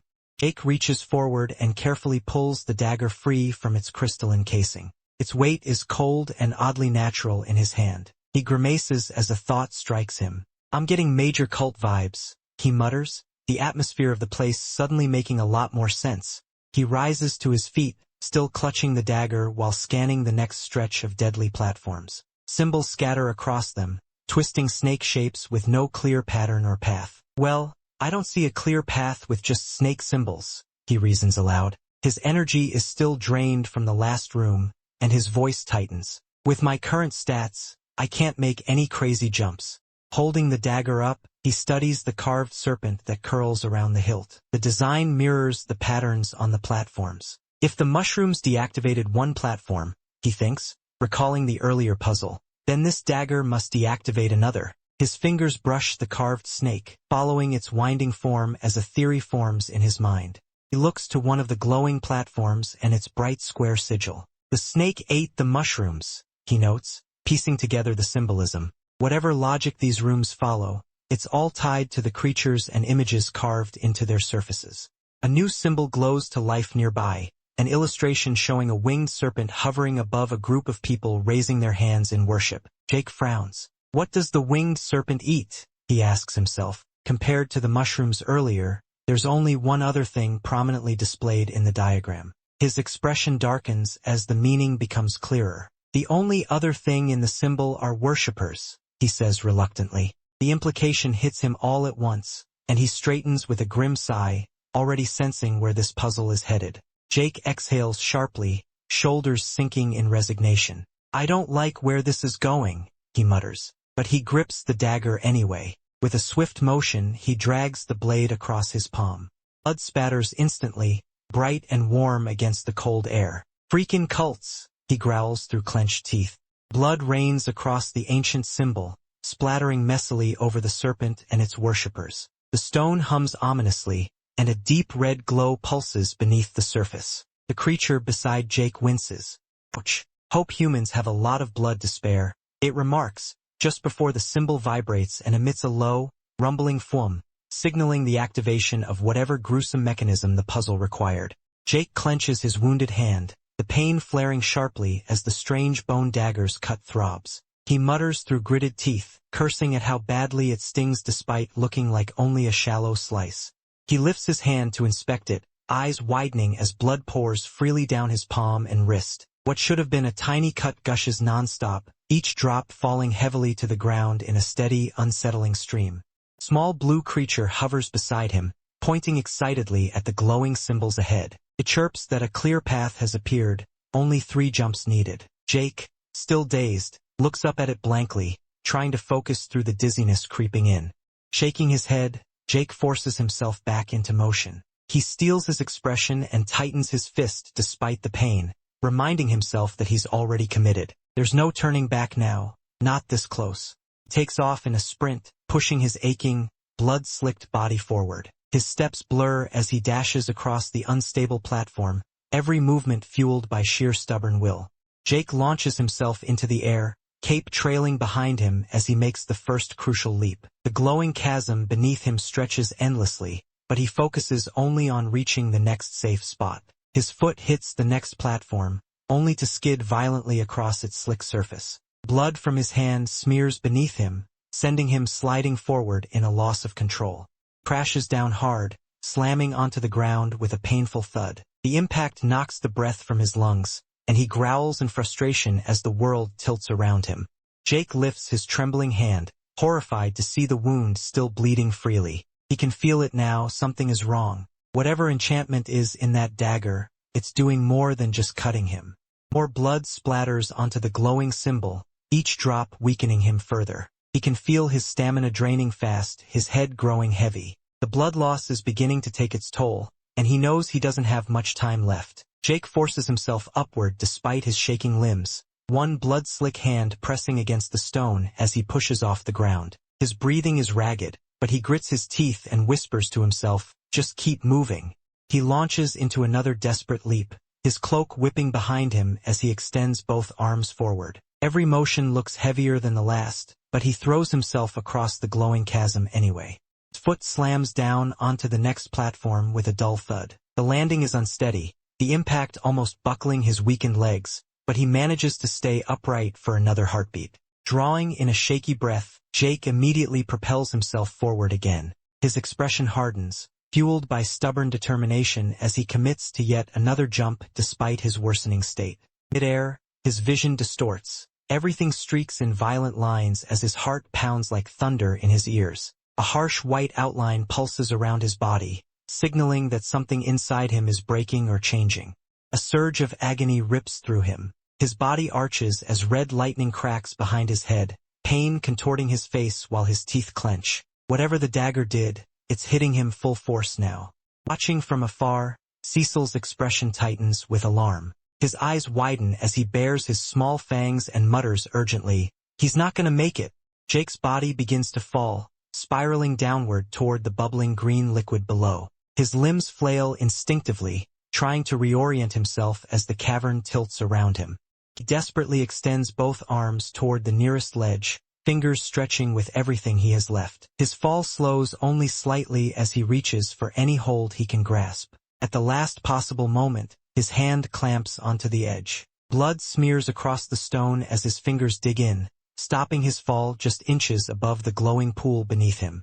Jake hangs desperately from the ledge as the toxic pit churns below him. His blood-slicked hand trembles violently, crimson dripping in rapid streaks as agony tears through his arm. His scream echoes upward, raw, involuntary, a sound ripped straight from the edge of death. Above him, the blue creature claws onto the ledge, leaning dangerously close as it shouts in panic. Its voice cracks with urgency as it begs Jake to keep climbing, insisting he's only inches away from safety. Determination and fear mix in its expression as it grips Jake's wrist tightly.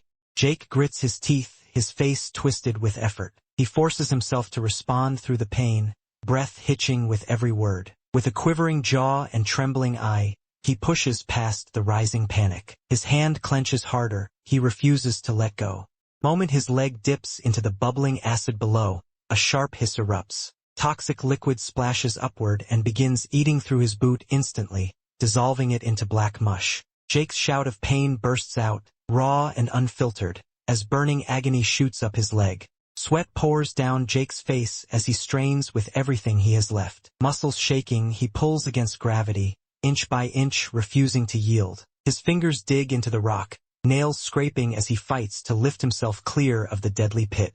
Dragging his broken, bleeding body upward, Jake scrapes across the ledge. His breathing is ragged, every movement sending a shockwave of pain through him. His cloak drags behind him as he crawls forward, screaming through clenched teeth while acid continues eating away at his leg. He risks a terrified glance back. His leg, already half-eaten, continues to sizzle and crumble under the acid's touch. The realization crashes down on him like a hammer. He's not gonna make it. The poison is consuming him faster than he can move. Jake's face contorts with pure dread. Sweat drips down his pale skin as his pupils shrink in horror. His lips tremble, and breath escapes him in a shudder. The truth hits him with brutal clarity. I'm going to die. His thoughts spiral as darkness creeps in at the edges of his vision. Jake drags himself across the stone floor, his breathing ragged and his vision wavering. The glowing blue mushrooms blur around him as he forces his battered body forward. Blood smears behind him, but he whispers to himself through clenched teeth, "Come on, Jake," trying to keep his consciousness from slipping. Still crawling, Jake lifts his head with a grimace, refusing to surrender. The pain rips through every muscle as he stares ahead desperately. "Come on, Jake," he repeats in his mind, urging his failing limbs to move even one more inch. Jake tries pushing himself up, jaw tightly clenched, eyes burning with determination. The trembling in his arms worsens, but he forces out the words in defiance. "You can't let it end here." Above the chasm, the blue creature flaps frantically toward him, ears stretched by the wind. It spots something alarming below and blurts out, "Oh crap!" Panic flashes in its wide yellow eyes. Standing beside Jake, the little creature desperately tugs at his arm, wings fluttering in frantic bursts. "You're too heavy," it yells, struggling to lift even a fraction of Jake's weight, while he grits his teeth and tries to pull himself up. Jake's hand claws into the rocky ground, fingers digging into the dirt as he anchors himself. Blood streaks the cracks beneath his grip, but he steadies his breath and tells himself with stubborn resolve, "I can do this!" Letting out a raw, agonized cry, Jake musters every last shred of strength he has left. His body trembles violently as he hauls himself upward, the word, "pull," echoing beside him like a command he refuses to ignore. Up above, the blue creature hovers unsteadily, its form wavering and losing focus. Its vision dims, becoming hazy and distorted, and the creature mutters weakly, "I can't see." Jake arches his head back, veins bulging and darkening across his neck and face. His muscles throb with every pulse as the toll of his injuries reaches a breaking point. He realizes in dread, "My body is shutting down." Breathing hard and fast, Jake forces his mind to stay clear, refusing to let panic or pain consume him. "Don't think, damn it," he orders himself, squeezing his eyes shut as he drags his heavy, broken hand forward, nails scraping through dirt while he whispers, "Just keep." Jake strains forward, pushing with every last shred of strength he has left. His entire body trembles, veins bulging and darkened from the toxin coursing through him, but he still forces himself to move. Through gritted teeth, he gasps the word, "moving," as if willing his body not to give up. A faint echoing trudge sounds in the darkness, followed by a sharp ding. A glowing system prompt materializes, illuminating the dim cavern with cold blue light. The message lays itself out clearly. Make it to the other side of the room, 2/3. Challenger fully restored. The system's declaration hangs in the air, announcing Jake's survival like a miracle. Little blue creature rushes to him immediately, grabbing his clothes and shaking him frantically. "Hey kid, wake up," it demands, panic evident in its voice as it tries to rouse the barely conscious Jake. A soft, resonating hum fills the cavern. Vroom. Light gathers around Jake's collapsed body as the restoration takes hold. His battered form glows faintly, the creature perched anxiously beside him. Jake jolts awake with a gasp, sitting upright while clutching his chest. He breathes heavily, huff, huff, eyes wide with shock as he realizes, "I'm alive." Blue creature crosses its arms and hovers in front of him, ears twitching. "No shit, I thought you were a goner back there," it scoffs, relief masked under sarcasm as it flaps in place. Jake stares down at his hands in disbelief. His skin is whole again, no burns, no cracks, no blood. "My body is back to normal," he murmurs. He examines himself further, realizing the full extent of the restoration. "The acid is all gone. Even my clothes are repaired," he says, still struggling to process how completely everything has been healed. The blue creature points deeper into the cavern, urgency returning. "You cut it real close there, man. But now ain't the time to relax. That timer is still going." His tone makes it clear, Jake's trial isn't over yet. Bathed in the tense glow of a system interface, Jake stared in shock at the updated task and, with a worried edge to his voice, muttered his frustration over the one remaining room. Flat on the ground and drenched in sweat, Jake struggled to steady his breathing as he asked for a moment to recover. Lying flat on the cold cavern floor, Jake exhales a long, shaky sigh. His voice is weak but dazedly honest as he mutters that he really died. No exaggeration, no dramatics, just the blunt truth of someone who felt life fade away. His limbs are limp, his breath still ragged, and he looks like he's only barely processing the fact that he came back. Off-screen, his companion's concerned voice breaks the tension. "You okay?" Jake lifts a trembling hand toward the dim, glowing ceiling. The bluish light from the moss reflects off his gauntlet as he admits, perhaps to himself more than anyone, that for the first time since stepping into this cursed tutorial, he genuinely stared death in the eyes. The cavern around him feels colder, heavier, as the weight of that realization sinks in. A faint, unsettling smile spreads across Jake's face. His eyes remain half-shadowed as he tries to explain himself, insisting he does enjoy fighting, the thrill of danger, the rush of dancing on a razor-thin line between life and death, dodging strikes that would end him instantly. Even now, flat on his back, he speaks about it like it's something intoxicating. His expression hardens in the next breath, disgust creeping into his voice. Dying to some pathetic puddle of acid in a gloomy cave, alone and helpless? The thought fills him with a kind of insulted frustration. The sizzling green liquid still bubbles nearby as if mocking him.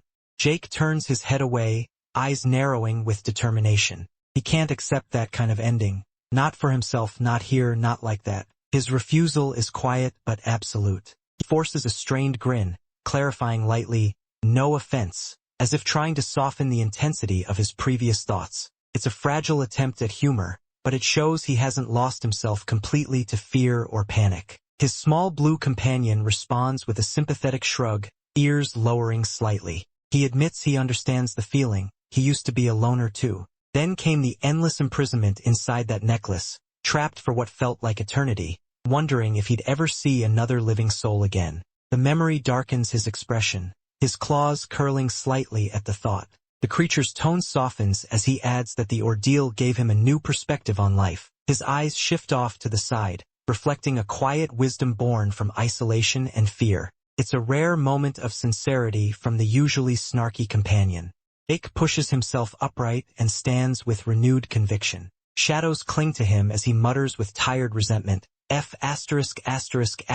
this dungeon. Despite the lingering exhaustion, something in his posture straightens, anger and resolve overtaking helplessness.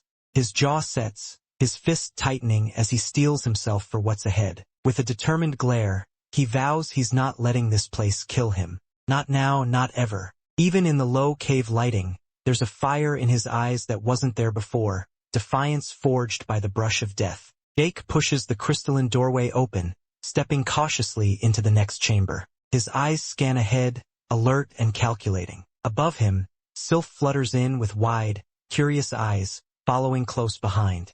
As Jake and Sylph take in the scene, the vast chamber reveals itself, a wide expanse of bubbling green acid stretching below, broken only by evenly spaced stone platforms. Each platform glows faintly with a single blue rune. Jake frowns, taken aback by how unnaturally ordered everything looks.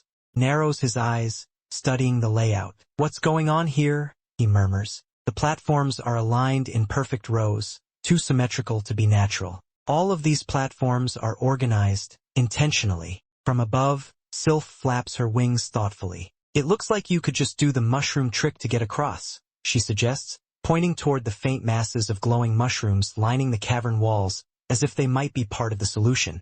Jake doesn't fall for it. His eyes sharpen. He senses something wrong. Too easy, too neat. "It must be some sort of mind game," he mutters, refusing to believe the dungeon would hand him a straightforward path. Now kneeling at the edge, Jake examines the third row's rune closely. "This middle row has the third symbol," he notes carefully, "but it's just the wyvern and a mountain. There's nothing else on it for a clue."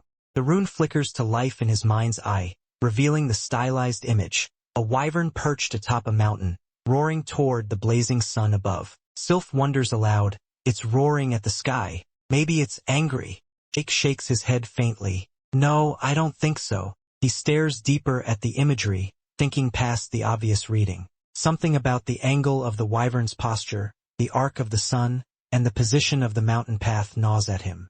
A memory flashes, another scene, another voice. A companion from earlier in the tutorial, frightened but trying to analyze a threat. He recalls that moment vividly, the expression of someone trying to make sense of danger. Jake places a thoughtful hand at his chin. "Not anger," he says with certainty. And suddenly, the memory lines up with the rune's meaning. His companion's voice echoes in his mind. "I think it's roaring in fear." The realization clicks into place.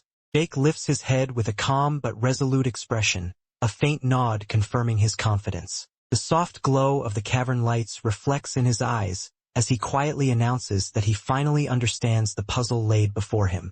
With measured steps, Jake walks toward the edge of the rocky ledge. The dim cavern stretches endlessly behind him, speckled with the soft blue shimmer of bioluminescent mushrooms, while the unstable platforms below wait silently in the poisonous green mist. Small blue creature's ears shoot up in alarm. It scrambles forward with both paws raised as panic fills its face, desperately trying to warn Jake as he approaches the deadly drop. Jake lowers himself to a crouch, calmly inspecting the glowing symbol beneath him. The eerie blue light continues to pulse, unchanged. The creature shouts from behind him, insisting that the tile is still glowing blue, that it's not the correct answer. Ignoring the creature's frantic cries, Jake suddenly bursts into motion, sprinting forward with explosive speed. His cloak billows behind him as he races across the cavern floor, prompting a terrified shout demanding to know what he's doing. Jake launches himself into the air, leaping off the edge with unwavering determination. His body stretches forward, silhouetted against the glowing mist below as he aims for the distant platform. His foot slams down on the illuminated tile, landing hard with a sharp thud. The bright symbol beneath him flares to life, the vibrant depiction of the wyvern shimmering under his weight. The small creature squeals and covers its face with both hands, trembling with dread. It squeezes its eyes shut, unable to watch the outcome of Jake's reckless jump. Violent quake erupts the moment Jake lands. Stone platforms explode outward in a cascade of debris as green energy bursts upward from below. Jake holds steady in midair as he declares the true answer with absolute confidence. Courage. Jake leaps again, pushing himself forward through the chaos. With the platforms collapsing behind him, he shouts his realization. When confronted with fear, the only correct response is to face it head-on.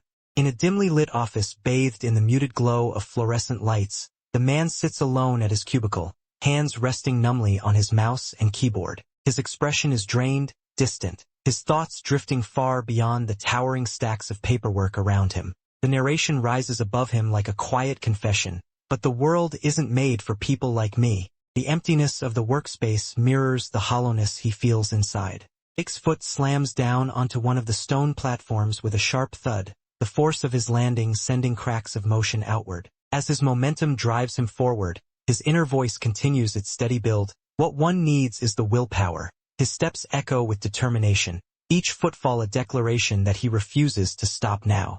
Elsewhere, a memory flashes. An aggressive man charging through the forest, eyes wide and wild, a dagger gripped tightly in his fist. His cloak whips behind him as he lunges forward with manic urgency, shouting triumphantly, "There we go!" The desperation in his movements contrasts sharply with Jake's calmer, driving resolve. Back in the cavern, Jake ascends higher, vaulting off the collapsing platforms with fearless momentum. His cloak billows behind him as he rises against the backdrop of exploding green light. And courage? His thoughts continue, every leap embodying the very thing he's describing. Another memory flickers, this time of a lone figure marching away into the forest, their quiver and bow strapped to their back. The perspective is from behind clenched fists, filled with frustration or regret. The footsteps echo softly, step, step, the quiet, stubborn rhythm of someone choosing to walk forward regardless of the burden they carry. Jake lands again, body lowering into a balanced stance before he bursts ahead with renewed vigor. A wide, determined grin splits his face as he declares aloud, to keep moving forward. The momentum of his leap sends dust swirling around him, the cavern's eerie green glow reflecting off his confident stride. Below him, the platforms he previously touched crumble violently into the bubbling green liquid. Chunks of stone splash loudly as they break the surface, sending waves of toxic sludge outward. The destruction highlights just how narrow Jake's margin for error truly is. Someone off-screen can't help but gasp, "Holy shit!" Bright system message manifests before Jake and the tiny blue creature. The glowing text reads, "Make it to the other side of the room, 3/3. Challenge passed." The boisterous little creature leaps into the air with absolute joy while Jake stands proudly beneath the message, a satisfied smile tugging at his lips. "You freakin' did it," the creature cheers. Another message appears, filling the screen with a calming blue light, "All stats restored. All skills are reactivated." The elegant border framing the message gives it an almost ceremonial weight. It marks his victory, his renewal. A soft, radiant aura envelopes Jake as his body begins returning to normal. His stance steadies, his breathing evens. That revitalizing energy washes over him like a cool breeze, causing faint particles of light to swirl around him. With a relieved exhale, he notes aloud, "I can feel my body going back to normal. The challenge may be over, but the journey is far from finished." Little blue creature bursts into laughter, practically vibrating with energy as it clings to Jake's shoulder. Between giggles, it slaps him on the head in playful disbelief, calling him a crazy son of a b****** for pulling off something so reckless, and surviving with a smile. A soft ding echoes through the chamber as a bright blue system window materializes before them. Bold letters announce that a hidden challenge has been completed, one that required the courage to take decisive action. As a reward, a mysterious hidden bonus room has now been unlocked. Jake stares at the glowing message wide-eyed, surprise washing over his face. His brows lift in astonishment as he repeats the words aloud, almost unable to believe it. "A hidden bonus room?" he murmurs, curiosity immediately taking hold. Jake steps forward cautiously, the blue creature perched on his shoulder as they enter the newly revealed chamber. The walls glow faintly with bioluminescent mushrooms, casting soft turquoise light across a massive mural spanning an entire cavern wall. Jake's voice echoes as he asks, "What is this place?" The cavern remains eerily silent. Jake scans the room, noticing no traps, no trials, nothing that resembles a challenge. Instead, his gaze fixes on the enormous mosaic mural, its tiles shimmering with age and meaning. "It doesn't look like there's any sort of challenge," he mutters. Jake steps closer, craning his neck to take in the full scale of the artwork. The mural towers above him, built into the stone itself like a relic from a forgotten civilization. "Just this giant mural carved into the wall," he observes, his tone a mixture of intrigue and caution. Reaching out with a gloved hand, Jake lightly taps one of the mosaic panels. The tiles shift subtly beneath his touch, glowing faintly as if reacting to his presence. "It looks like some sort of story," he says, focusing on the illustrated scenes. The mural begins with a depiction of a chubby golden serpent coiled atop a field of glowing mushrooms. Text appears along the border of the image. A snake ate mushroom after mushroom. The creature grows bigger in each sequential panel, its hunger insatiable. The next part of the mural shows the serpent stretching, expanding, its form twisting as it sprouts great wings from its back. Once changed, the winged serpent launches skyward, basking in radiant light. The inscription reads, "And as it grew, it sprouted wings and soared into the sky." Now transformed into a massive sky serpent, the creature flies above the world. Beneath it, mountains crumble and lands darken, the mural illustrating the devastation in stylized detail. Words appear once more. It flew over the world, ravaging the land beneath it. As the devastation faded, a reverent hush fell over the shattered lands, where creatures gathered and began to worship the radiant winged serpent emblem, following it with unwavering devotion. The mural shifts again, now depicting the serpent locked in combat with increasingly fearsome creatures. Each new foe is drawn larger and more menacing than the last, showing how the beast relentlessly pushed itself to grow. The caption explains that it fought stronger and stronger monsters, hinting at a relentless upward climb, until the moment it finally achieved something far greater. The next image reveals the serpent transformed, its body bulked up, its shape refined into something predatory and imposing. The caption states that it ultimately became a wyvern, and the mural shows this new form unleashing destruction upon everything around it. Jagged mountains crumble beneath its rampage, and its open jaws suggest unrestrained slaughter. The mural darkens as it moves downward, showing silhouettes of its own followers beneath a rain of blood or tears. The caption clarifies the tragedy. Even the creatures that had worshipped it, those who once adored the serpent, were not spared from its ferocity. Those who praised it became victims of the power they helped cultivate. Another panel brightens dramatically, portraying the wyvern perched alone atop a mountain peak. Radiant sunlight beams out behind it, creating an almost solemn, isolated image. The caption reveals the cost of its ascent. After destroying everything in its path, the wyvern was left utterly alone, ruling over nothing but desolation. Time shifts within the artwork. Day and night repeat across the mural as the wyvern stands against a painted sky, its roar echoing through ages. The caption explains that as countless years passed, the creature endlessly cried out to the heavens, its loneliness stretching on far longer than any mortal lifetime. The next scene shows the wyvern rising higher than ever before, the sky surrounding it filled with stars and drifting clouds. The mural's caption announces the culmination of its long evolution. After untold years, it finally ascended toward the heavens themselves. The mural shows its final form, no longer a wyvern, but a true dragon. Its massive body coils majestically through the starlit sky, wings spread wide, scales glinting with celestial light. The transformation feels complete, as if the creature has transcended mortality entirely. Jake stares up at the mural, absorbing the meaning behind the final scenes. His brow is furrowed slightly, his expression thoughtful. Perched on his shoulder, the blue goblin mimics his gaze, equally captivated. Jake mutters that even the beast's followers ended up destroyed, acknowledging the grim irony of the serpent's journey. A system message abruptly flashes before him, glowing in bright blue. It declares that Jake has witnessed the will of a true dragon, and as a result, his willpower increases by +10. The sudden reward underscores the significance of the story, and the weight of the determination embodied by the dragon's ascent. Imp peeks around Jake's shoulder, eyes narrowed with curiosity. With an eager expression, it asks Jake what he thinks the story means. The question lingers in the air, hinting that the mural may be more than a simple myth, perhaps a warning, a lesson, or even a prophecy. Jake lets out a low breath, his smirk widening as he stares ahead. "I don't know," he admits, but there's a thrill behind the words, an excitement he can't hide. As he studies the mural, this monstrous depiction of a true dragon soaring through the heavens, Jake's heartbeat quickens. A fire ignites in his chest, bold and unshakable. "But I would love to fight that dragon one day," he says, voice steady, not with arrogance, but with unbreakable resolve. Jake walks briskly down yet another dim stone hallway, the floor lit only by scattered glowing mushrooms casting soft blue light. Perched beside him, the little blue creature hovers with an exasperated flap of its wings, grumbling about the endless corridors they've been forced to wander through.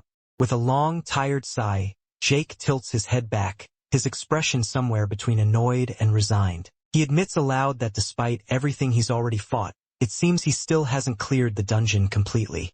Suddenly, Cecil slams into Jake's boot with a comedic thud, having misjudged the darkness and smacking right into his leg. Rubbing his head, the small creature flutters upward again, clearly irritated. He complains that he's really starting to miss the glowing mushrooms from earlier. They at least made things visible. In contrast, this pitch-black section makes it nearly impossible for him to see anything. Jake laughs softly, wearing an amused smile as he explains the reason for his calm stride through the darkness. He invested a lot of his stat points into perception. Jake's smile softens into something more thoughtful. He notes that it isn't just his stats helping him see. He can feel something deeper, something awakening. His bloodline abilities are growing stronger. His mind flashes to memories of life-or-death moments. He recalls how his sphere of perception always sharpens drastically when he's in danger, letting him sense threats before they strike. Walking onward, the dim hall illuminates with thin, grid-like lines projected across the floor and walls. Jake notes that now, even without danger, this heightened awareness constantly surrounds him in a small radius, almost as if it's become a passive skill all on its own. Jake touches his chin thoughtfully, considering his situation. He wonders whether he should bring this up to Cecil. If the creature truly is as ancient as he claims, he might know something important about this evolving ability. Looking over at his companion, Jake offers a gentle smile. He tells the blue creature that if the darkness bothers him that much, he can put him back into the necklace until they find a better source of light. Cecil whirls away with an irritated scoff, ears pulled back and arms crossed tightly as he flies off in a huff. His voice cracks with stubborn refusal as he snaps that there is absolutely no way he's going back inside that place. Jake blinks in confusion, his expression softening with concern. Tilting his head slightly, he asks why Cecil is reacting so strongly. Was the experience really that terrible? Floating in a void of soft, glowing blue hues, Cecil presses a hand against his chest. He admits that the place itself isn't the problem. The environment was actually fine. Cecil remembers the view from inside, the strange, opaque world where he could still glimpse what was happening outside. His tone turns bitter as he recalls other creatures laughing mockingly at him. The scene cuts to a somber flashback labeled, Day 60,394. Cecil drifts alone in an endless void, staring upward in defeat. He explains that once someone goes in, they're stuck there until someone else chooses to let them out. Back in the hallway, Cecil shivers visibly as he rubs his arms, his ears trembling with anxiety. He mutters darkly that he refuses to be abandoned for another millennium. Cecil looks away, trying to hide the vulnerability behind his irritation. The empty purple void behind him contrasts with the stone walls of the dungeon, emphasizing the trauma lingering beneath his frustration. Jake's expression softens as he watches Cecil. A sudden realization hits him. Cecil had mentioned being trapped before. Jake acknowledges it aloud, his voice filled with sympathy. Jake gently reaches out and pats Cecil's head with a warm, reassuring smile. He promises that he'd never put Cecil through that again. Cecil's cheeks flush pink as he tries to hold back an embarrassed reaction. Cecil instantly snaps back with a dismissive huff, crossing his arms and looking away. He mutters that, they all say that, though his eyes betray that Jake's promise hit deeper than he wants to admit. Cecil suddenly perks up, ears lifting as a flicker of excitement overtakes his earlier wariness. Pointing eagerly down the narrowing stone passage, he shouts that he can see light up ahead, his voice echoing through the corridor as he leans forward in anticipation.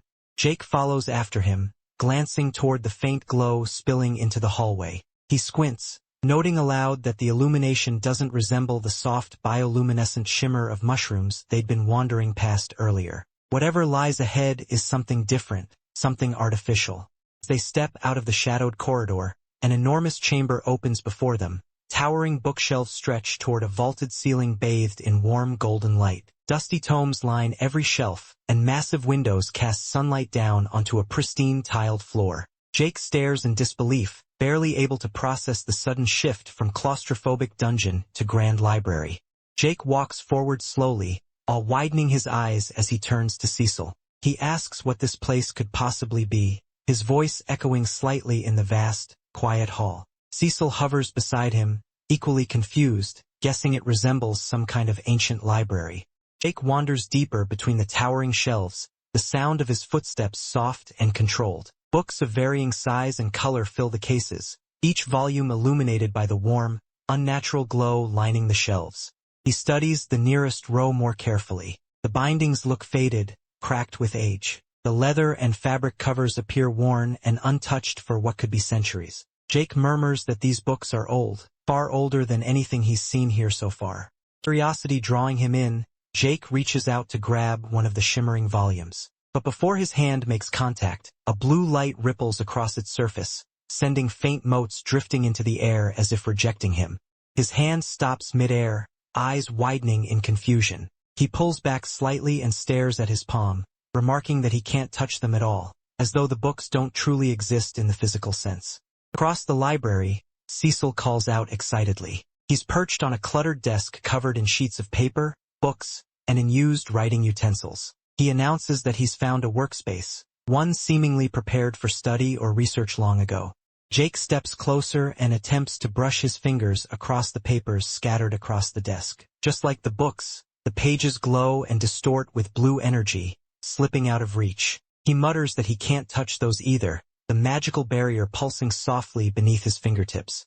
Jake stands deep in thought, his hand resting against his chin as he scans the shelves around him. His brow furrows as he mutters that some kind of barrier seems to be blocking everything in the room, books, papers, objects. Despite that, no challenge or system prompt has appeared, leaving him confused about what's really going on inside this strange place. Cecil points sharply toward the far end of the library, her ears perked and eyes alert. A door stands slightly ajar, bright light spilling through the cracks. "There's a door," she says, drawing Jake's attention to the only clear exit in sight. Jake lets out a small sigh, shoulders rising and falling. With a resigned expression, he says that they might as well keep moving. Whatever this place is, standing still won't answer any questions. The door swings open with a soft swaying, and Jake steps forward into the hallway beyond. Sylphie hovers beside him, peering ahead with curious unease. A long hallway stretches before them, lined wall to wall with doors on both sides. Jake and Sylphie walk slowly forward, surrounded by identical wooden frames. "More doors," Jake mutters, his voice echoing faintly off the walls. Jake glances around, exasperation creeping into his voice. He remarks that the entire dungeon is starting to feel repetitive, room after room, hallway after hallway, with no clear purpose or challenge in sight. Jake opens one of the doors and peers inside. A cozy bedroom is revealed, furnished with a neatly made bed and small tables on either side. "Found a bedroom," he notes, puzzled by the domestic setting. Another door opens, this time revealing a fully furnished bathroom. Jake steps aside slightly, looking over the clawfoot tub and neatly arranged fixtures. "This looks like a bathroom," he says, still unsure what to make of it.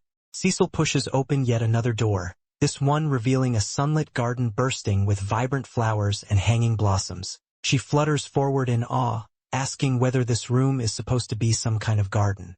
Jake opens a different door and is met with shelves of equipment, diagrams, and scattered papers. Glass tubes, scales, and alchemical tools sit on tables. He mutters that it's either a science lab or something far more sinister like a torture chamber. Jake stepped forward with wary caution as a small blue creature beside him remarked that they must have entered someone's house. Jake and Cecil stand before the last unopened door at the end of the hallway, their postures tense as they face whatever lies behind it. Final door creaks open on its own, revealing a pitch-black room lit only by clusters of faint, glowing blue mushrooms pulsating softly in the darkness. Jake steps inside, spotting a lone pedestal illuminated by the eerie blue light. He sighs as he recognizes the setup. Another challenge room. With Cecil perched on his shoulder, Jake approaches the pedestal. Both of them lean forward, observing the feature carved into its top, a deep recessed shape. Jake's eyes narrow as he studies the indentation. No dagger this time. Instead, a clear imprint shaped exactly like a human hand. A close-up of Jake's face shows his uncertainty. He wonders aloud whether the room is prompting him to place his hand on it. Cecil nervously protests, reminding Jake that last time he touched a pedestal, a dagger tried to stab him. This might be another trap. Jake laughs the warning off, grinning mischievously as he teases Cecil, asking where his sense of adventure has gone. Jake places his hand firmly onto the imprint, pressing down without hesitation. A burst of light cracks across the darkness. The pedestal reacts violently, forcing Jake to jerk back as he shouts in alarm, while Silas clings tightly to his shoulder. Sudden surge of light erupts beneath Jake's palm as the pedestal activates. Thin, bright lines of glowing energy race across the surface like a spiderweb of purple light, and in the middle of it all, a metallic spike shoots upward with incredible speed. The sound tears through the silence, sharp, violent, catching Jake completely off guard as the trap springs into motion. Before he can fully react, the spike punches straight into his palm. His fingers jerk reflexively, the muscles in his hand tightening around the sudden burst of pain. The world blurs for a heartbeat, replaced by the white-hot sting of metal-piercing flesh. The force stretches his skin and tendons, and the impact sends a tremor all the way up his arm. Nearby, Cecil's eyes widen in horror. She clings to Jake's shoulder, trembling as panic overtakes her. Her ears shoot straight up, her pupils shrinking, and her voice cracks as she cries out his name. The helplessness in her expression says everything. She can't do anything but watch him get hurt again. The pedestal goes still, the spike retracting with a harsh mechanical scrape, leaving only a small, perfectly circular hole in the stone. The hand imprint, once smooth and harmless, now looks cold and sinister. The faint glow surrounding it flickers like the trap isn't entirely finished with them yet. Jake staggers back, clutching his injured hand against his chest. His breath hisses through his teeth as he kneels, body tensed from the sudden shock. Sylphie scrambles around him in frantic circles. That spike came up fast, he growls, trying to maintain his composure even as pain throbs up his arm. He lifts his hand, and the wound pulses with a disturbing rhythm, almost like it's reacting to something. A deep hole sits in the center of his palm, veins around it darkened and webbing outward like cracked glass. Blood gathers quickly and drips to the floor in steady, dark droplets, each one echoing ominously in the quiet chamber. Cecil's voice sharpens. Look, there's a new pedestal rising. She points frantically as a massive block of stone begins emerging from the ground. Dust spills off the edges, and the grinding noise fills the chamber. Whatever this challenge is, it clearly isn't finished. This is only the next step. Pedestal rises fully, revealing what rests atop it. A single, pristine book bound in deep red leather. Embossed on its cover is a stylized golden serpent coiled around a glowing orb, a symbol neither of them recognize. A faint shimmer glints off the surface, as if the object itself is waiting or watching. The book rests on the pedestal, its maroon cover glowing faintly under the ambient blue light. The coiled snake emblem is unmistakable, exactly the same symbol he's seen before.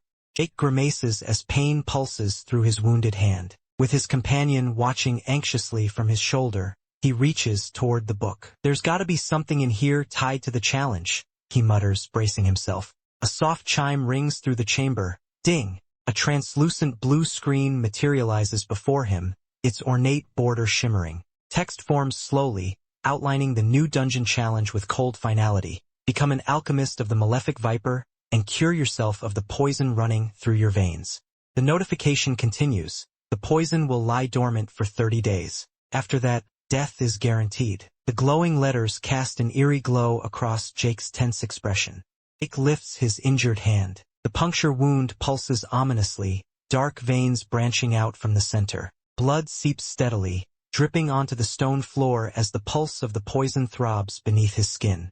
Another screen appears. Ding! Rejecting the challenge, it says, will restore his body completely and return him to the great forest. No penalty. He'll even get to keep every reward he's earned. Jake stares at the screen, conflicted. I get to choose whether or not I continue. His voice is low, thoughtful. I could walk away from all this. I'd even be cured. He looks tempted, just for a moment. His small blue companion peers around his shoulder, eyes wide. What are you gonna do? The creature asks softly, sensing the weight of the choice. New prompt appears. Become an alchemist of the malefic viper? Y/N. And Jake's expression shifts as his resolve hardens. There's only one thing to do. A fierce grin spreads across his face, one eye darkening with a fiery determination. I didn't come all this way just to run from a challenge, he declares, pointing forward with unwavering confidence. Deep within the vast expanse of the great forest, sunlight filters through dense canopies, illuminating a peaceful clearing where a small herd of deer grazes quietly. Their heads dip and rise in a rhythmic calm, oblivious to the danger creeping ever closer. 4 of the deer wander toward a shaded patch near a fallen tree, nibbling at the fresh greenery. The moment is serene and undisturbed, perfect prey, completely unaware that they've already been counted and targeted. Hidden behind thick bushes, 2 young hunters, William and Adam, crouch low and steady their breathing. Eyes sharp, they peer between the leaves as one whispers the plan. They will approach from the east and drive the herd toward their trap. Without hesitation, Adam bursts from the foliage, sword raised high as he shouts the command. William dashes beside him with sudden acceleration, their ambush exploding into motion as leaves scatter in their wake. Tranquility of the clearing shatters as the startled deer leap into flight. Their hoofs thunder against the forest floor, scattering in every direction as panic ripples through the herd. From the opposite side, Bertram steps into their path with his blade already swinging. A fierce arc of steel flashes through the air, forcing the fleeing animals to veer away from the southern escape route. Locked on one side and pressed by hunters on the other, the deer change direction again, funneling themselves westward exactly as planned. Their frenzied hooves pound against the dirt as they rush straight into the corridor the hunters created. The rustling of leaves reveals the hidden snare carefully laid the night before, camouflaged netting stretched between trees, waiting to engulf anything that runs through it. With perfect timing, Adam signals the last step, shouting at the top of his lungs. His voice slices through the chaos as he calls for Casper to trigger the trap. Casper responds instantly, gripping the rope with both hands and pulling with all his strength. The mechanism snaps to life, the net whipping upward in a blur. A sense of distress hung in the air as a group of deer dangled helplessly upside down, ensnared by a cunningly placed net trap among the ancient trees. One deer manages to break free from the chaos, sprinting through the trees with desperate speed. Its hooves kick up dirt as it slips past the tightening net and vanishes deeper into the forest, leaving the hunters frustrated as they realize one has escaped. Meanwhile, the other 3 deer thrash helplessly inside the net suspended high above the ground. Casper and Adam stand beneath the swaying trap, breathing hard from the chase, as they watch their successful capture struggle overhead. Before frustration sets in, William launches forward with determination, shouting that he'll handle the runaway himself. William watches with a startled expression as his teammate accelerates with incredible speed. William leaps into motion, pulling several throwing knives from his belt. With fluid precision, he hurls them one after another, each blade slicing through the air in a rapid barrage aimed at the fleeing deer. Knives strike true. The runaway deer collapses mid-stride as the blades embed into its side, blood bursting outward before its momentum carries it a few more steps. The wounded deer collapses onto the forest floor, its body going still as the last of the tension fades from its legs. The blades remain lodged in its flank, stained with fresh blood. Victorious, William throws his fist into the air with a wide grin, proudly announcing that his aim was perfect. The magical dagger glints in his hand as he celebrates without restraint. Nearby, Casper flinches painfully as he clutches his arm. Blood trickles from a fresh wound, clearly struck by one of the stray knives, yet he bites back a complaint, trying to keep composed despite the sting. William's smile turns sheepish as he notices the injury, immediately apologizing and admitting that his accuracy still needs serious work. Casper forces a nervous smile, insisting it's only a small wound and not worth worrying about. Trying to shift the mood, William gestures up toward the captured deer hanging overhead. With a relieved sigh, he points out the silver lining. They've secured enough meat to last them through the week at least. Group gathers around their haul, the tension of the hunt finally easing. Adam claps his hands together with a proud smile, praising everyone for their teamwork. Casper, Bertram, and William stand nearby, catching their breath as the forest settles into calm again. Adam gestures toward the suspended deer and calls out to Lyra, asking for help finishing the job. She steps forward with a cheerful grin, twin knives already in hand. With a confident on it, she prepares to assist without hesitation. 1 hour later, the carcasses now lie neatly on a wooden sled, their bodies drained and stacked. Adam and Casper walk beside the haul, pulling the chains attached to it. Casper looks apologetic, his voice low as he apologizes for his trap, failing to capture all 4 deer. Adam shakes his head reassuringly, his smile warm. He tells Casper not to worry. This number of deer is more than enough for a single hunt. The tension in his shoulders relaxes as he dismisses the concern entirely. Lyra approaches Casper with concern in her eyes, gently resting a hand on his shoulder. She asks if he's okay, her voice soft and sincere. Casper tenses slightly at the touch, caught off guard by her closeness. Casper forces a smile, cheeks tinged pink. He insists he's fine and tells her to go on ahead, promising that he and Adam will bring the deer to the butcher's. His voice wavers slightly, trying to sound casual despite his embarrassment. The group reaches the outskirts of their settlement, a growing village of tents and wooden cabins spread across open fields. Lyra waves at them as she descends the path, calling out that she'll see them again soon. Adam can't help but let out a teasing chuckle, nudging Casper with a mischievous grin. He remarks on Lyra calling him sweetie, pointing out how quickly things seem to be progressing between them. Casper flusters immediately, eyes widening in panic. He stammers nervously, asking if it's too fast and worrying aloud whether she might think he's being sleazy. His thoughts spiral as embarrassment overwhelms him. Adam slings an arm around Casper's shoulders with a relaxed grin. He tells him not to overthink it, and with everything happening in the world, maybe it's natural for relationships to move a little faster now. Casper glances up at him, slightly reassured. Casper tilts his head and raises an eyebrow, his curiosity suddenly shifting gears. With a completely innocent expression, he asks Adam if that's the reason he keeps seeing him sneaking into Caroline's cabin at night. His voice is soft, but the question lands like a dagger. Adam freezes mid-step, his face instantly flushing red. His jaw drops open as he stammers in panic, eyes wide like a guilty child caught in the act. Whatever confidence he had a moment ago evaporates. Casper laughs warmly, waving a hand as if to say it's no big deal. He reassures Adam that he hasn't told anyone about his late-night visits, his smile relaxed and genuine. Casper adds a playful remark, shrugging with both hands raised. Even if he didn't say anything, he suspects everyone has already figured it out. His expression is light and teasing, enjoying the harmless jab. Adam steps into a large tent, pushing aside the heavy fabric at the entrance. He calls out to Smith, the camp's blacksmith, with an easy familiarity, asking how things are going inside the workshop. Inside, Smith stands behind the counter with his usual calm presence, while Caroline stands beside him. With a subtle smile, she asks whether Adam's sword already needs repairs, her tone half teasing, half concerned. Adam shakes his head, placing a hand lightly on Coraline's shoulder. He explains that he's not here for his gear, he's actually looking for her. Casper got injured during the hunt, and he thinks she might be able to help him with some healing. The woman lets out a weary sigh, her breath forming a faint puff as she glances away. She apologizes, explaining she only came by to pick up some armor that Richard requested.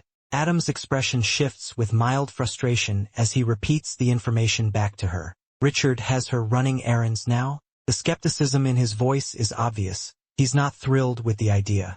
Coraline gives a resigned smile, brushing a strand of hair behind her ear. She explains that it's just how things work. Richard will have her doing anything and everything if it means keeping her in his main party. Though she tries to sound casual, her tone carries a hint of exhaustion. Walking side by side through the camp, Adam shifts the bundle of armor in his arms and grins, as he mentions that Casper apparently saw him stopping by to visit her. His tone is casual, but the playful wink makes his intention obvious. Adam laughs softly, admitting that Casper is surprisingly stealthy, maybe even sneakier than Jake. His smile is wide and carefree, eyes nearly closing with amusement. Coraline chuckles as well, shaking her head lightly. She remarks that everything seems to circle back to Jake somehow. With a fond but exasperated smile, she tells Adam he really needs to move on. Adam rubs the back of his neck sheepishly. He sighs and confesses that he just worries about Jake. It's been weeks since their group split up, and no one has heard anything from him since. No updates, no sightings, nothing. She gently bumps his arm, reminding him that Jake is a grown man. Confident and capable, he can take care of himself. Her tone is calm, trying to reassure him. As they walk, she leans comfortably against him. Adam looks down at her with a soft smile and wonders aloud what Jake might be doing at this very moment. Without missing a beat, she replies that Jake is probably doing something reckless and dangerous, something ridiculous like fighting a shark. The two share a light-hearted, knowing smile over the idea. Cut away to a dim, glowing cavern. Jake stands there holding a basket overflowing with bright blue mushrooms, irritation written plainly across his face. He scowls and tells Cecil he's sick of these damn mushrooms. Nearby, Cecil lounges lazily on the ground, his tail flicking as he smirks. He casually points out that if Jake would stop eating them, they wouldn't have to keep returning to gather more. His tone is teasing but unmistakably smug. Jake bites into another glowing mushroom anyway, chewing without enthusiasm. He explains that he unlocked a skill that lets him learn about poisons by eating them, so he doesn't really have a choice. Then he gestures around the cavern, complaining that it's not like they have a bunch of chickens lying around to sustain him instead. Cecil lazily presses his clawed hand into the moss, boasting that he's doing perfectly fine living on nothing but moss and cave water. His tone is smug, as if proud of the bizarre diet he's adopted. Still chewing on a mouthful of greenery, Cecil looks up at Jake with a half-lidded, unimpressed expression. He urges Jake to give it a try himself, as though eating moss were the most natural thing in the world. The scene shifts as the two return to their makeshift home, a grand, towering library deep underground. Cecil leaps energetically into the air, spreading his arms wide as he declares, "Home sweet home," while Jake follows behind, basket of glowing mushrooms in hand. Inside the study area, books and supplies are scattered across the table. Jake's voice calls out, asking Cecil to grab one of the mana potions. He explains that he needs to replenish his mana before he can start brewing anything. Cecil stands at the doorway with a worried expression, ears low. He asks Jake if they can just rest for the night. After all, they've been scavenging for hours, and Jake hasn't taken a single break. Jake's body tenses, his expression twisting with pain as a deep, pulsing sensation radiates through him. The stress and strain of forcing mana through his body crackles beneath his skin, tightening every muscle. He opens his hand, revealing a cracked palm with blood seeping from the center. Despite the injury, he insists he has to figure out alchemy soon, the urgency in his voice leaving no room for argument. A health potion appears in his mind's eye, gleaming with bright red liquid. He recites the process aloud, mentally reviewing the steps he needs to master if he wants any hope of progressing. Jake crouches on the floor, surrounded by open books. He begins grinding the ingredients with determination, repeating the instructions. First, you grind everything into a paste. His movements are rough but focused. Next comes the most difficult step. Jake channels mana into the mixture. Blue energy flickers from his hands and seeps into the paste as he forces his strained mana channels to cooperate, the bowl glowing faintly from the infusion. Jake narrows his eyes in deep concentration, mentally reciting the next step of the alchemical process. He reminds himself that he now has to transmute the mana he injected into the mixture, shaping it into the specific attribute required for the potion. Continues grinding the mixture, watching closely as the color refuses to change. He mutters that if he does everything correctly, the paste should turn a vivid red, an unmistakable sign of success. Instead, the paste bubbles unpleasantly, the wrong texture forming. Jake grimaces as another failure becomes obvious. He lets out a displeased bleh, followed by a frustrated curse under his breath. His jaw tightens, irritation building as he clicks his tongue. He admits aloud that yet another batch has been ruined. No matter how many times he tries, the potion keeps coming out wrong. Cecil watches him from across the table, ears drooping sympathetically. He tells Jake to relax. He's only been practicing alchemy for a week. There's still plenty of time to improve. Jake rises to his feet with a determined and exhausted expression. He laments that his low wisdom stat makes brewing potions incredibly inefficient. Still, he insists he needs another mana potion because he's going to try again no matter what. Cecil floats beside him, arms crossed and brow furrowed. He warns Jake about potion cooldowns. If he keeps chugging them nonstop, most of their effect will simply go to waste. But Jake barely listens. His body seizes with another violent pulse of pain. His teeth grind together, veins bulge beneath his skin, and his entire frame tenses as the lingering poison wreaks havoc inside him.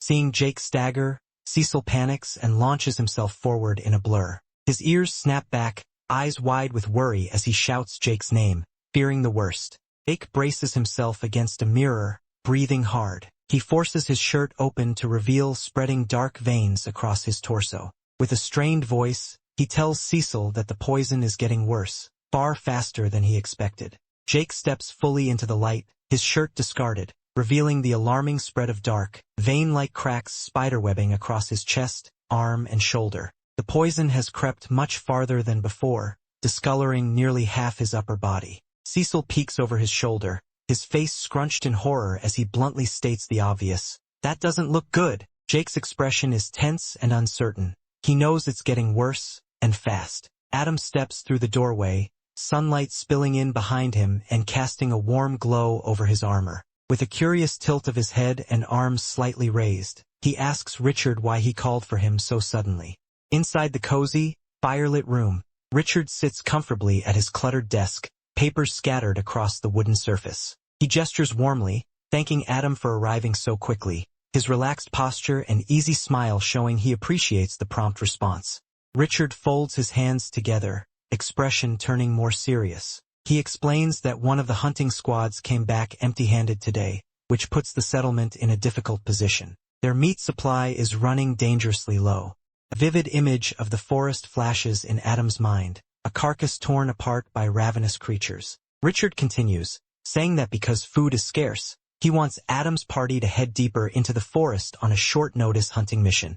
Adam takes a seat at the table, eyebrows raised in surprise. He asks if Richard means outside their safe territory, clearly aware of the risks that lie beyond the perimeter they normally operate in.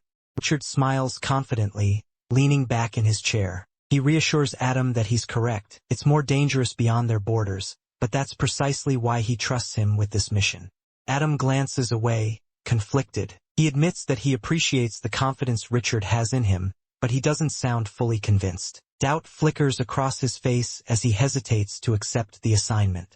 Richard pats his chest, speaking earnestly. He assures Adam that anything truly deadly is still being handled by his own elite party. He emphasizes that he's not the type of leader who sends his men into a slaughter. They would never be tasked with something beyond their capability.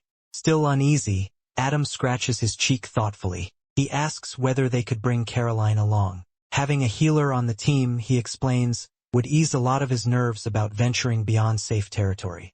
Richard gives Adam a patient, almost fatherly smile as he explains his reasoning. He reminds Adam that he can't simply reshuffle the teams on a whim. It's nothing personal, he just runs the camps with strict party divisions, and bending that structure isn't an option. Adam lets out a resigned sigh as he pushes himself up from the chair. Despite his unease, he accepts the assignment. With a hand braced against the table, he tells Richard that if this is what he wants, he'll gather his team and prepare for the hunt. Adam turns toward the doorway, ready to leave, when Richard calls out casually, "Oh, do me a favor." Adam pauses mid-step and glances back over his shoulder, curious and slightly wary.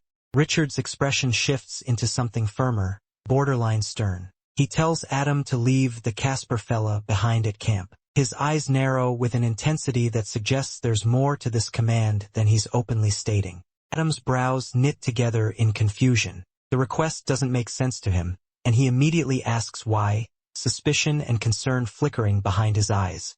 Richard explains the situation with a low, serious tone. One of the scouts reported a break in the fence, evidence that another survivor group may be creeping around their territory. Security might be compromised, and they can't afford to ignore it. He continues, explaining that he's heard Casper is skilled with traps. Because of that, he wants Casper to stay behind and reinforce the perimeter. The camp needs eyes, traps, and preparation more than it needs an extra fighter on the hunt. Adam gives a polite nod of acknowledgement. Though uncertainty lingers in his expression, he accepts the reasoning. He tells Richard he'll inform Casper about the change in plans before heading out.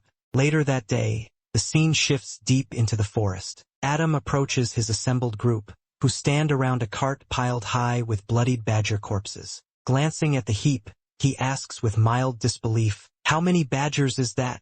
Ira holds up 8 fingers with a cheerful smile, proudly announcing the count. Her casual tone contrasts sharply with the gruesome pile behind her, but she seems unfazed, just another day of hunting. Adam drags another heavy badger corpse across the forest floor, panting from the effort. He comments grimly that the beasts out here aren't just stronger, they feel tougher overall. He tosses the corpse onto the growing pile with a rough heave, adding that it's not just their toughness, there are simply more of them than usual. William, covered in streaks and splatters of blood, laughs breathlessly. He remarks how the fight gave him a ton of TP, clearly thrilled despite the gore coating him. Adam stares at William in disbelief, horrified at how drenched in blood he is. He tells William to go wash up at the river while the rest of them handle wrapping the remaining bodies. William salutes playfully with a bright smile, still unbothered by the blood as he says, "Yes, sir." Later, walking alone deep in the forest, William stretches and grumbles to himself. He thinks about how Adam and Richard have really started to get under his skin. Lost in thought, he mutters that the people in this camp all feel like pretentious NPCs to him. He just wants to finish the job and leave this place behind. He suddenly stops mid-step, hearing faint mumbling nearby. His expression sharpens, his instincts kicking in. William crouches low behind a tree, all senses alert. A chill runs up his spine as he realizes someone else is nearby, hidden within the trees. From between the trees, another man, partially armored, hisses at someone beside him to keep their voice down. They don't know who might be lurking in the forest. Through the trees, William spots a woman crouched by the riverbank. Someone behind her, another member of her group, tells her to relax, reassuring her that they'll be quick. William watches silently from the shadows. A hooded man steps forward, holding up a wand. He tells the woman he just needs to wash it, his tone casual and unconcerned. The two seem unaware they're being watched. William narrows his eyes thoughtfully. From his vantage point, he notes that the group has no healer with them. A calculating thought slips into his mind as he wonders how much TP they might be carrying. An opportunity, in his eyes. Bushes nearby rustle softly. The faint sound snaps the group's attention toward the trees. William realizes he's been noticed. One of the men immediately draws his sword and shield, stepping forward in alarm. He shouts that someone is hiding in the bushes, alert, tense, and ready for a fight. William's jaw clenches as he curses under his breath. He tells himself to stay calm. He's pulled this deception before. His mind races as he prepares to slip into a fake persona. Woman at the river reacts instantly, spinning with her bow drawn tight. Her stance is aggressive and steady as she warns whoever is hiding to come out slowly, or she'll shoot. William emerges from the foliage with exaggerated fear, hands raised high. He stammers an apology, claiming he got lost after his team was attacked and followed the sound of voices. He steps carefully, playing the helpless victim role perfectly. The archer narrows her eyes skeptically, not lowering her bow. Her voice drips with doubt as she challenges him. "Oh, really?" William forces a disarming smile, confidence glinting in his half-hidden expression. Internally, he congratulates himself. Women always fall for this act, or so he believes. Manipulation comes to him as easily as breathing. William's eyes widen in shock as an arrow slams into the tree just inches from his face. The sudden thunk makes him flinch back violently. He blurts out an outraged, panicked curse. This wasn't part of the script he had in mind. Archer yanks her bowstring back again, her expression fierce and unimpressed. She mocks him harshly, saying only an idiot would think they'd fall for such an obvious lie. Her confidence radiates through every movement. The armored swordsman steps forward with his shield raised and sword pointed directly at William. His voice is commanding as he orders William to drop his weapons and back away slowly, ready to strike at the slightest wrong move. William grimaces and raises his hands even higher, pretending to comply. A frustrated scoff escapes him as he mutters, okay, masking the irritation boiling inside him. Archer tightens her grip once more, her bow fully drawn and aimed straight at him. She barks a sharp command, now, clearly signaling her team to stay alert. William sinks to his knees, playing the submissive victim, but his lips curl upward into a sly grin, hidden just beneath the shadow of his hood. His act continues, but the real William is starting to surface. As he kneels, William subtly reaches under his cloak. His fingers creep toward the hidden weapon strapped at his side, the blue crystal dagger he's been concealing. His movements are small, calculated. The archer's eyes narrow. She catches a hint of motion and glances sharply toward him, her instincts warning her that something isn't right.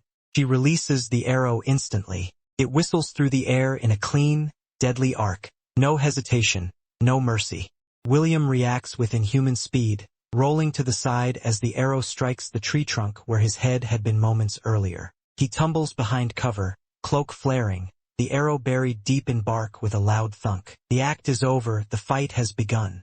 William bursts from behind the tree, his wand glowing with a sharp pink light. With a sweeping motion of his arm, multiple pink-hued magical blades materialize and launch forward in streaks of light, each one slicing through the air with deadly precision. The armored swordsman braces himself, raising his shield just in time as the blades slam into it one after another. They ricochet off with metallic clangs, rattling his arm and driving him backward under the force. Gritting his teeth, the swordsman lowers his stance and charges forward with renewed fury. Sword drawn, shield up, he shouts for his allies to attack, his command ringing with urgency and anger. Arrows are fired in rapid succession, slicing through the air toward William with lethal intent. The archer shoots with machine-like rhythm, filling the air with deadly projectiles. William ducks and dives behind another tree, barely avoiding the incoming arrows as they slam into the bark behind him. He grimaces, gripping his glowing wand tightly, knowing he can't take a direct hit. The hooded mage of the enemy group stares wide-eyed, shocked at the display of William's strange power. He recoils with alarm, exclaiming in disbelief, demanding to know what kind of magic he's using. William darts out again, cloak billowing dramatically behind him. He twists and flips with surprising agility, using the momentum of his movements to reposition himself. His wand burns bright as he circles the battlefield. He admits inwardly he underestimated them. They're stronger than he expected. The archer draws her bowstring as far as it will go, eyes locked on William.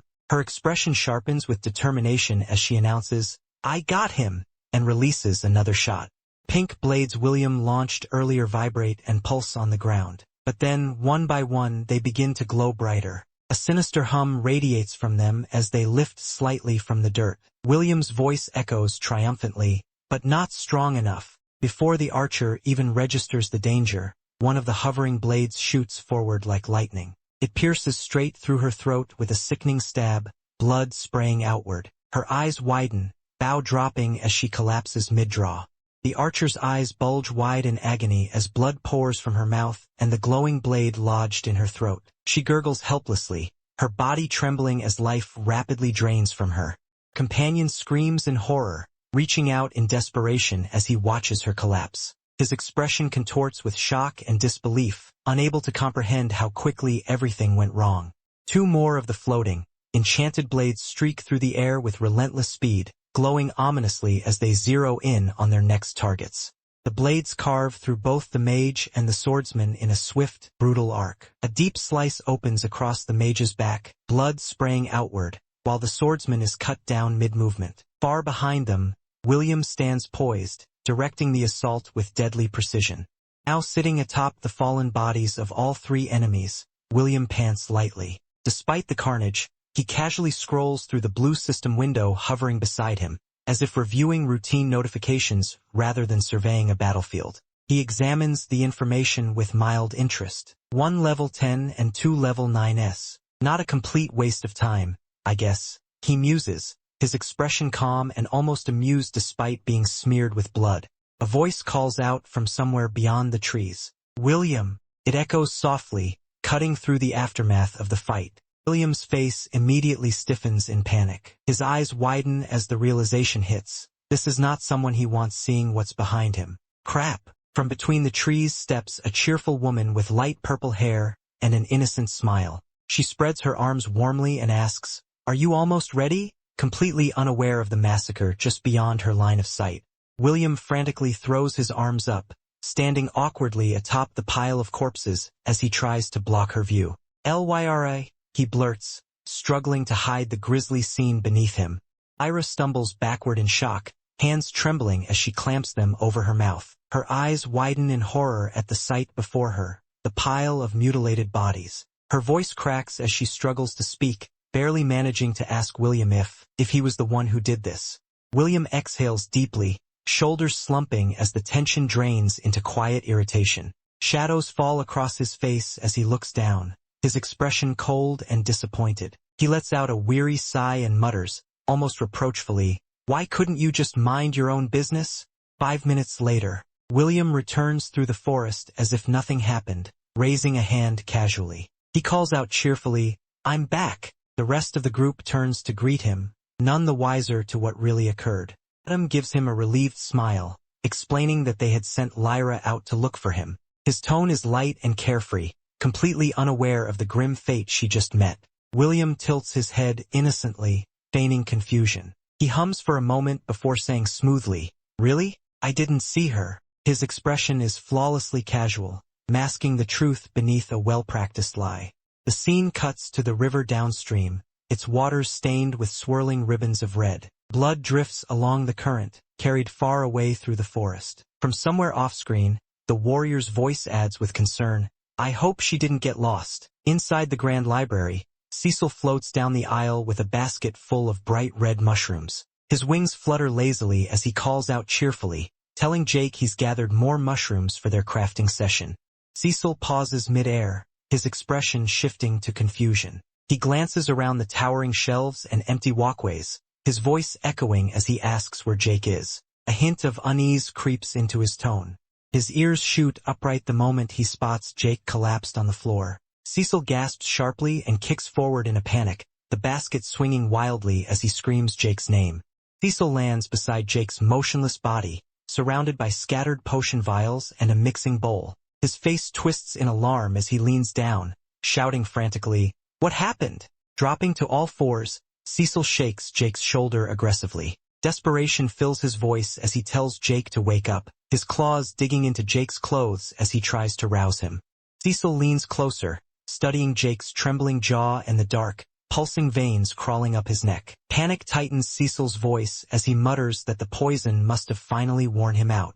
Relief and determination mix in Cecil's expression as he looks at the scattered vials. He thanks Jake for crafting so many health potions in advance because now they might just save his life. With urgency, Cecil forces one of the potions between Jake's lips, pushing it in with both hands. The tiny creature strains with effort, trying to get Jake to absorb even a single drop. Growing more frantic, Cecil slaps Jake across the cheek, voice cracking as he begs him to wake up. His movements are fast, trembling, fueled by fear rather than anger.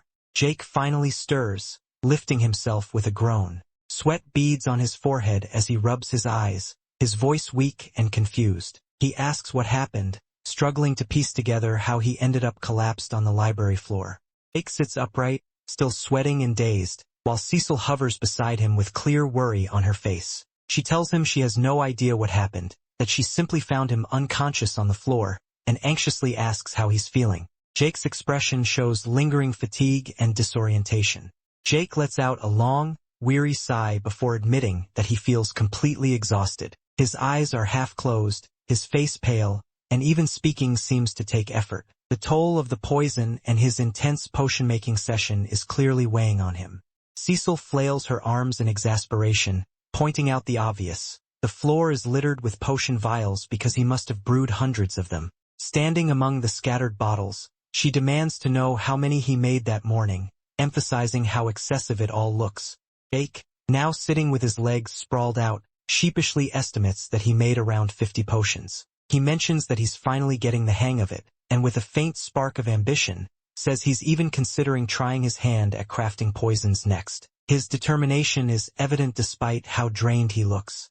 Hearing that, Cecil leans on Jake with a concerned look and suggests he lie down for a moment before pushing himself any further. Jake glances back at her, acknowledging her worry but not yet giving in. Jake's expression hardens with resolve. He states firmly that he can't rest right now, he needs to continue practicing. His eyes narrow with that familiar stubbornness, the kind that both drives him forward and wears him down.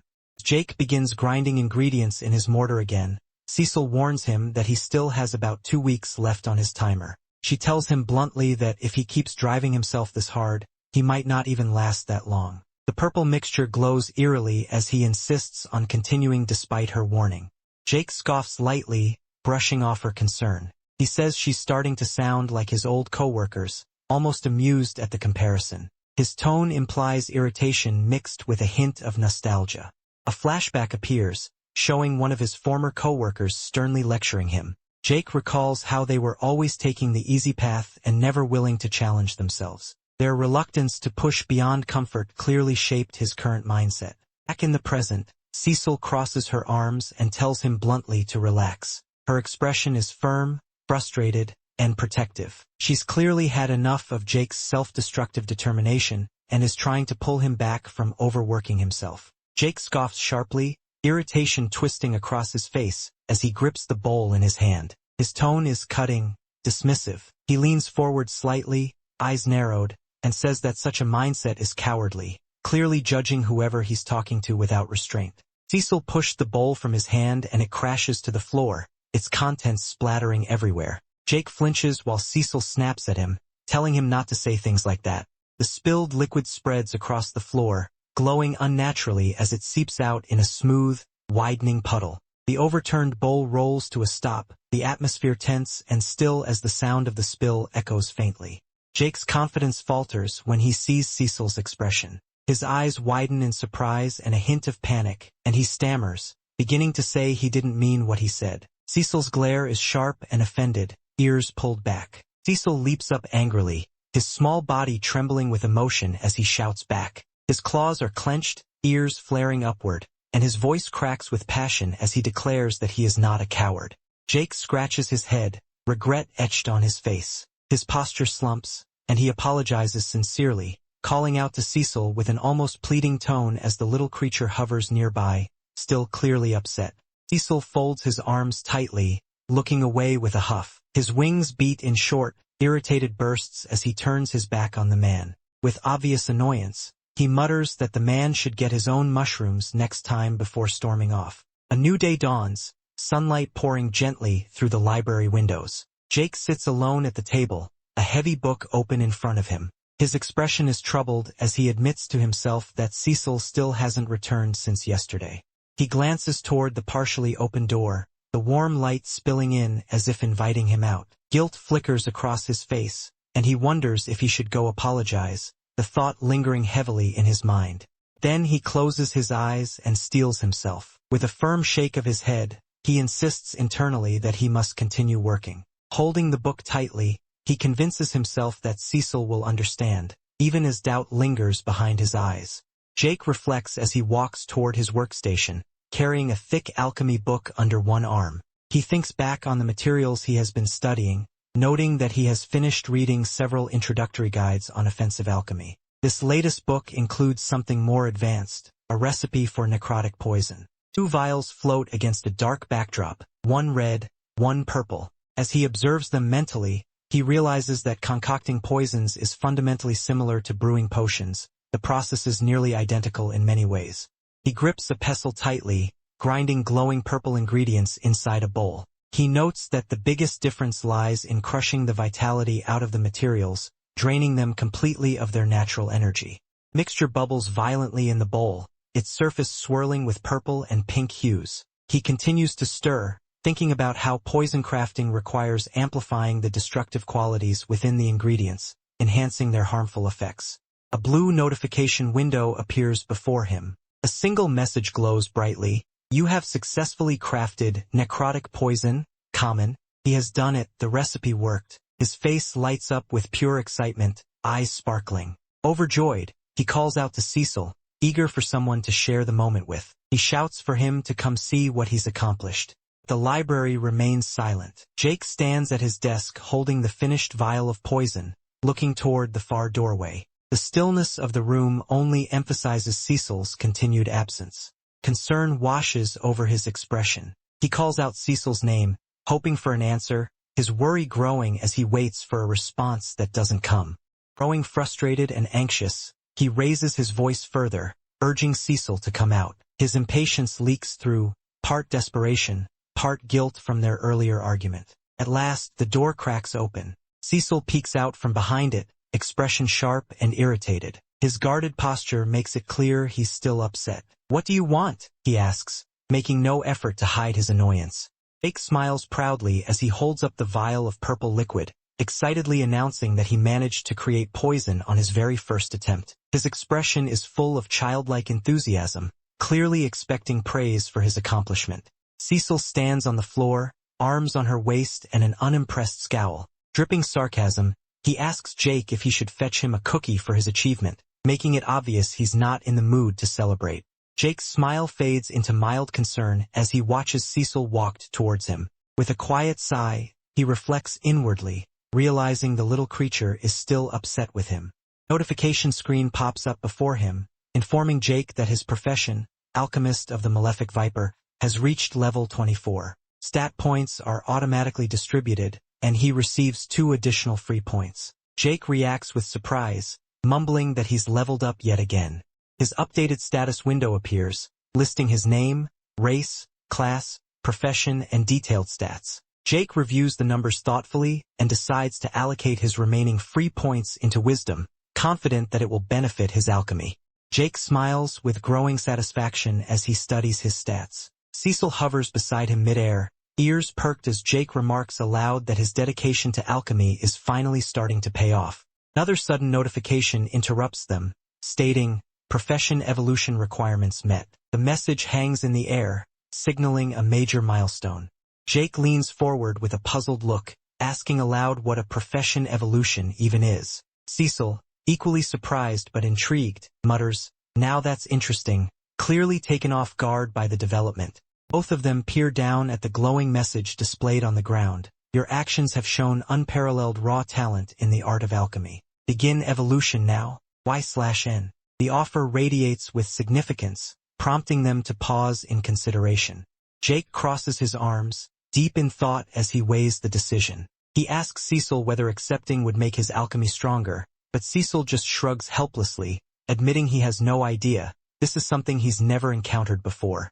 A system warning fills the screen, stark and imposing. It cautions that delaying the evolution could cause harmful side effects, and worse, no additional profession experience can be gained until the evolution is completed. The message hangs ominously, leaving Jake with little room to hesitate. Jake hovers his finger over the glowing interface. With a resigned sigh, he admits he really doesn't have a choice. If refusing means he can't level up anymore, then agreeing is the only path forward. His fingertip taps the confirmation button with a soft click. Jake looks up, confused but calm, as if expecting something to happen immediately. He asks aloud, "So, what now?" A question directed both to his companion and to the unseen system. Before an answer can come, the room begins to tremble violently. Vials clatter across the floor, rolling and bouncing as the entire laboratory shakes. The sound echoes in sharp clinks, warning that something big is starting. Startled, Jake braces himself against the table as the tremor intensifies. His eyes widen as he shouts that something is happening, while Eswelif, the blue creature, flaps wildly in panic beside him. Cecil clings desperately to Jake's shoulder, demanding to know what he's done. Jake, just as overwhelmed, snaps back that he has no idea. Whatever is happening is far beyond his intention or understanding. A swirling vortex of energy erupts beneath them, pulling Jake and Cecil off their feet. Their bodies lift helplessly into spiraling currents of turquoise light, the world around them warping into a chaotic, otherworldly storm.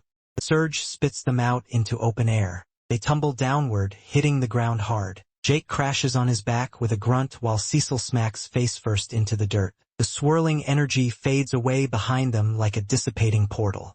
As Jake pushes himself up, he stares at the night sky in shock. The heavens above look alien, filled with drifting debris, glowing nebulae, and cosmic structures unlike anything on Earth. He blurts out in disbelief, "Holy fuck, what just happened?"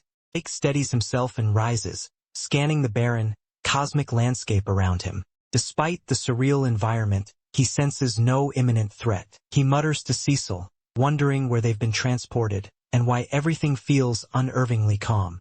Jake suddenly stops in his tracks, his expression tightening as he turns his head slightly. His senses sharpen, instinctively picking up something approaching through the strange, barren landscape. With hushed urgency, he warns, "Wait, someone's coming," while soft footsteps echo toward them, growing clearer by the second. The source of the footsteps becomes visible, bare feet stepping across the cracked ground. The figure's legs are pale and covered in faint reptilian scales, each step deliberate and eerily calm as it draws closer through the dim, reddish light of the world they've been transported to. The mysterious figure finally reveals himself, a pale, white-haired man with unsettling, luminous green eyes and scale-patterned skin. His tattered cloak hangs loosely over a lean, muscular frame that looks more reptile than human. He studies Jake with cold curiosity, a faint, sinister smirk forming as he asks, "Now what do we have here?" Jake stiffens and turns sharply, his eyes narrowing as a faint rustling reaches his ears. The glow of distant fires casts an uneasy shimmer across his face. "Wait, someone's coming," he murmurs, every instinct in his body snapping to attention as he listens to the approaching footsteps echoing through the dark. Bare feet step into view, one pale and scaled like a reptile, the other dark as shadow. Each step lands with unsettling calmness, yet there's a predatory rhythm to it. The ground beneath them almost seems to recoil as the stranger approaches, his presence cold and unnatural. A ghost-pale figure emerges under the cosmic sky, his tattered cloak fluttering around a body covered in shimmering scales. His eerie green eyes glow with curiosity rather than aggression as he tilts his head, murmuring, "Now, what do we have here?" The question hangs in the air, unsettling in its calmness. Jake tenses, sweat gathering at his brow, as he struggles to understand why his bloodline isn't responding. "Why isn't my bloodline activating?" he thinks frantically. "I don't sense any hostility, but every fiber of my being is telling me." Behind him, his small blue companion trembles, eyes wide with alarm. "That thing is dangerous." Jake's instincts scream louder than ever. The pale stranger stands framed by swirling black energy, the cosmos bending behind him in jagged streaks. His voice sharpens as he repeats himself, "Didn't you hear me?" His tone is casual, too casual for someone emitting such overwhelming pressure. The stranger closes the distance with an effortless motion, cloak trailing like living shadow. Jake flinches as the man's attention sharpens on him and his companion. "What are you two doing here?" the scaled figure asks, his voice a deceptively calm contrast to the rising tension around them. Jake forces himself to breathe, exhaling shakily as he tries to appear composed. A bead of sweat slides down his cheek. The disembodied voice of the system echoes in his mind. "Relax, Jake. You're not in danger." Yet his instincts refuse to settle. With a resigned shrug, Jake gestures loosely with both hands. "Your guess is as good as mine," he says. "One moment I was supposedly becoming an alchemist of the malefic viper. Now, I'm here." His attempt at humor is thin, but it's the only defense he has against the crushing aura before him. The pale stranger studies him for a long moment, then nods once, almost amused. "Ha," he mutters, the faintest hint of a smirk tugging at the corner of his lips. His glowing eyes soften, but the danger coiled beneath them doesn't disappear. Jake awkwardly gestures again, his nerves creeping back into his voice. "Well, nice to meet you and all that crap, I suppose." The stranger walks past him, moving with a predatory grace. Jake and the blue creature watch him closely, unsure whether to be relieved or even more terrified. The pale man lifts his arm and points outward with a slow, deliberate motion. Darkness coils lazily around his fingertips like living shadows. His gaze sharpens, his voice steady and absolute as he declares, "I am the malefic viper you speak of." The cosmic sky behind him swirls as though bending to the weight of his presence. Without even turning fully toward them, he raises both middle fingers in a gesture as casual as it is dismissive. "Now F***K off," he says bluntly. No theatrics, no explanation, just raw, unfiltered annoyance dripping from every word. Even the stars seem to recoil. Jake stammers, rubbing the back of his head awkwardly as he tries to make sense of what he just heard. "Are you really the malefic viper?" His blue companion, wide-eyed and trembling, blurts out the rest. "I thought you'd be like some sort of snake dragon." Their confusion hangs awkwardly in the air as both stare at the ragged figure who looks nothing like the ominous legend. The man turns slightly, amusement tugging at the corner of his mouth as he repeats, "Oh, that!" His scaled torso begins to ripple unnaturally, patches of flesh shifting beneath the ragged cloak. It's the kind of movement that promises something far worse lurking beneath the surface. His body begins to change rapidly. A monstrous claw bursts from the illusion of humanoid flesh, black and gnarled with razor-sharp talons. Another limb reshapes itself, bending into the unmistakable form of a beast's hind leg, scales glinting ominously. The air crackles as his transformation accelerates. Wings erupt from his back, dark, leathery, massive, unfolding with a violent snap that shakes the air itself. The scales along his spine shimmer and twist, his silhouette growing larger and more monstrous with every breath. His cloak tears apart, unable to contain the creature taking shape beneath it. With a deafening roar of shifting energy, the transformation completes. A towering serpentine dragon-like monstrosity rises above the horizon, wreathed in glowing green energy and swirling corruption. Its eyes burn like twin stars of malice. Far below, Jake and the blue creature stare up in microscopic insignificance as the beast speaks in a thunderous voice. "Does this form seem more suitable?"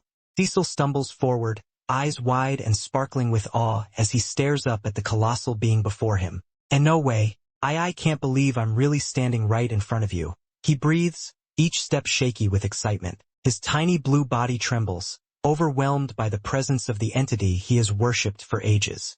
The towering, shadowy dragon-like manifestation lowers its massive head, glowing eyes narrowing as it studies the little imp. "Do I know you?" the being asks, voice rumbling through the air like distant thunder. Cecil freezes, then blurts out frantically, "And no, but I'm one of your loyal servants." In an instant, the monstrous form collapses back into the pale humanoid shape. Dust and shadow swirl around him as he strokes his chin thoughtfully. "An imp servant? You must predate the order." His tone is casual, as if discovering an antique artifact rather than addressing a creature trembling at his feet. Jake steps in quickly, gesturing towards the white man in mild exasperation. "I don't know what Cecil is on about, but I'm not one of your servants," he clarifies. "I'm just doing a challenge dungeon." His words come out firm, but there's undeniable caution in his posture as he faces the being who created this place. The malefic viper bursts into raucous laughter, his body leaning forward as tears nearly form in the corners of his glowing green eyes. "Oh man, really?" he manages between laughs. "I can't believe you actually got through all that *T. His amusement echoes through the empty wasteland, completely unabashed. Wiping his eyes with one hand, he grins wide. "I must have built that death trap ages ago." His tone is light, almost nostalgic, as if reminiscing about an old hobby rather than a lethal dungeon full of deadly trials. The casual confession only makes Jake stare harder. Jake narrows his eyes suspiciously, leaning forward slightly. "So you're the designer?" he asks, voice carrying a dangerous mixture of disbelief and irritation. His stare sharpens, silently blaming the man for every miserable experience he endured. He raises a small finger excitedly. "How is the part where I forced you to feed me stuff?" he asks, clearly proud of the memory. His grin stretches wide, showing just how much he enjoyed messing with challengers. Viper bouncing in place as he continues enthusiastically. Oh, what about when I made you study my history, only to be rewarded with a giant mural of me being awesome?" He gestures dramatically, beaming with unrestrained pride in his own accomplishments. Jake crosses his arms, unimpressed. "What a narcissist," he mutters flatly. Beside him, the Viper flashes a bright smile and points at himself proudly. "Hey, I take that as a compliment." Their stark contrast, deadpan annoyance versus shameless confidence, fills the scene with a comedic tension. Jake folds his arms and eyes the pale figure skeptically. "So, you're some sort of god?" he asks, measuring the words carefully. The malefic Viper stands casually, one hand on his hip, looking entirely unbothered by the question. Between them, Cecil looks like his tiny blue soul is about to escape his body from sheer anxiety.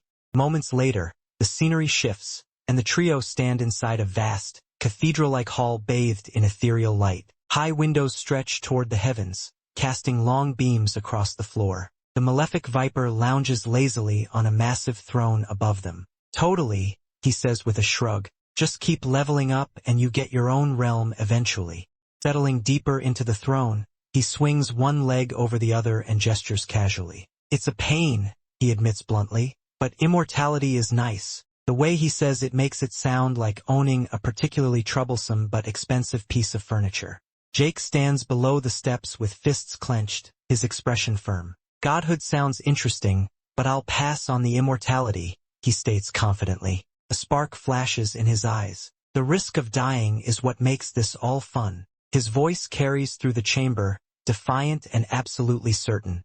The Viper pauses, blinking once. Then, leaning forward with a baffled stare, he mutters, "That's some F***ed-up logic right there." Grin slowly splits across his face, sharp, amused, and approving. He lets out a sudden, delighted laugh. "I like it." His tone shifts from confusion to genuine enjoyment, as if Jake's perspective is refreshing in the most chaotic way.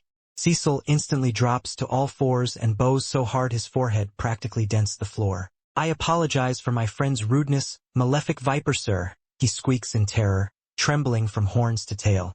Turns to Jake with panicked eyes, sweat streaming down his face. "How do you even have the nerve to talk back to a god, Jake? I'm freaking out over here." Meanwhile, Jake just laughed lightly, looking mildly puzzled rather than afraid. Jake taps his chin thoughtfully. "I don't know. Maybe because my willpower stat is high, he offers. The malefic viper immediately shoots him a flat, unimpressed look. That's not how that works, he deadpants.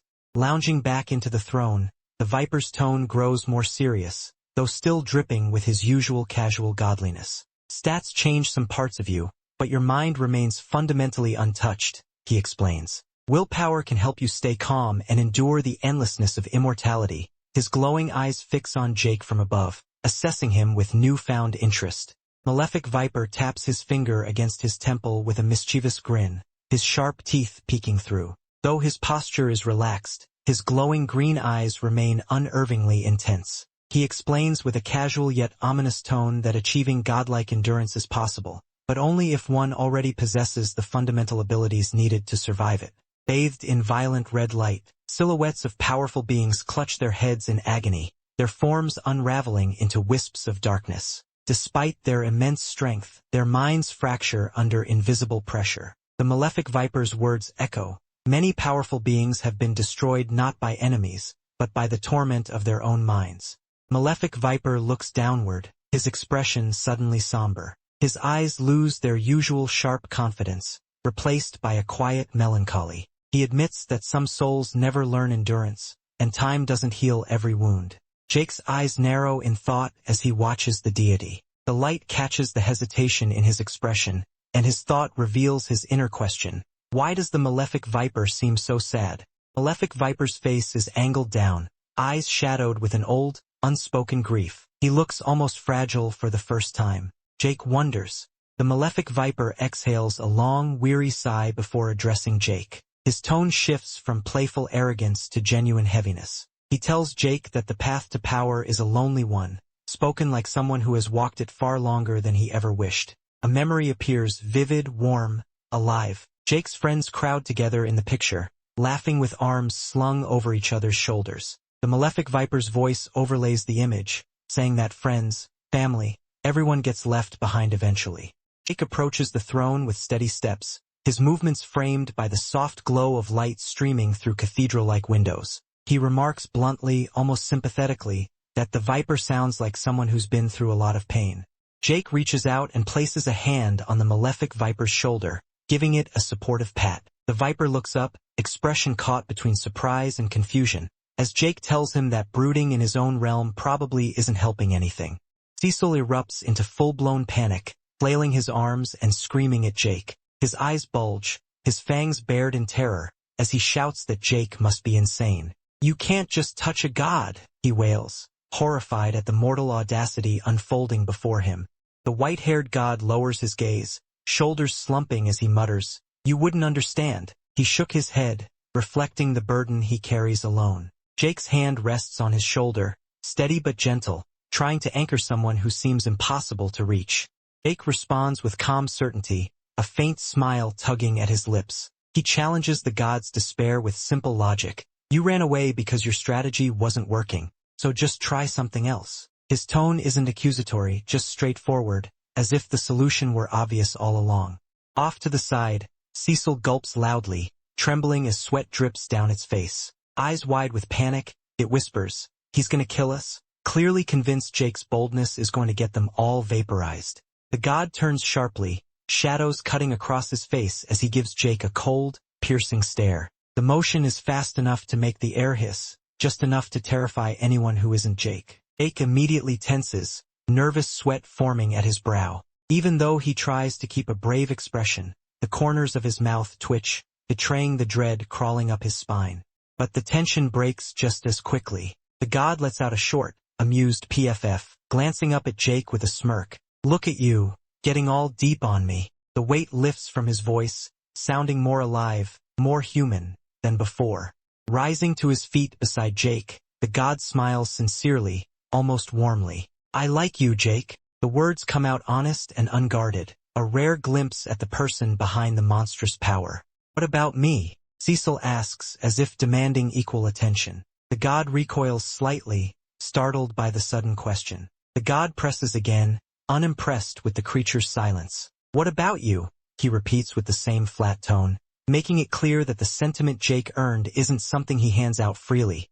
Time passes, and the scene shifts to a cliff overlooking a cosmic horizon. Jake, the god, and the little creature sit together among scattered snacks. The god recounts Jake's story with casual disbelief. "So that Caroline lady said that to you? Sheesh." Cecil munches on chips and adds with a snort, "Women, am I right?" completely missing the emotional depth of everything that came before.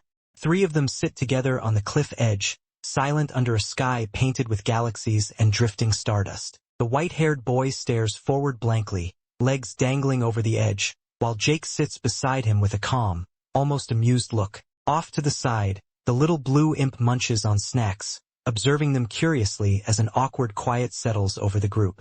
Suddenly, the imp snaps, leaping up angrily with his fists raised. His eyes bulge in outrage as the white-haired boy and Jake roll around laughing hysterically in midair. The imp shouts at them, demanding to know what's so funny.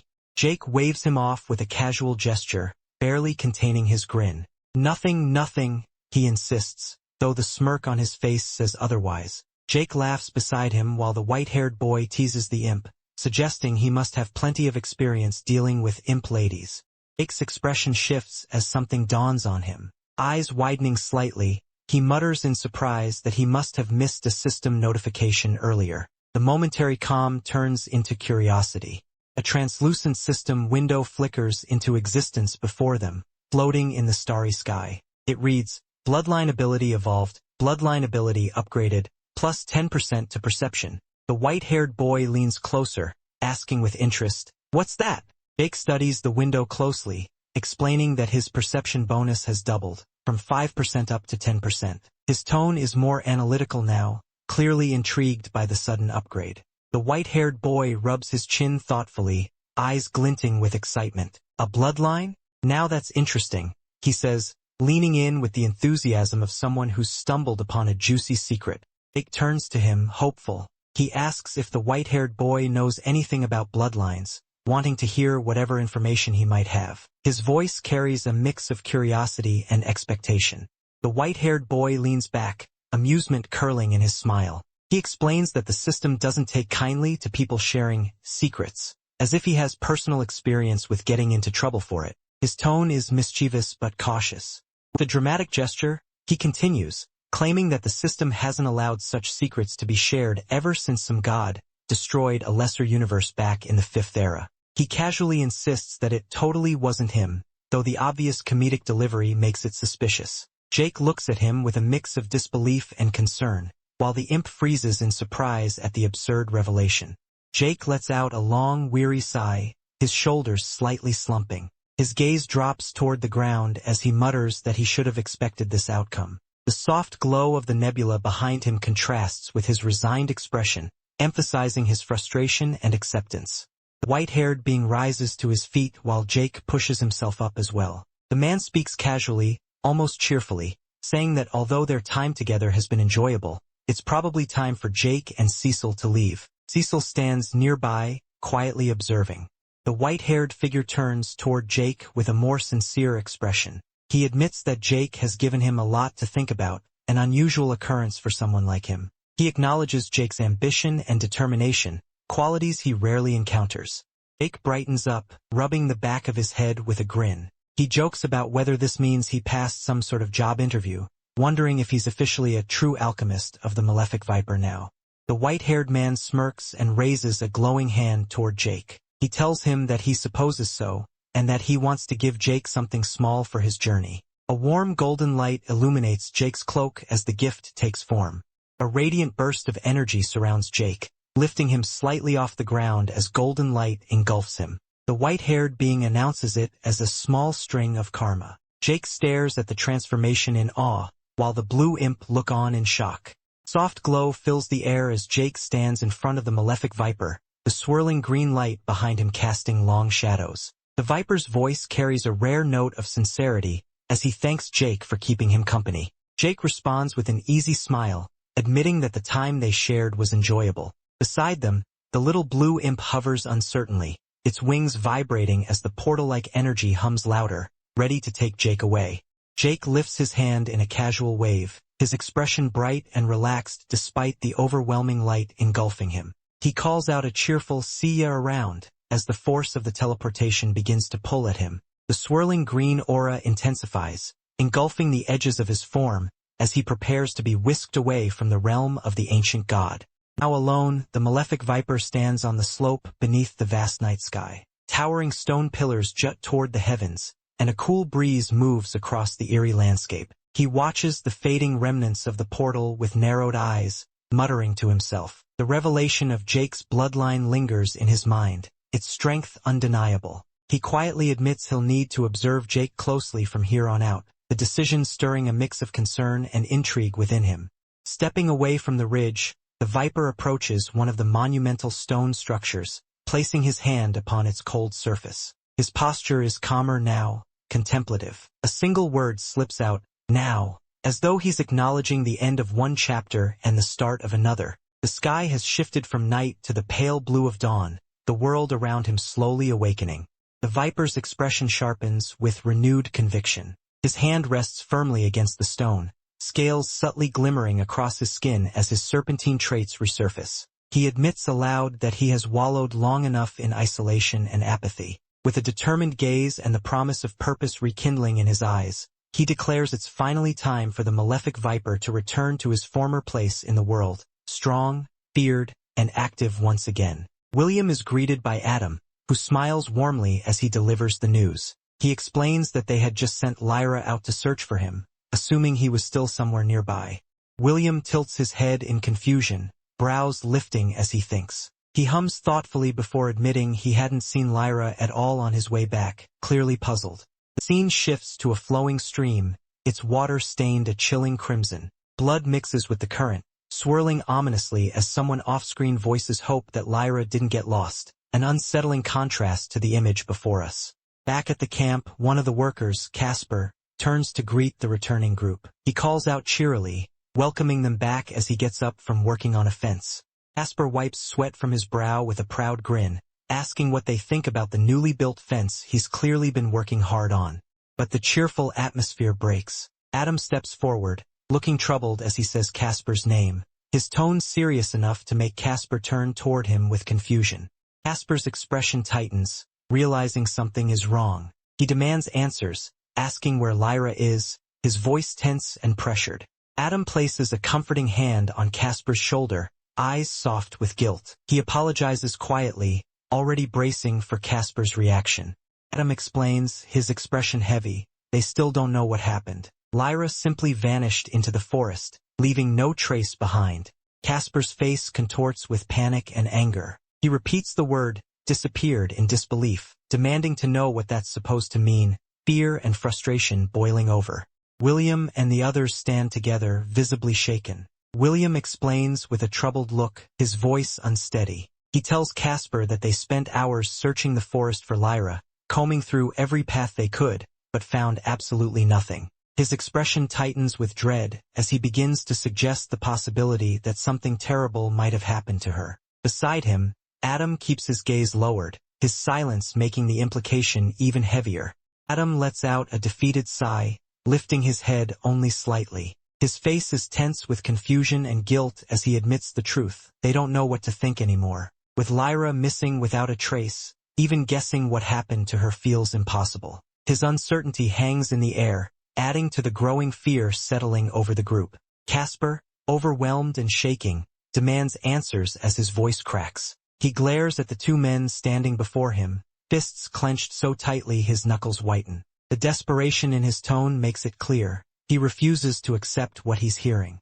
William lowers his head, eyes heavy with regret. His voice wavers as he delivers the truth. Lyra is gone. The words seem to weigh on him, each syllable spoken like a burden he wishes he didn't have to carry.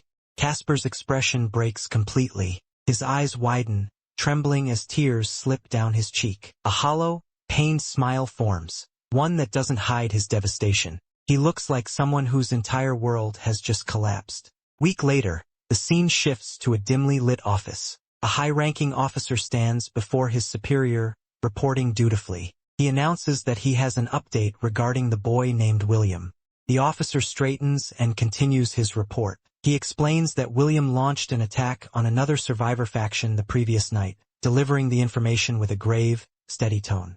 The man behind the desk reacts sharply, narrowing his eyes. He immediately recognizes the faction involved. Hayden's group, he asks, disbelief and tension creeping into his voice. The subordinate nods grimly and clarifies that Hayden's son was killed during the encounter. The weight of the statement hangs in the air, punctuated by the man's hesitant gulp. The commander leans back, letting out a weary sigh. He rubs his eyes in frustration, acknowledging how troublesome this development is. His expression shifts into one of concern mixed with annoyance. The subordinate isn't finished. He hesitates, anxiety showing in the sweat on his face, then admits there is even more. William carved something into the dead son's forehead. The image shifts to the severed head lying on a wooden surface. Carved crudely into the flesh are the words, "Richard says hi." The grinning message adds a chilling layer to the violence, revealing just how far William has spiraled. The subordinate places several arrows on the table as he reports to the leader, explaining that it's only a matter of time before Hayden retaliates. His tone is tense, and the leader leans forward, absorbing the news with a grim expression. Close-up of the arrows shows 3 of them lying on the wooden surface. The subordinate explains that these were found scattered around the perimeter, arrows that no one within their faction uses, clearly a message from the outside. The leader picks up one of the arrows, his expression tightening. He deduces that Hayden must be searching for whoever desecrated his son's corpse. Killing is one thing, he mutters, but what was done to the boy went far beyond acceptable violence. Cut to William at the forge, hammer raised overhead, completely unaware of the discussions surrounding him. The leader's voice echoes over the scene, remarking that protecting William might bring more trouble than it's worth. The subordinate nods confidently and offers a solution of his own. He tells the leader to give the command and he'll deal with William personally, eliminating the problem before it grows. Hidden in the trees above William, 2 hooded figures quietly observe him. The subordinate continues, explaining that he already has 2 men tailing William at this very moment. The leader rejects the idea of acting now. He instructs the subordinate to keep following William from a distance, saying he's familiar with William's type and knows how to handle someone like him. The leader stares at the arrow in his hand with a calculating expression. He admits William is arrogant, but his abilities are undeniable. With the right pressure and control, someone like William could become valuable. Subordinate salutes with obedience, responding, "Of course, boss." The leader remains seated behind his desk, still contemplating the arrows while giving his man the final word. Back at the camp, 2 armored figures approach William, who is crouched beside a crate. They casually ask if he has made any progress on crafting the stone arrowheads, oblivious to the surveillance and danger circling him. William struggles under the weight of a large wooden crate, lifting it with visible effort. He informs the chief that he has just finished the batch, his expression strained but determined. As he hands the crate over, he apologizes for the time it took, explaining that he's still adjusting to his new blacksmithing profession. His tone is humble, and he looks slightly embarrassed. The woman beside them steps forward, eyeing him critically. She points out that he's completely covered in grease, her expression mixing concern and exasperation. Without hesitation, she wraps an arm around his neck in a half-headlock embrace and begins wiping at his face. William squirms and smiles awkwardly while she fusses over him. William tries to laugh off her concerns, insisting that getting messy is just part of the job. He glances back at Smith, the older man working at the forge, expecting backup. Smith nods approvingly from his seat, telling William that dirt and grime are simply signs of a hard worker. His voice is steady and encouraging. Caroline sighs deeply, frustration evident. She scolds William, wondering out loud why he didn't choose an easier profession like tailoring with Joanna, or even leatherworking, instead of something so demanding. William looks cheerful and unbothered as he explains that blacksmithing is fun for him. More importantly, he enjoys spending time with Smith, who teaches him valuable things. Still worried, she reaches out and gently pats him on the head, telling him to be careful whenever he's near the forge. Despite her annoyance earlier, her concern is genuine. William responds with a warm smile, agreeing politely with a soft "yes, ma'am," clearly appreciating her concern even if he finds it a little overbearing. William watches Caroline and the knight walk away with the crates, irritation bubbling inside him. The thought forms sharply, "What a pain!" His expression shifts into a scowl as he grits his teeth, resentment stirring. That Caroline chick thinks she can tell me what to do. His inner rant deepens, bitterness flashing across his face. He imagines her smiling beside the knight and sneers internally. If she weren't so pretty, no one would put up with her nagging bullshit. William kneels by a barrel full of swords, gripping one by the hilt as a dark, calculating expression crosses his face. Whatever. A war between Richard and Hayden should break out any day now. He admires his reflection in the gleaming blade, a sinister grin forming. The thought completes itself with chilling clarity. Once I kill enough people and get their TP, I'll be outta here. Blacksmith, unaware of William's inner turmoil, calls out to him while holding heavy boxes. William, come help me with these boxes. William snaps out of his scheming and stands up quickly, hiding his previous expression as he answers brightly, yes, sir. Later, Adam enters the tent carrying another crate. He greets the seated man inside. Hey bud, got those arrowheads you asked about? Adam steps further in, balancing the crate while asking casually, is there a reason you couldn't grab them yourself? Not that I mind helping, but the seated man continues working at his cluttered desk of tools and ropes, barely looking up. The knight offers an explanation, soft and earnest. Well, it just seems like you could use a break. Casper's expression tightens, his eyes lowered as he finally admits the truth weighing on him. He mutters that he simply didn't want to see him, the words leaving his mouth with a mix of bitterness and exhaustion. Adam looks up from the crates, slightly confused, and asks gently, the smith. His brows lift as he tries to understand who Casper is referring to. Casper shakes his head sharply. A small, irritated scoff escapes him before he clarifies, no, the boy, William. His tone makes it clear he's been holding this resentment in for some time. Adam steps closer, speaking gently but cautiously. He reminds Casper that he knows Casper believes William might be involved in Lyra's disappearance, trying to ease his friend into a calmer line of thought. Casper cuts him off, slamming the half-finished trap down in frustration. His voice rises, cracking with fury. Anyone acting that innocent, he shouts, has to be hiding something. He admits he has no proof, but insists just as fiercely that they can't trust William. Not even a little. Adam watches him sympathetically and replies softly, almost pleadingly, Jake wouldn't trust him. It's clear he's trying to find a middle ground, to appeal to Casper's sense of reason through someone they both trusted. Wide shot shows the two of them alone in the dim tent, Casper surrounded by candles, ropes and traps, frantically working with trembling hands, while Adam stands nearby, unsure of how to help. The glow of candlelight emphasizes the dark, suffocating mood. Adam places a steadying hand on Casper's shoulder, concerned. He asks how long it's been since Casper last slept, noticing the way the younger man grips the rope with tense, restless fingers. Casper reacts instantly, slapping Adam's hand away with a sharp motion. He glares at him, defensive and on edge, insisting he doesn't need to be talked down to. If Adam doesn't want to help, fine, but he should just leave Casper alone. Adam lets out a weary sigh, lifting his hands slightly in surrender. He tells Casper that he isn't saying Casper's suspicions are wrong. He understands how Casper feels. He truly does, but the situation is spiraling, and Casper's fraying emotions are starting to show. Adam begins gently, trying to ease into the topic, explaining that it isn't just Casper's words that worry the others. It's the way he stalks around camp. Casper, walking a few paces ahead, stiffens but doesn't respond, his expression cold and guarded.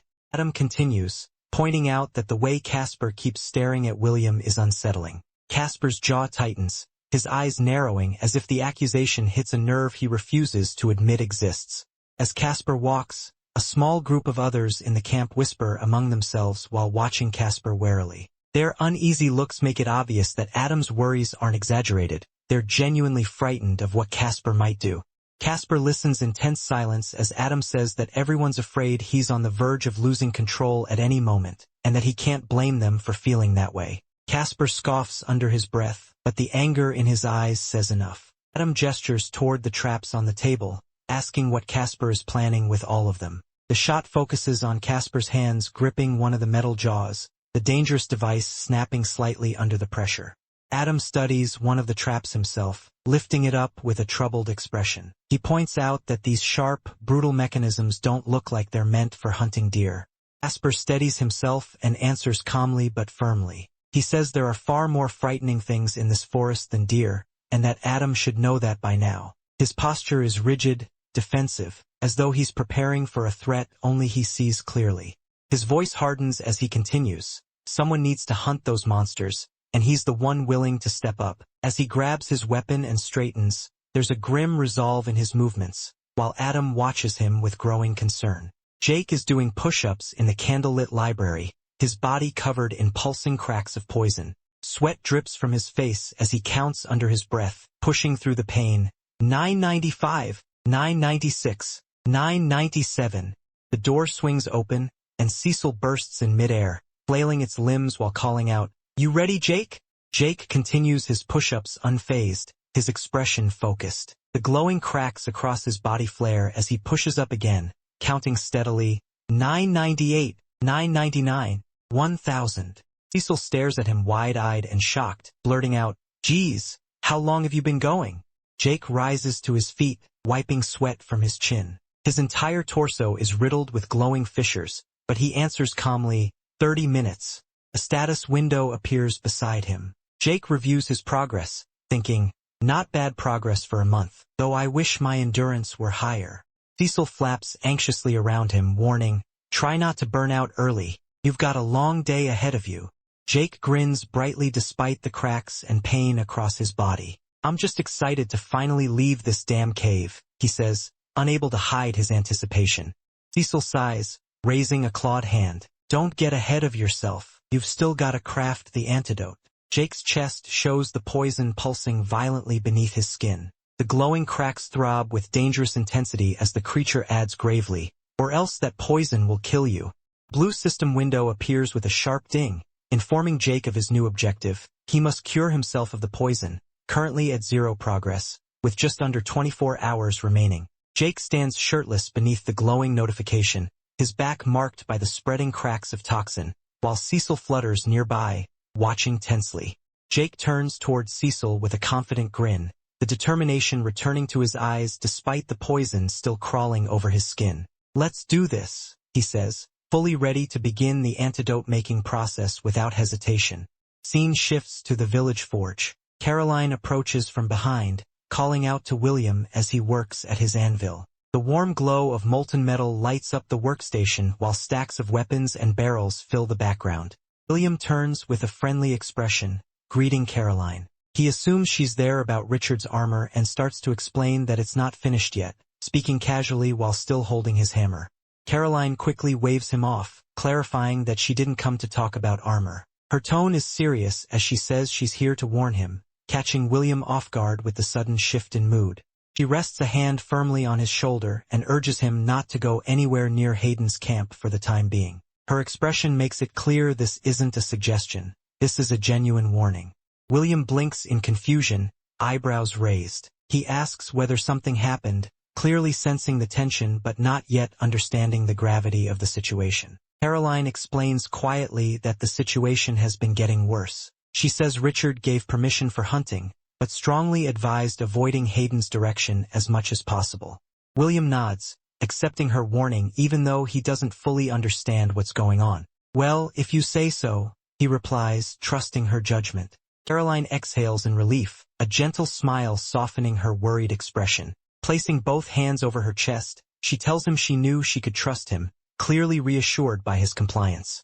Caroline looks down with a troubled expression, her fingers fidgeting as she speaks quietly. She explains that she tried to warn Casper, but no matter what she said, he refused to listen. He was determined to go despite the risks. William's eyes narrow in confusion and concern as he processes her words. He looks up slightly, wondering aloud why Casper would willingly head toward the enemy, clearly unable to understand the reasoning behind such a dangerous choice.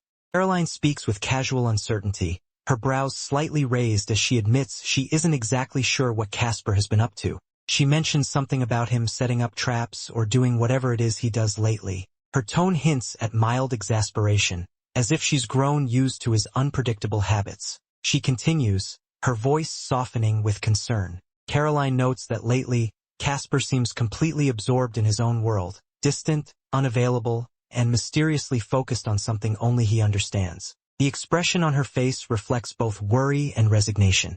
The scene shifts to Casper himself, engulfed in a dark, humming blue aura. His eyes are wide with intensity as he stares forward, deeply focused. His posture and expression suggest he's far beyond simple distraction. He's driven, consumed by whatever mission or purpose he's chasing. Caroline's words echo over him as if narrating from afar. Back at the camp, William gives Caroline an enthusiastic salute paired with a grin. He promises her confidently that he'll stay away, clearly trying to reassure her that he'll do his part. His expression is bright, almost comically eager to comply. Inside a warm, dimly lit cabin, the heavily armored man sits hunched over a cluttered table scattered with papers and notes. With the fireplace crackling softly behind him, he looks up and asks, "So, how'd it go?" His expression is tired but expectant, as though he's been waiting anxiously for her report. Caroline enters with her arms wrapped around herself, rubbing them uneasily. She reports that it's done. William will be heading after Casper. Her voice is strained, her posture tense, showing that she's not entirely comfortable with the role she's playing in this plan. The armored man rises from his seat, stepping forward with a small, approving smile. He commends her with a short, deliberate good job. His tone suggests satisfaction, not warmth, making his praise feel more like a confirmation of control than genuine encouragement. He places a hand on Caroline's shoulder, leaning close. In a low, almost coaxing voice, he tells her that he knows she doesn't like what they're doing, but insists it had to be done. He reminds her that both Casper and William have become problems for them, obstacles in their way. The weight of his touch only deepens her discomfort. A chilling mental image is shown. William and Casper standing side by side, both illuminated dramatically. William appears deranged and cunning, a sly and unnerving grin stretching across his face. Casper, on the other hand, looks tense and volatile, as though he's holding back destructive power just barely kept under control. Caroline's thoughts, or the man's argument, continue, describing how William sees himself as some scheming mastermind, while Casper seems like the type who could burn down the entire camp at any moment. The ominous implications linger heavily, framing both men as threats that must be dealt with. Caroline looks up, her expression softened by concern and understanding. With a steady voice, she explains that he's just grieving, trying to reassure the person she's speaking to. The warm interior lighting catches her glasses and hair, emphasizing the sincerity in her eyes. Richard sharply echoes her words, "Just grieving." He reminds her that after learning Lyra had gone missing, the man they're discussing disappeared for days, consumed by worry and despair. His voice carries anger, but beneath it lies unmistakable pain. Casper walks desperately through the forest path, hands cupped around his mouth as he shouts Lyra's name. The trees rise tall around him, their shadows stretching over the ground as panic and dread push him forward. His voice echoes through the thicket, filled with fear. His voice cracks as he yells again, pleading for any sign of her. His eyes are wide with growing terror. But before his call can fade, a low, menacing growl rumbles from the distance. Something is out there, and it isn't Lyra. The source of the growling becomes clear. Near the edge of a blood-stained riverbank, Lyra's limp body lies motionless on the ground. Dark red pools beneath her as snarling beasts loom over her. Their sharp teeth drip with blood, their hostile growls filling the air. The scene is brutal and horrifying. Casper skids to a stop, eyes widening in disbelief and horror as he screams her name. The sight of her broken, bloodied body hits him like a physical blow, and he stumbles forward in a panic-stricken rush. Without thinking, he lunges toward the beasts, shouting at them desperately, "Hey, shoo!" His fear for Lyra outweighs every instinct for self-preservation as he leaps between her and the monsters, waving his arms and trying to chase them off. Creatures scatter reluctantly, slipping back into the underbrush. Casper drops to his knees beside her, trembling as he takes in her injuries. She lies in a pool of blood, wounds torn across her small frame. His breath shakes as he reaches out to her. He gathers Lyra into his arms, voice breaking as he cries out, "Who did this to you?" Tears stream down his face, dripping onto her pale, unmoving cheek. His anguish is raw and overwhelming, echoing through the silent woods. As he clings to her, his grief only deepens. He can't stop the tears as he sobs, demanding answers from a world that offers none. How could this happen? His voice is hoarse with despair, his body shaking as he holds her close. His eyes drift downward toward her stomach, and he freezes. Fresh blood stains her clothing, but among the streaks of red, something unusual catches his attention. Something that shouldn't be there. Casper's tear-streaked eyes narrow as confusion pierces through his grief. "What's that?" he mutters, staring at the mysterious mark or object hidden beneath the blood. For the first time since he found her, something besides sorrow fills his mind, unease. The image centers on the grisly wound in Lyra's torso, dark, wet, and torn open by a deliberate strike. Casper's thoughts echo over the scene, his realization heavy and trembling. She was pierced by a dagger. The horror of the truth sets in as he stares at the blood soaking her clothes.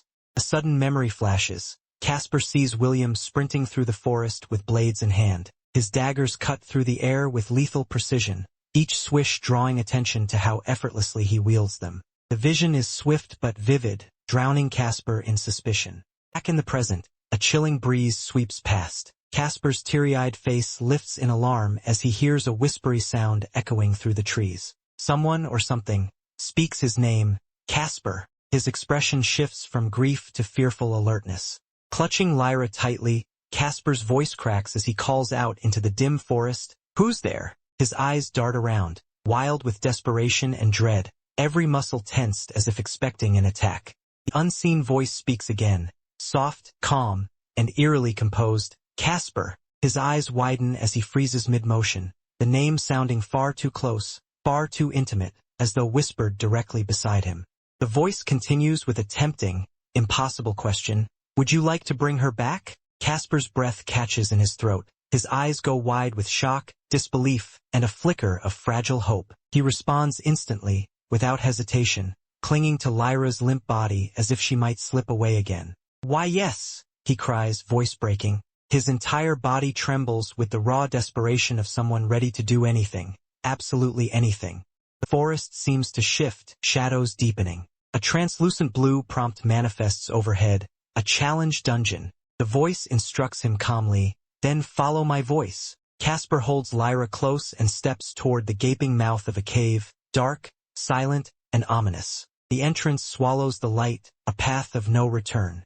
Days later he emerges, not from the cave, but in a new scene. Casper walks with a group, but he is nothing like before. His posture is rigid, his eyes hollow and sharp, his expression unreadable. Those around him keep their distance, unsettled by his unsettling transformation.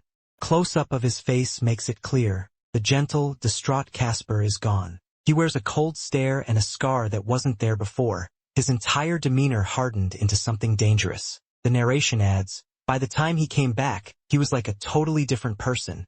Richard's voice concludes grimly, "Something changed him out there, and now he's too much of a wild card." Caroline wipes her tears, voice trembling as she whispers how cruel it all feels. The weight of everything that has happened presses on her, and she struggles to keep herself composed. Trying to steady herself, she admits that Casper isn't just another survivor, he's their friend. The thought of him suffering wounds her almost as much as the tragedy itself. Richard sighs deeply, trying to reassure her. He says that the tutorial may be merciless, but it will eventually end. They just have to endure it a bit longer. He continues, promising that once they're finally back on Earth, they'll have the chance to rest, heal, and rebuild everything that was broken.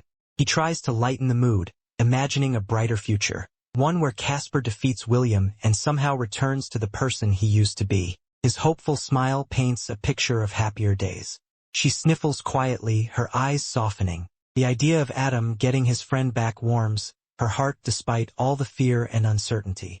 He places a reassuring hand over his chest, insisting that supporting one another is what they've always done, and that together, they'll reach the ending they want. In her mind, she imagines that future clearly. She and Adam, wrapped in a warm embrace, finally living their happily ever after without fear or loss.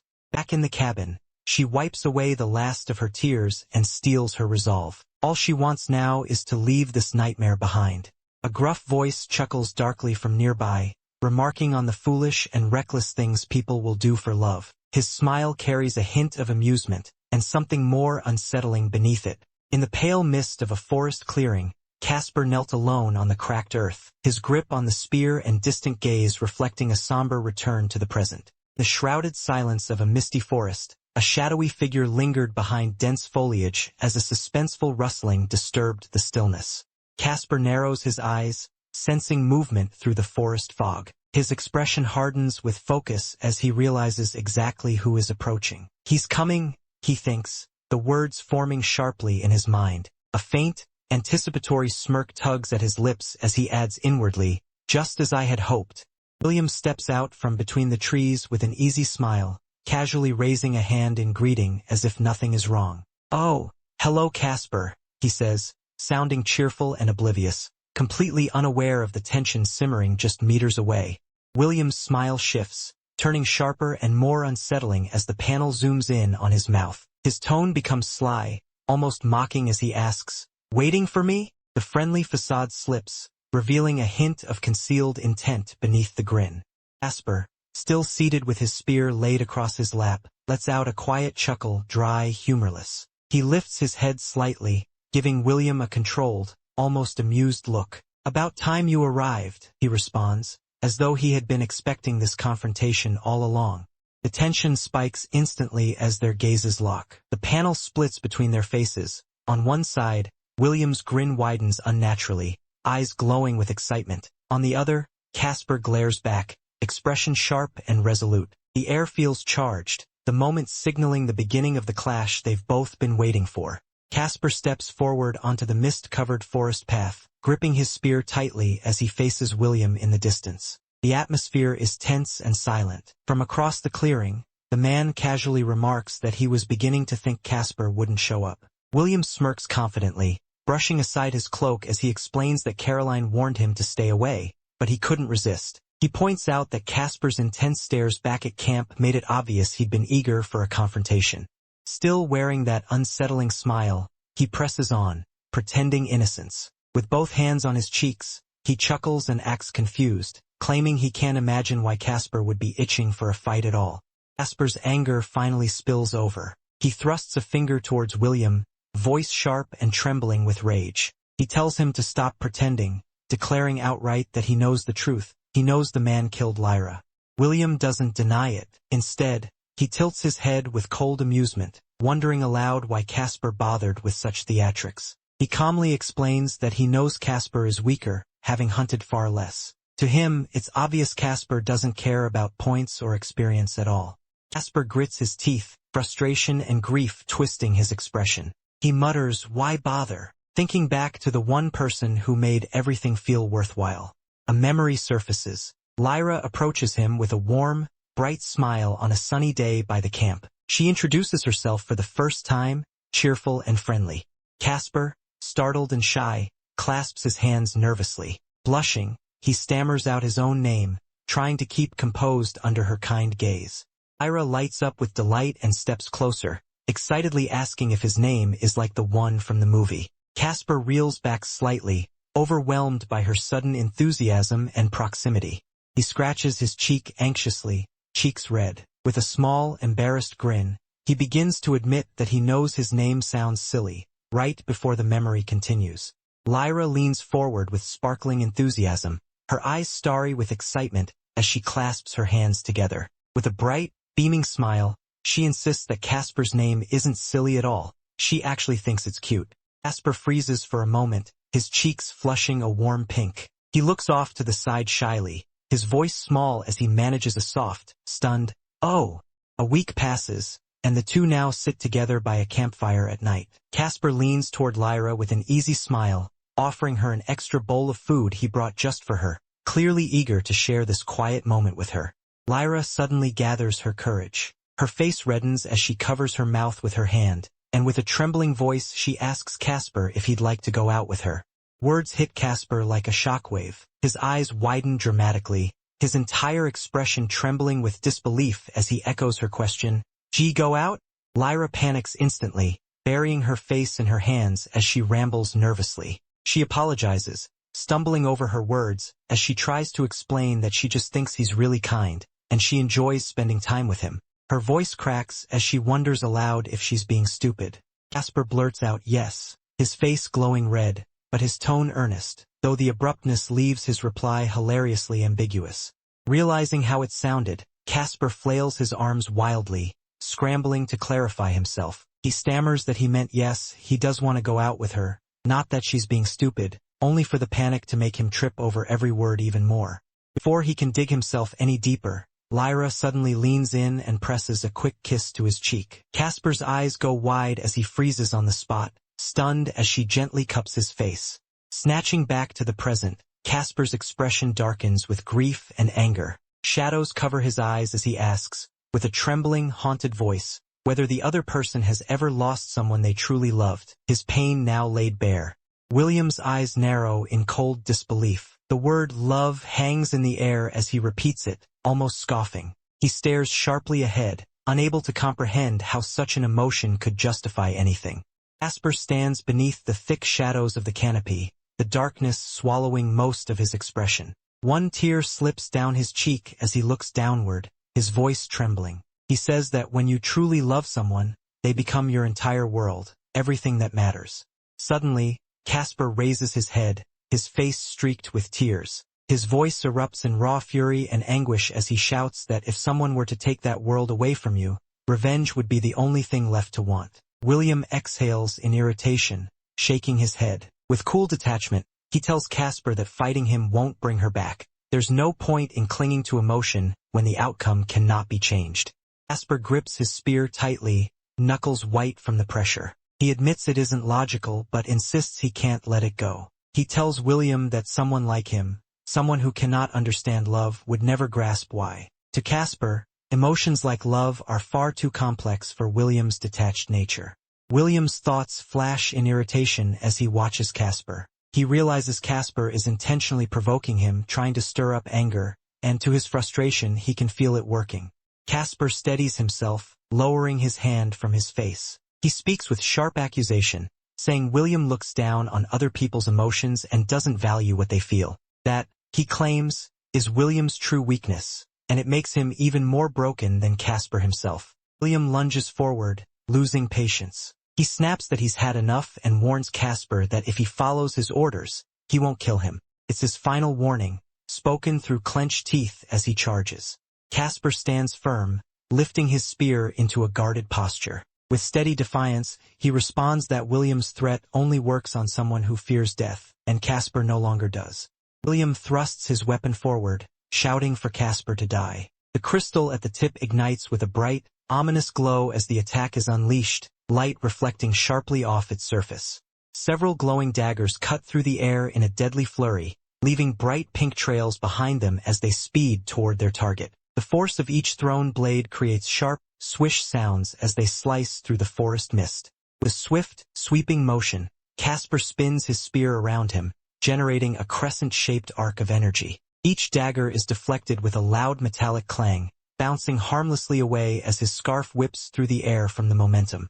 William grits his teeth in irritation, shadows covering his eyes. Despite his confidence, he's forced to acknowledge the truth. Casper is faster than he expected. Casper reaches toward the strap on his waist, his movements tight and deliberate. His hand pulls at something as he prepares his next move without hesitation. Another projectile launches forward at blinding speed, this time a stone-tipped spear. It rockets across the clearing, propelled by sheer force. William smoothly sidesteps, his cloak lifting with his movement. A green arc of energy trails after his dodge, and he glances back with a smirk, clearly unthreatened. He laughs loudly, boasting with amusement. "Come on, that wasn't even close." His voice rings out confidently as he holds his chest, thoroughly entertained. But Casper's lips curl into a small, knowing smirk. Calmly he speaks, "I wasn't aiming for you." The camera follows the spear's true path. It races past William entirely, toward lengths of rope hidden in the brush. The blade cuts through the air in a straight line, aimed at a different target altogether. William's eyes widen as he realizes the trick. The dagger wasn't an attack on him, it was meant to trigger the trap. He watches the stone arrowheads embedded in the ground ahead and mutters in grudging admiration. So that's what those stone arrowheads were for. Smart. A glowing red barrier of metal materializes in front of the blond man, his eyes sharp with concentration. Several incoming attacks clang violently against the shield as he mutters that it's a good thing he always keeps spare metal with him. Casper lunges forward with full force, shouting that it's over. He rockets ahead, gripping his spear like a missile aimed straight at his opponent, his entire body stretched into the attack. William instantly splits into multiple afterimages, all darting aside in different directions. Their synchronized movements blur together as the real one slips past Casper's thrust with a fluid, almost dance-like evasiveness. William lands, but his foot slams down onto a metal trap with an audible click. His expression twists in alarm as he realizes what he stepped on.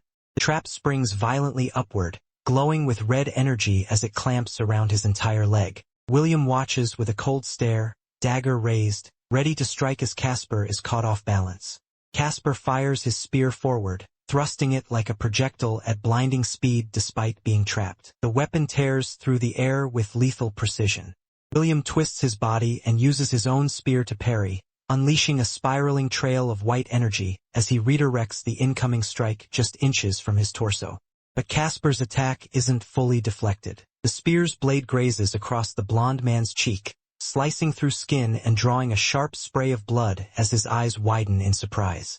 William flips backward to avoid the follow-up, his body twisting midair while Casper swings his spear around, breathing hard and tracking his enemy's movement with fierce focus.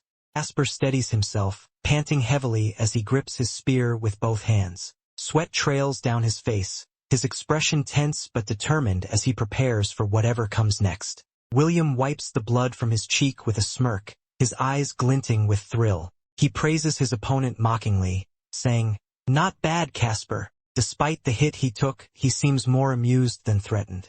He raises his crystal-tipped wand, the gem beginning to glow with a sinister red radiance. With a flick of his wrist, he taunts, "Let's step it up, shall we?" Energy gathers as if something dangerous is about to be unleashed. Several knives strapped to his belt and clothing begin to vibrate and lift from their sheaths. A red aura coils around them as they float upward, reacting to the wand's power. More and more knives rise into the air, swirling around him in spiraling patterns. The red light spreads, sharpening the blade's edges as they spin with increasing speed. Now surrounded by dozens, maybe hundreds, of hovering knives, he stretches one arm upward triumphantly. The entire sky above him glows red from the massive blades. He declares, "You're not the only one who's been preparing." The knives suddenly reposition, all pointing downward like a lethal rainstorm waiting to fall. With a wide, excited grin, he unleashes his attack. "Try deflecting this." The blades descend like red meteors. Casper, unfazed, begins to speak with a calm but confident tone. He starts with, "You know, William," his lips curl in a knowing smile as power gathers around him. Casper raises both arms slowly as a strong wind begins to swirl. He continues speaking, "I met a man in a challenge dungeon. His posture is firm and focused as the atmosphere grows heavier. Casper's feet lift slightly from the ground, shadows swirling beneath him. He finishes the thought, "He picked me up at my lowest and offered me a deal." The air vibrates with power gathering around him. Casper's arms spread as the incoming knives hover around him instead of striking.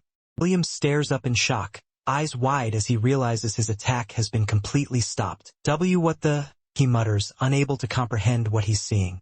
Dark energy coils around him as he rises slowly into the air. His voice remains steady as he reveals the truth. He accepted a deal, one that offered him power when he was at his lowest. A swirling mass of shadow gathers above him, crackling with emotion-fueled force. The black vortex expands violently, rumbling with chaotic energy as its pull intensifies. He lifts his arms higher, the vortex stabilizing into a perfect, ominous sphere. With fierce conviction, he declares that this is a strength the other is too broken to ever grasp, the resentment of the fallen. William stumbles back in terror, completely overwhelmed. His eyes shake as he mutters that this kind of power should be impossible.